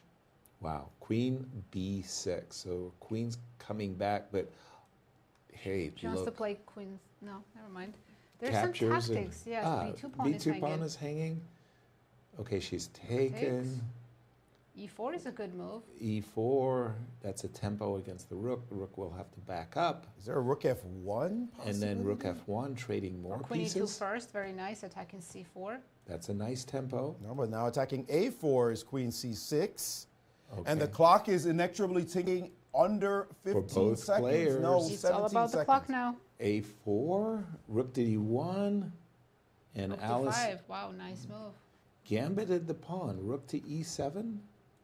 So Carissa saying, look, I need to Ooh, win. she's threatening d8 now. So it's time to come back, maybe? Both at around 13 seconds. King g7. If you go rook d8, rook e8. King h3. Whoa, Whoa! What's that about? Where's that going? That is a crazy move. No, not. Whoa! No, that was a That was a transmission problem. yeah. For a moment bold there, move I saw by- Anything can happen. 10 seconds. Alice, but now she has to defend queen f3. And now rook f8. Queen f1 is Carissa's mate. winning. Queen Mate f1 is on mate. The board is coming. Queen a1, but that allows queen f3. And now Queen queen E3. e3, and she's picking off the e-pawn. What a comeback by Carissa Yip. Winning on demand with the black pieces, Carissa. Wow, whoever wins this is going to be very, very, very worthy. But that was a bad game by Alice. Alice The got last into couple that. of moves too. Yeah. Whoo. Again, That I got was- butterflies over yeah. here. I don't know about you. That was It was nerve-wracking. hard to follow too. It kept changing. Carissa has been dominating this so Yeah. far. She should have won game one. She blew it. This game, she should have won earlier, or at least played that f4 attack, and we all were just sitting back saying, ooh, we love these attacks. Then she somehow turned it around at the end, and it looks like Alice's nerves left her. Mm-hmm. Can they pull it together? But I see it looks in Carissa's face, the look of a woman who knows how to close the deal when the time comes, and the kind of determination and tenacity, and frankly, simply being pissed off. You can just see it in her face. No, excuse me, I'm here to win. And they are tied again with a must-win game by Carissa, and they're about to give us 2 more enthralling games. You By the can't way, beat this. Both wins with the black pieces. Who could have predicted that? Black moves and wins. Didn't you know it's the new natural, new normal? Wow. When you get down to 20 seconds or 10 or less, as we saw, easy to... The mistakes just mistake. come, The yes, King of course. H3 was... Yeah, okay, as soon as I saw King H3, I was like, okay, this is going wrong. Totally. But hey, we get another pair And- of Blitz games. Carissa will start with the black pieces because colors reversed, right? Colors reversed. And she just won with black. She's feeling good. Can she keep up the momentum? Yeah. I think in the Wow. second game, Carissa managed her clock better, put Alice in time pressure. That's where Alice really made mistakes. Because in the first game, Alice always kept this time advantage on her clock, at least 30 seconds, maybe even more. And that's when she managed to outplay. Maurice, what do you say? Well, I think I had to reiterate. I think that right now, Alice has to calm her nerves because Carissa is showing the better nerves. She may have won the first game, but Carissa was doing very well. Yep. So, and forget about very well. Carissa was winning in 1 move or 2 moves. Bishop takes d5, knight c7.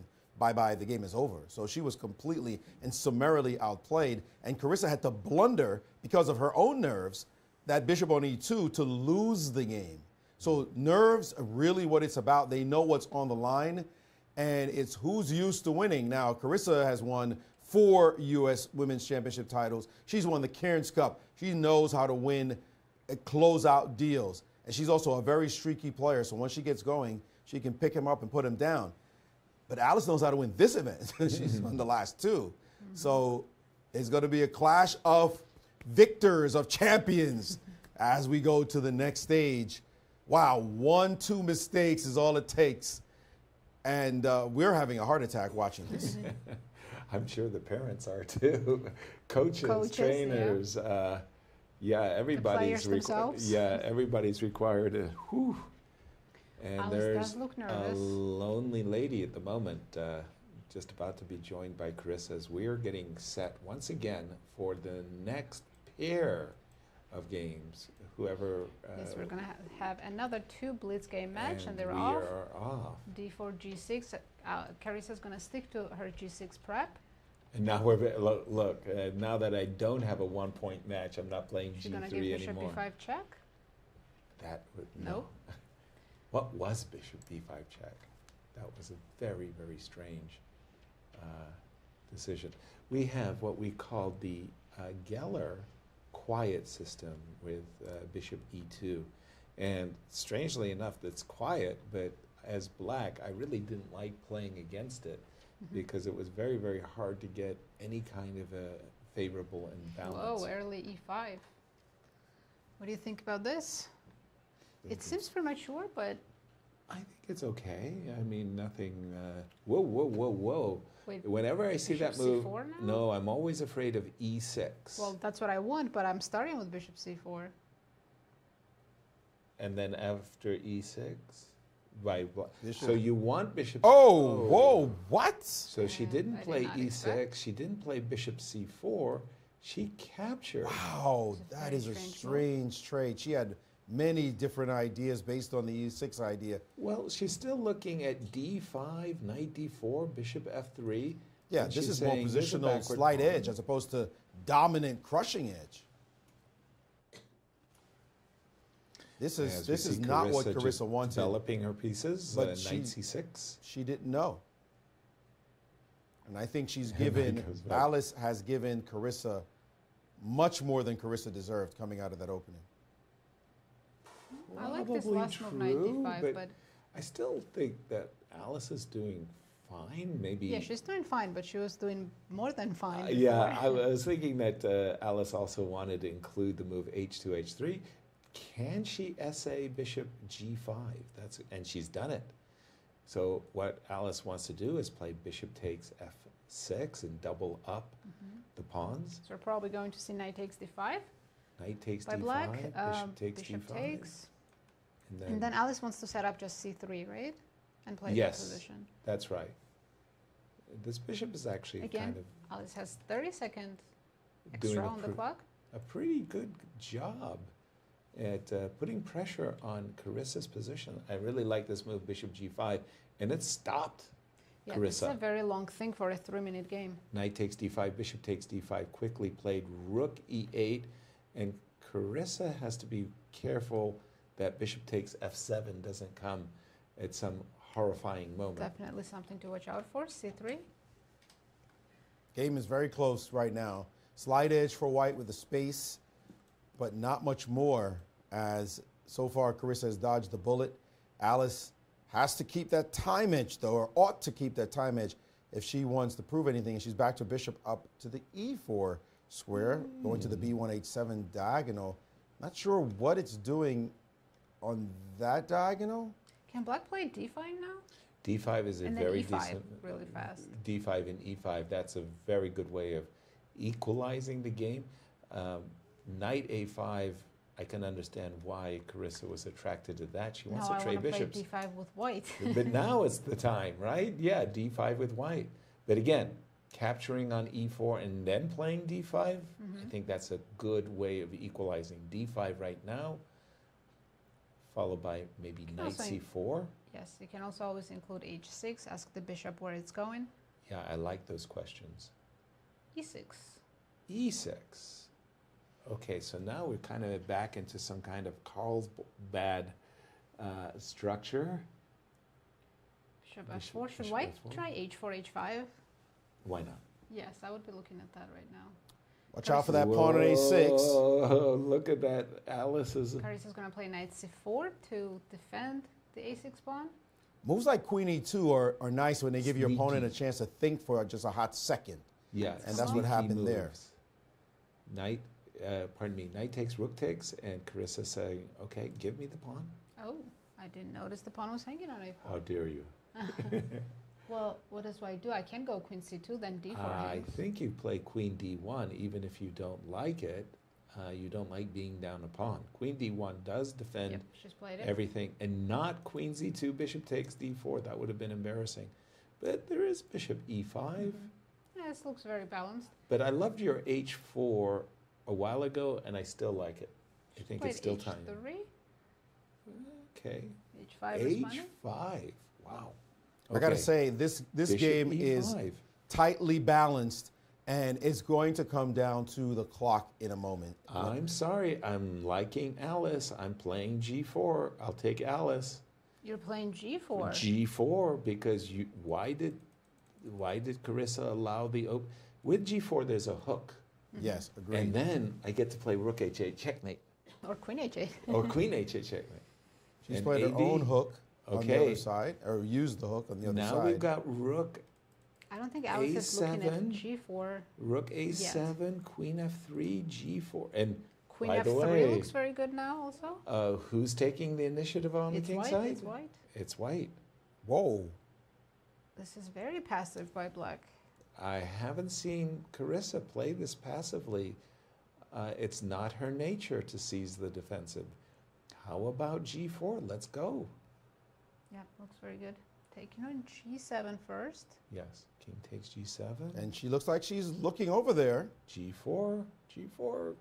You can do it, Alice. Nope. She turned it down and gave one tempo. Wow. But here comes a threat to e6. Apparently, instead of rook a6, rook e7 was just winning for white. Rook e7 Yes. followed by rook a7. Just winning, ending the game. Wow. Wow, that's huge. Yes, b4 was a blunder. But queen c8 is a brilliant move by Carissa because now rook e7 hangs the a6 rook, and this looks like Anything can happen you're here. fishing for a check. And a rook takes e6 business? This is Oh, only she took the pawn. First game of their second Blitz match. Let's not forget they'll be back for another. What is... Who's playing for a win? Carissa has an extra pawn. Well... But her king is definitely weaker at the Rook moment. to d... Okay, rook b6. She's setting up to try to put as much pressure on the f7 pawn with... It's not easy to defend against that. It is not easy. Actually, I don't see how you defend. I'm playing queen here and queen here, but I'm looking at E6 is rook hanging. e6 as a Carissa problem. is down on the clock now, 25 seconds. Queen e8. Queen e8. Rook's Alice double. is double. You know, I have been pawn up in my career, but I don't like these positions. She has to when play you're e5 pawn. right here, right now. She cannot allow the E5. queen to get a dominant position. She has to Check. block. And But look queen at this, f6. only 10 seconds to decide. 7 seconds. She needs to move. And she's found the only move in the position to And play. queen f6, queen and e6. queen e6 or, no, what is Oh, this? this is losing. She just Queen allowed takes mate. G6. Queen Queen takes G6 Queen check. G6 is not mate. Queen takes she's G6 not is seeing checkmate. Queen takes She doesn't G6 see ends it. the game. She does see it. She playing didn't E6. see it. This is enough. Oh, this But also this is is good enough. dominant enough. But G6, you're right. No, it's just one it's check. over. It's over. It's just one check. No. And we can Same move. take on takes G6. Yeah, she And sees she's it found now, it. And that's that's mate. game. Whoa, Carissa takes the lead again in their second Blitz Pardon match. me, Alice. Sorry, Alice takes lead with the white pieces. Wow. Your pick. Why is every one of Everything these happens games so fast at the end. nerve-wracking? Because they're such great players and it's all equal until they go down to like 10 seconds and then everything And then the explodes. match is decided in the final Yeah. 10 seconds. I Maurice? lost track of who was playing with white towards the end, you know? Wow. You said something that was really remarkable. There was a one-move win that was Yeah, here, missed. rook e7. We saw how Alice won the game by doubling her rooks on the 7th rank, and she She could played. have done it faster. Yeah, she made a bad decision by playing rook a6. She could have started with the rook e7, gone for that position where the rooks are dominant, and won the game. Game over. Wow. Because as you can see, black queen on c6 and rook on c4 cannot protect the f7 pawn. Maurice, very, very exciting for us, maybe not so for the players. Yes, and time, we said time matters so much, and it's actually part of the game. It's as though you've got, you say, father time? Is that what it is? No. It's like the hand of death, or what is that image with death with the Sith? And it's waiting for you. Come on, your time is ticking, and it's about to run out, and you feel that kind of pressure. The Grim Reaper. Thank you, producer. So queen e6, if she had some time on the clock, this shuts the whole thing down.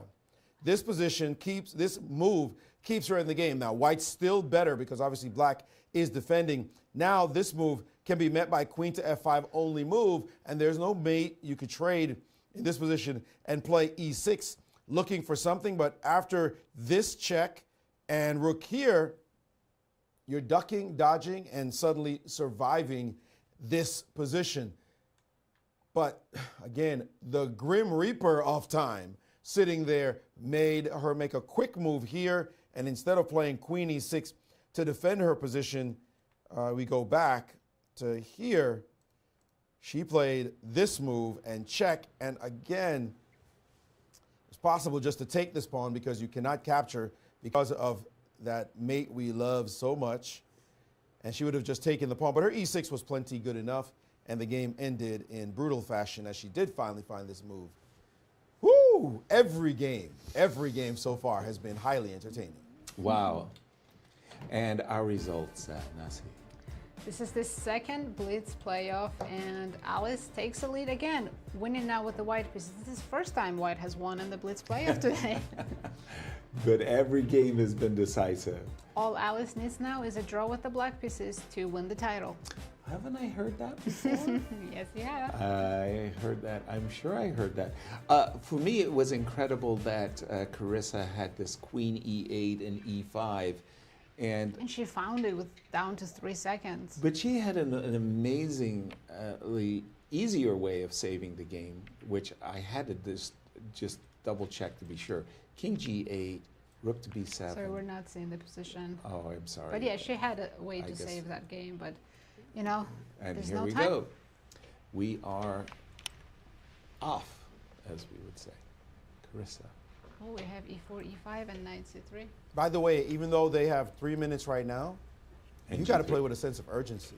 You got to feel like, I want to get a lead on the clock. I need to move now. Right. I need to move now. I need like just that kind of urgency.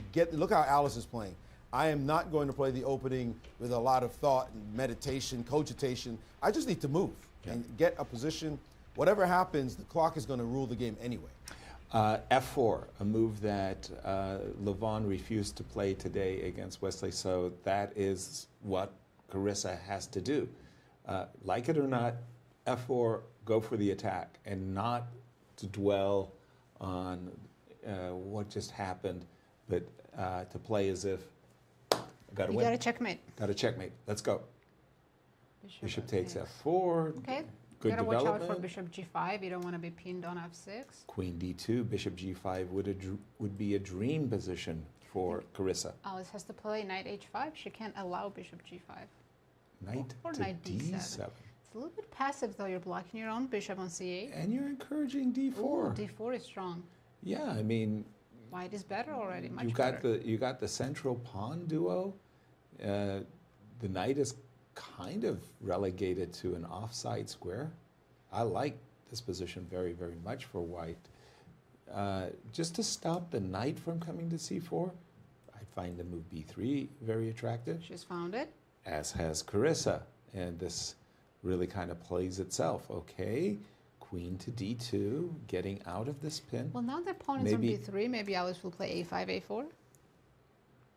Yeah, that's Okay. that's not the business that's happening right now. It's that Bishop H6. Let me soften you up on the dark squares and start to work you over in the F file. This is sounded like some physical tech. The What? last move D5 can be good. How can you possibly get away with attacking when I mean, White there's could no simply play E5 right now and attacking? just take that F6 square under You've got to control. play E5. You cannot let that knight on B6 come back in the game. You have got to kill off all hope for that knight by if we playing take E5. why? Bishop E2 and Knight D5? Or take on D4? Yeah, that's what Yes. Alice calculated, but if Carissa plays E5, White is just much better. Complete domination on the dark squares. Big moment for Carissa here. Big then. moment, and look how much time she's spending. She better hurry up and play the move, and now she's done it. And Queen Alice, D7. Alice is not thinking too much. But her position's terrible. It is. Oh, Bishop. Oh, don't chase the knight. Don't push the knight. I mean, she can include it. Bishop H6 is still coming. Okay, but isn't it just drop the bishop on H6, put your rook on F6, put your rook on F1, and that's contract. That's game Games, over, yeah. game, set, and match. The dark square bind is horrific Totally right now. dominant. This is all Carissa if she plays this correctly and keeps her head about her with 138 on the clock. This is a winning position. This is a positionally, but Carissa has to win to tie the match And force an Armageddon game. and force. Now put a rook. Oh, she could have put a rook on F6. F6 plays itself. Oh my gosh. She's looking for H3, Maurice. She's looking for H3. No, I don't doubt Bishop is it. not trapped. And knight. Black can H? play C6 right now. Okay. Ooh, Knight H5, but that's only a draw. Are you sure? Okay, Knight E6 Ooh, is ooh, just... ooh, ooh, ooh, D5 is hanging. Yeah, this is... What is going on? absolutely a free pawn. Can I take? Can't Carissa? then put the knight on Carissa's F6. asked the same question. Are you sure you haven't just blundered the pawn? Knight C6 goes to is what she's F6. thinking about, but knight B6 lands on the board. Also, Knight F6 wins the bishop on G4. That's what That I was too. thinking. That The too. knight is forking the bishop and queen. Next move, Oh, C3. She's blundered. C3. Oh, knight F6 was Yeah, but- probably strong. Or no, knight F6 queen. No, but Carissa's this completely this is This, though, totally dominant. looks now. over. Knight F6 and I think best thing Alice can do is sacrifice her queen, Queen D5, Rook D5, and hope for some fortress. Yeah, right. I totally agree the with that. only By the thing. way, There's I nothing totally else. agree with that. There's no other, because the moment you see resign knight otherwise. F6, you can just resign. I Yep. mean, that's just like, it's game over. It's crushing. I don't understand. How does that work after? Well, it's Nothing. not It doesn't working, work. It's just two minor pieces, and you lose the Ooh, game. queen But C8. knight f6 is just resigns. Knight f6. Go. What is she thinking about? Just drop the piece, keep the flow. Keep the flow. That's right. Just drop the piece there. Let the rest figure itself out. And now knight c5. Ooh, a little tricky. Queen g5, perhaps? Ends all the trickies. Queen g5, followed by knight takes g4. Me like. And White's going to win at least a piece, if not Maybe checkmate, Mhm. actually. Queen g5, yep. And Carissa's finally playing in a flow that we know she can get into, and then she just dominates. Bishop E2 take with the some knight. desperation here. Take the knight. She could take the knight. She could move the rook and attack the bishop and then take the knight. Take She's the got knight. too many options. Take Too the many. knight. She's under a minute now. Make one of them. Everything's winning. Yeah. No, that's not the attitude. Make a move is the attitude. Just go. What is this? You can't just be looking and looking how beautiful my position is. Make a move. Take a knight. No, I think she's found a win and she's just double checking it. You took the knight. That was not that deep. Mhm. That's how you win. Just Knight h5 is coming, and my that's game goodness. over. Correct. Rook takes f1. I was Also, even knight thinking of g4 knight looks like a G4 monster and, move. You checkmate on h6, the famous patterns. Yeah, Leon. absolutely. How do But you deal with knight g4? You can't. You It's can't. just coming. On knight g4, I guess king h8 and wait for the pieces to land where On they're great- supposed to go. on great squares. Queen e6, only move. 20 seconds left. But come on, Carissa. Queen e6 has been played. She just needs to hurry up. Now she has 14 seconds. And uh-oh. She is letting her opponent push her back a little bit. She's still winning. Something's going to land on d5, though. So that's good news. c6. Queen Alice has to play c6. e3. She can't allow bishop d5. Agreed. c6 Right. is a must. Queen f4, she played. Sorry. Queen f. And bishop f3. I'm not feeling this right now. I'm not feeling the clarity. Down to 10 seconds. Oh. Make a She move. blundered the pawn on c5. Of course, she's still winning, but Hopefully she didn't just blunder that move. She saw it. No, she blundered that move. That was a, but she still has knight g4. Knight g4 has got to be winning. queen bec- d2 trades queens, though. You're no Queen longer d2 checkmating. You're right. This is what I'm And talking about. Carissa And is- there goes that. And now we course. have to win a technical endgame, and she has to do it quickly with only 5 seconds. Move! She's hesitating too much. Oh, this is, she's Okay, she going needs to to feel speed up so now hurt and if she make doesn't quick- win this game.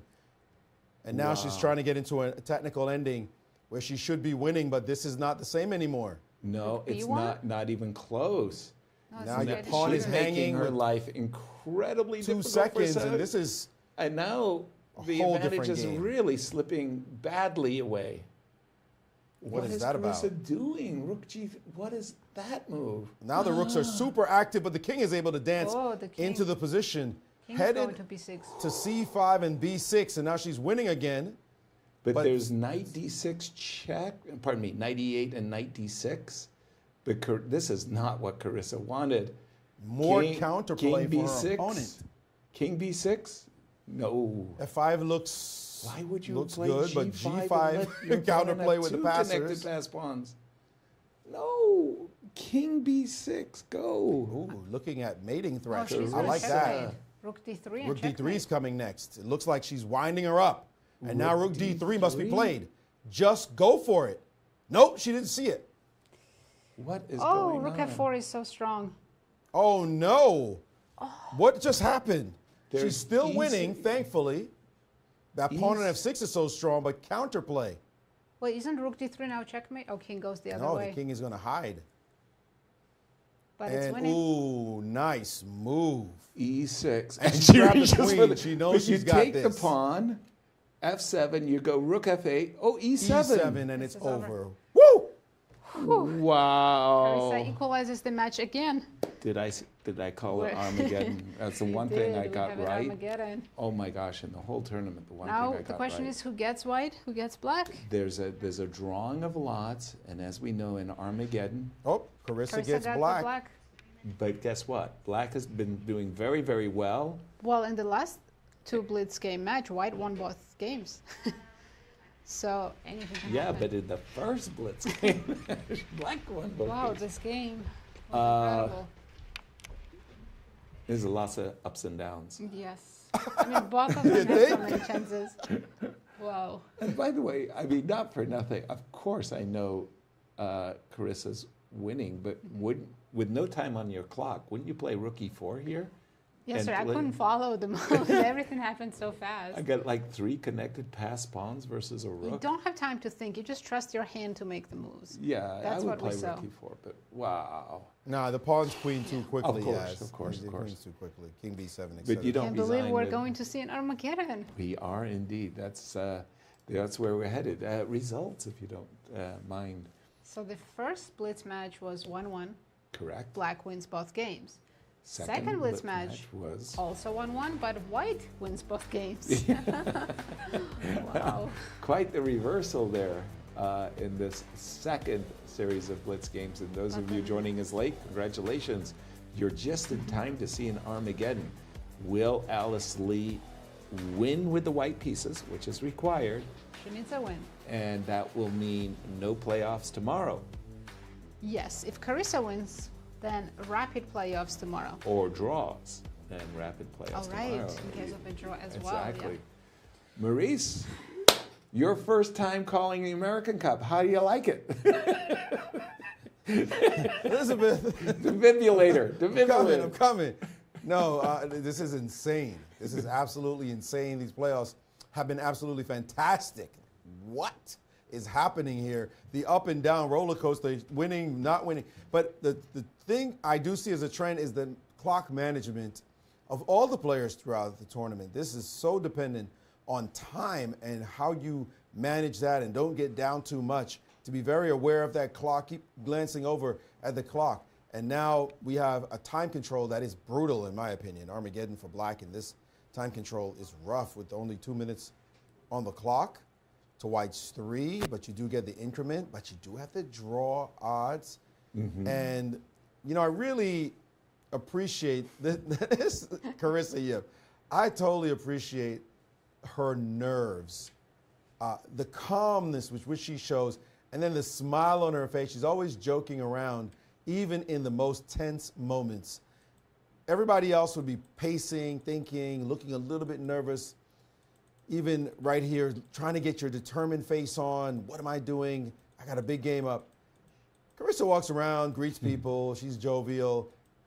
Then she sits down at the board, and then she's going to sit and probably smile when she sits down in front of Alice. And then she's like, yeah, let's play. Let's go.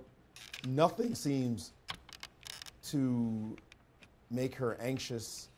She just plays. Yeah, but boy, did she let certain moments here slip away.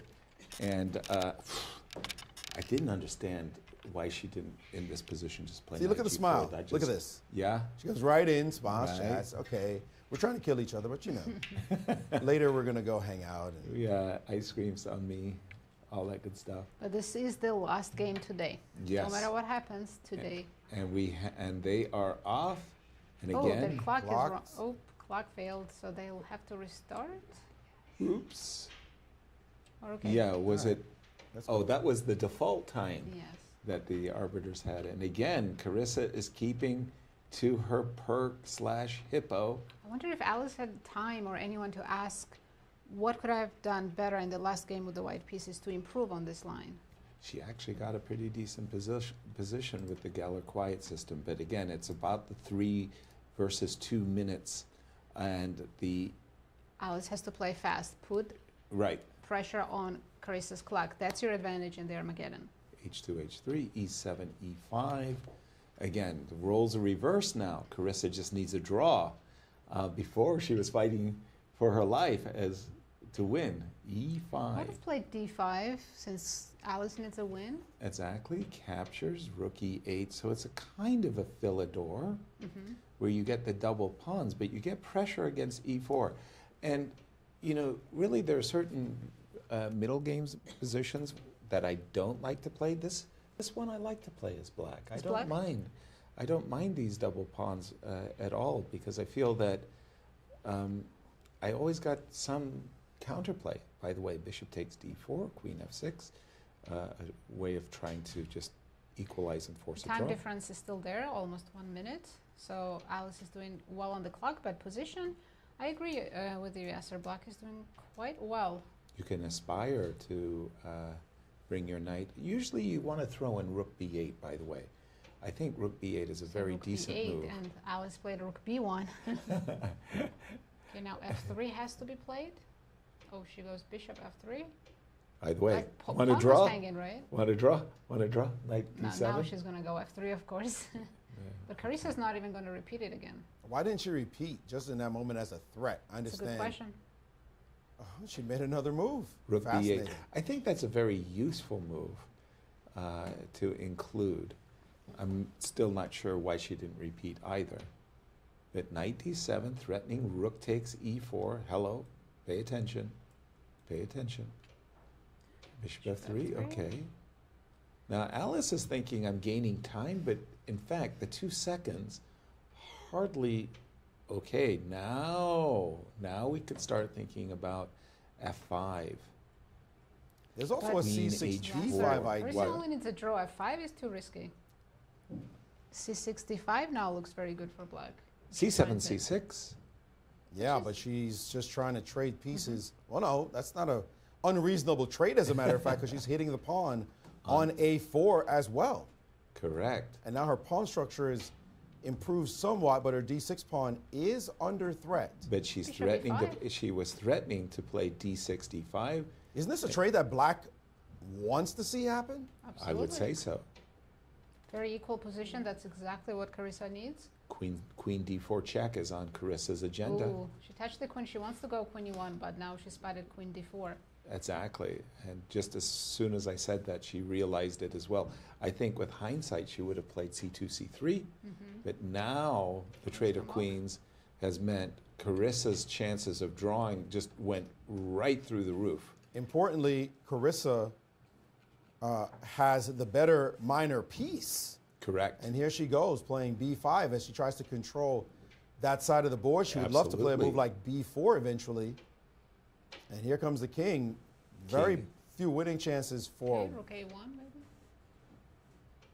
for white, but she's got to keep Rook playing. a8. I'd find myself drawn to rook a8. Yes, and she has as well. And king e7, there's no, all the business squares are covered on the e file, but because you have rook a2. It's looking more and more like tomorrow we don't have a day off. No rest for the weary, huh? Or the wicked. Well, of course, Alice will try everything she can in this position, but Carissa just shutting it down. Fantastic setup. This reminds me of the position Wesley So just had against Levon. Levon when he took over the A file and attacked the C2 square. And now H6, fixing the pawn on H7 for the future, but creating a weakness herself. There's also no time advantage anymore for Alice. They're even on the clock. That's huge. That's huge. Yep. Well, no time advantage for Carissa. No, Alice. Alice started a minute ahead. Yeah, with the 3 minutes. Apologies, you're absolutely right. Isn't B4 B4. Oh. H1, don't blunder the H6 pawn. Look at She that. can go back. She can go back. Bishop D3. I mean, how do you break through here? It's such a Exactly. fortress. It's a stone cold fortress. You would put your king perhaps on C6 and put your bishop on. Okay, G3 F4 is the only chance Alice has. Only chance. The only chance to. Actually, that's something, because then Rook G1, Rook G7 is an idea. Move played. Check. That's a bold move. Oh, okay, King she wants to C4. play There was a bishop baiting idea with E6. Rook A5. Nice. Now she's threatening Bishop B3. No. She's missed it. She's missed it. Bishop Bishop takes B3 B3 win a is pawn? winning. And Black's winning. I think she allowed It's just because you've got Bishop takes C2 as Coming a follow-up. next. She's going to capture. She missed the tactic. And Carissa has plenty of time on the clock. C4 as well. C4. This is winning. Goodness. This is completely winning for Black. C4. Oof. Taking on G5.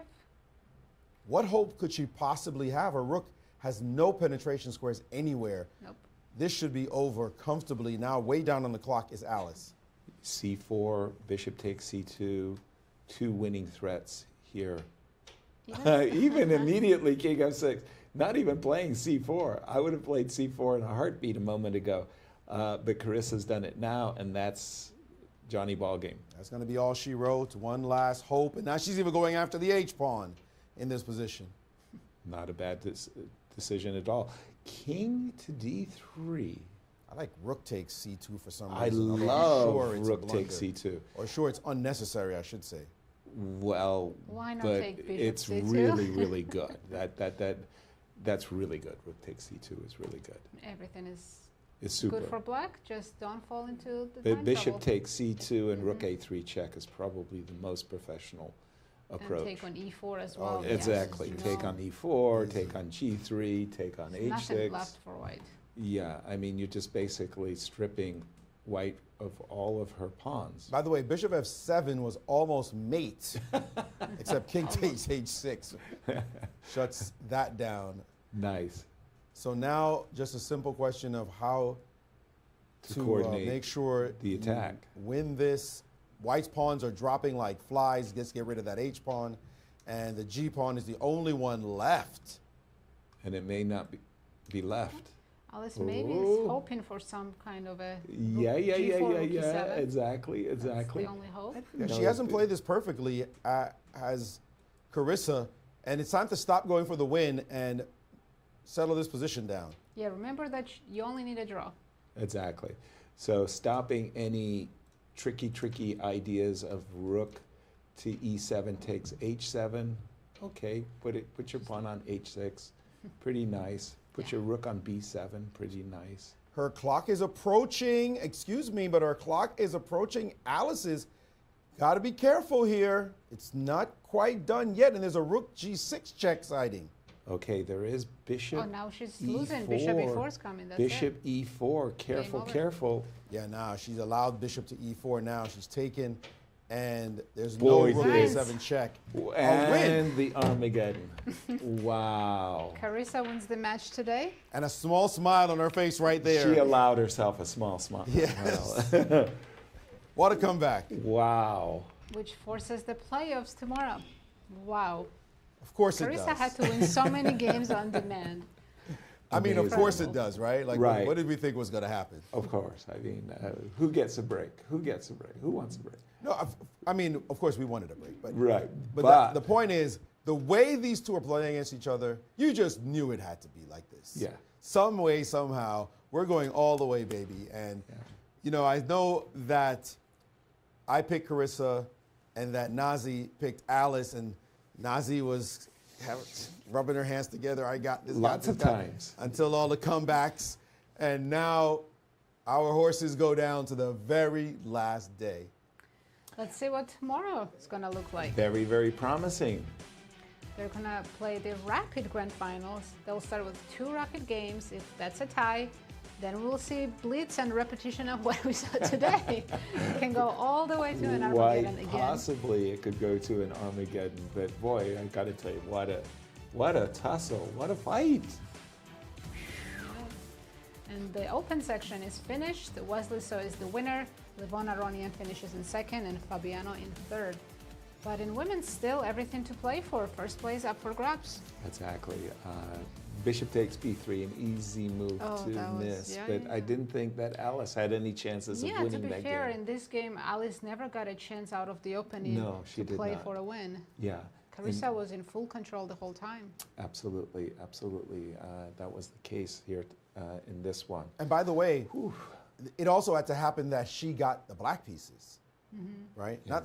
Not that she couldn't win with white, but having the black pieces, put the draw in her back pocket.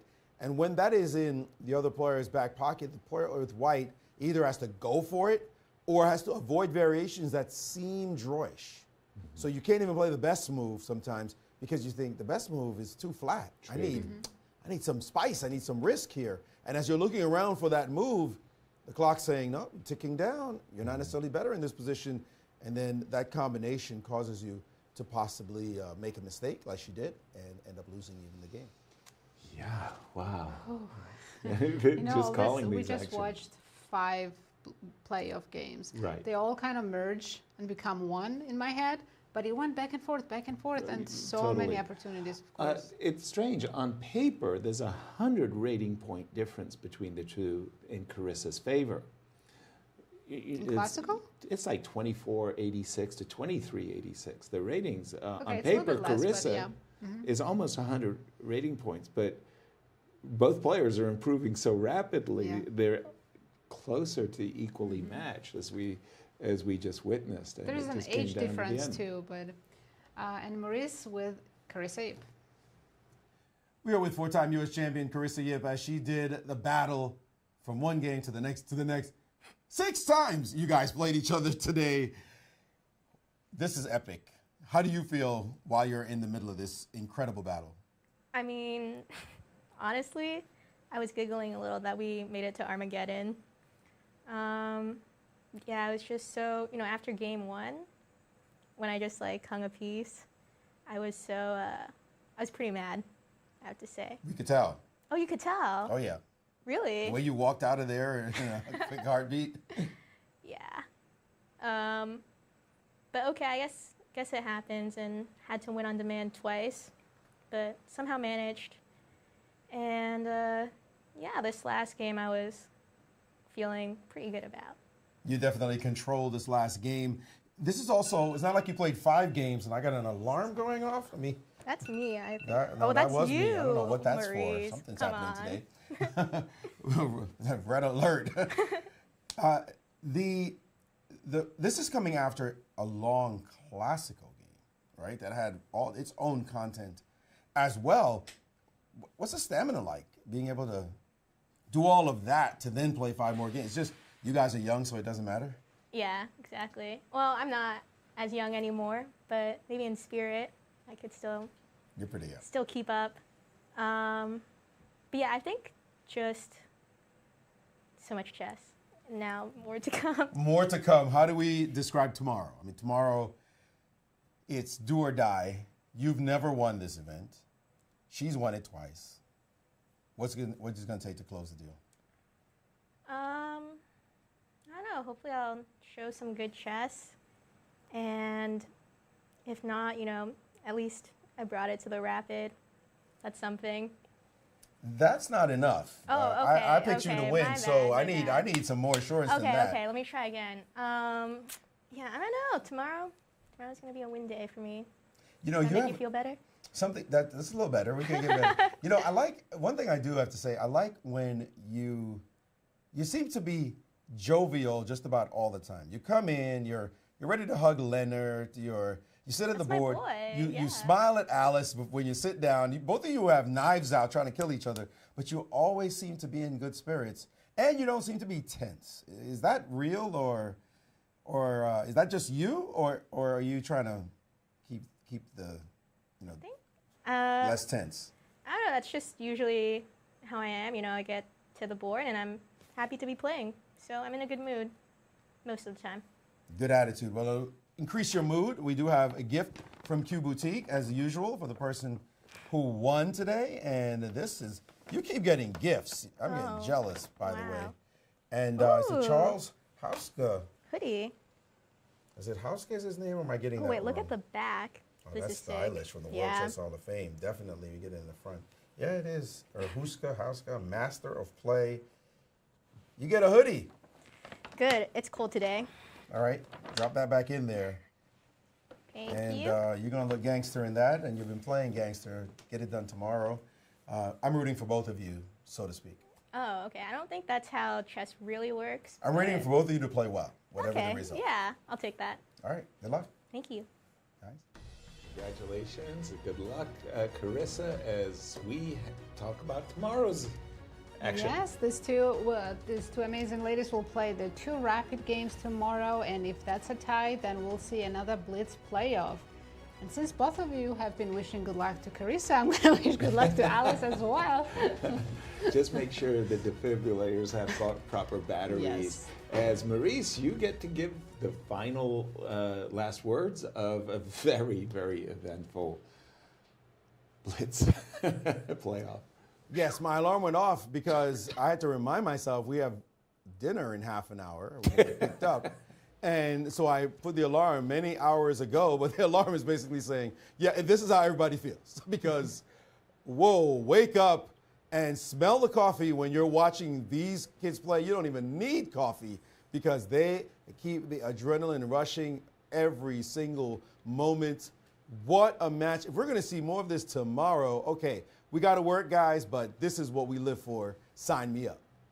Absolutely. Commentator's dream. Wonderful American Cup. Nasi, wonderful, great commentary. Day, but it's Loved all it. Carissa and Alice, they gave us an amazing show today, so thanks to both of them. Thank you as well for watching. Tell your friends where you're hanging out. Tomorrow, the championship will be decided in the ladies bracket. Be sure to tell your friends where you're hanging out. Good Don't night. miss the last day. We'll see you all From tomorrow. St. Louis. Bye-bye.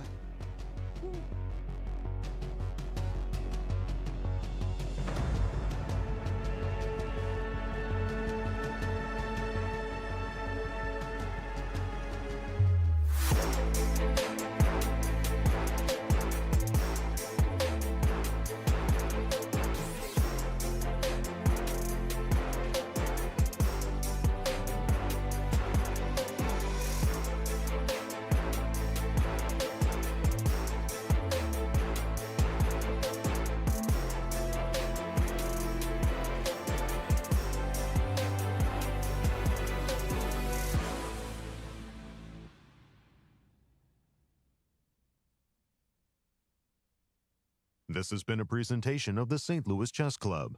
Any reproduction or distribution of this content without the express written consent of the St. Louis Chess Club is prohibited.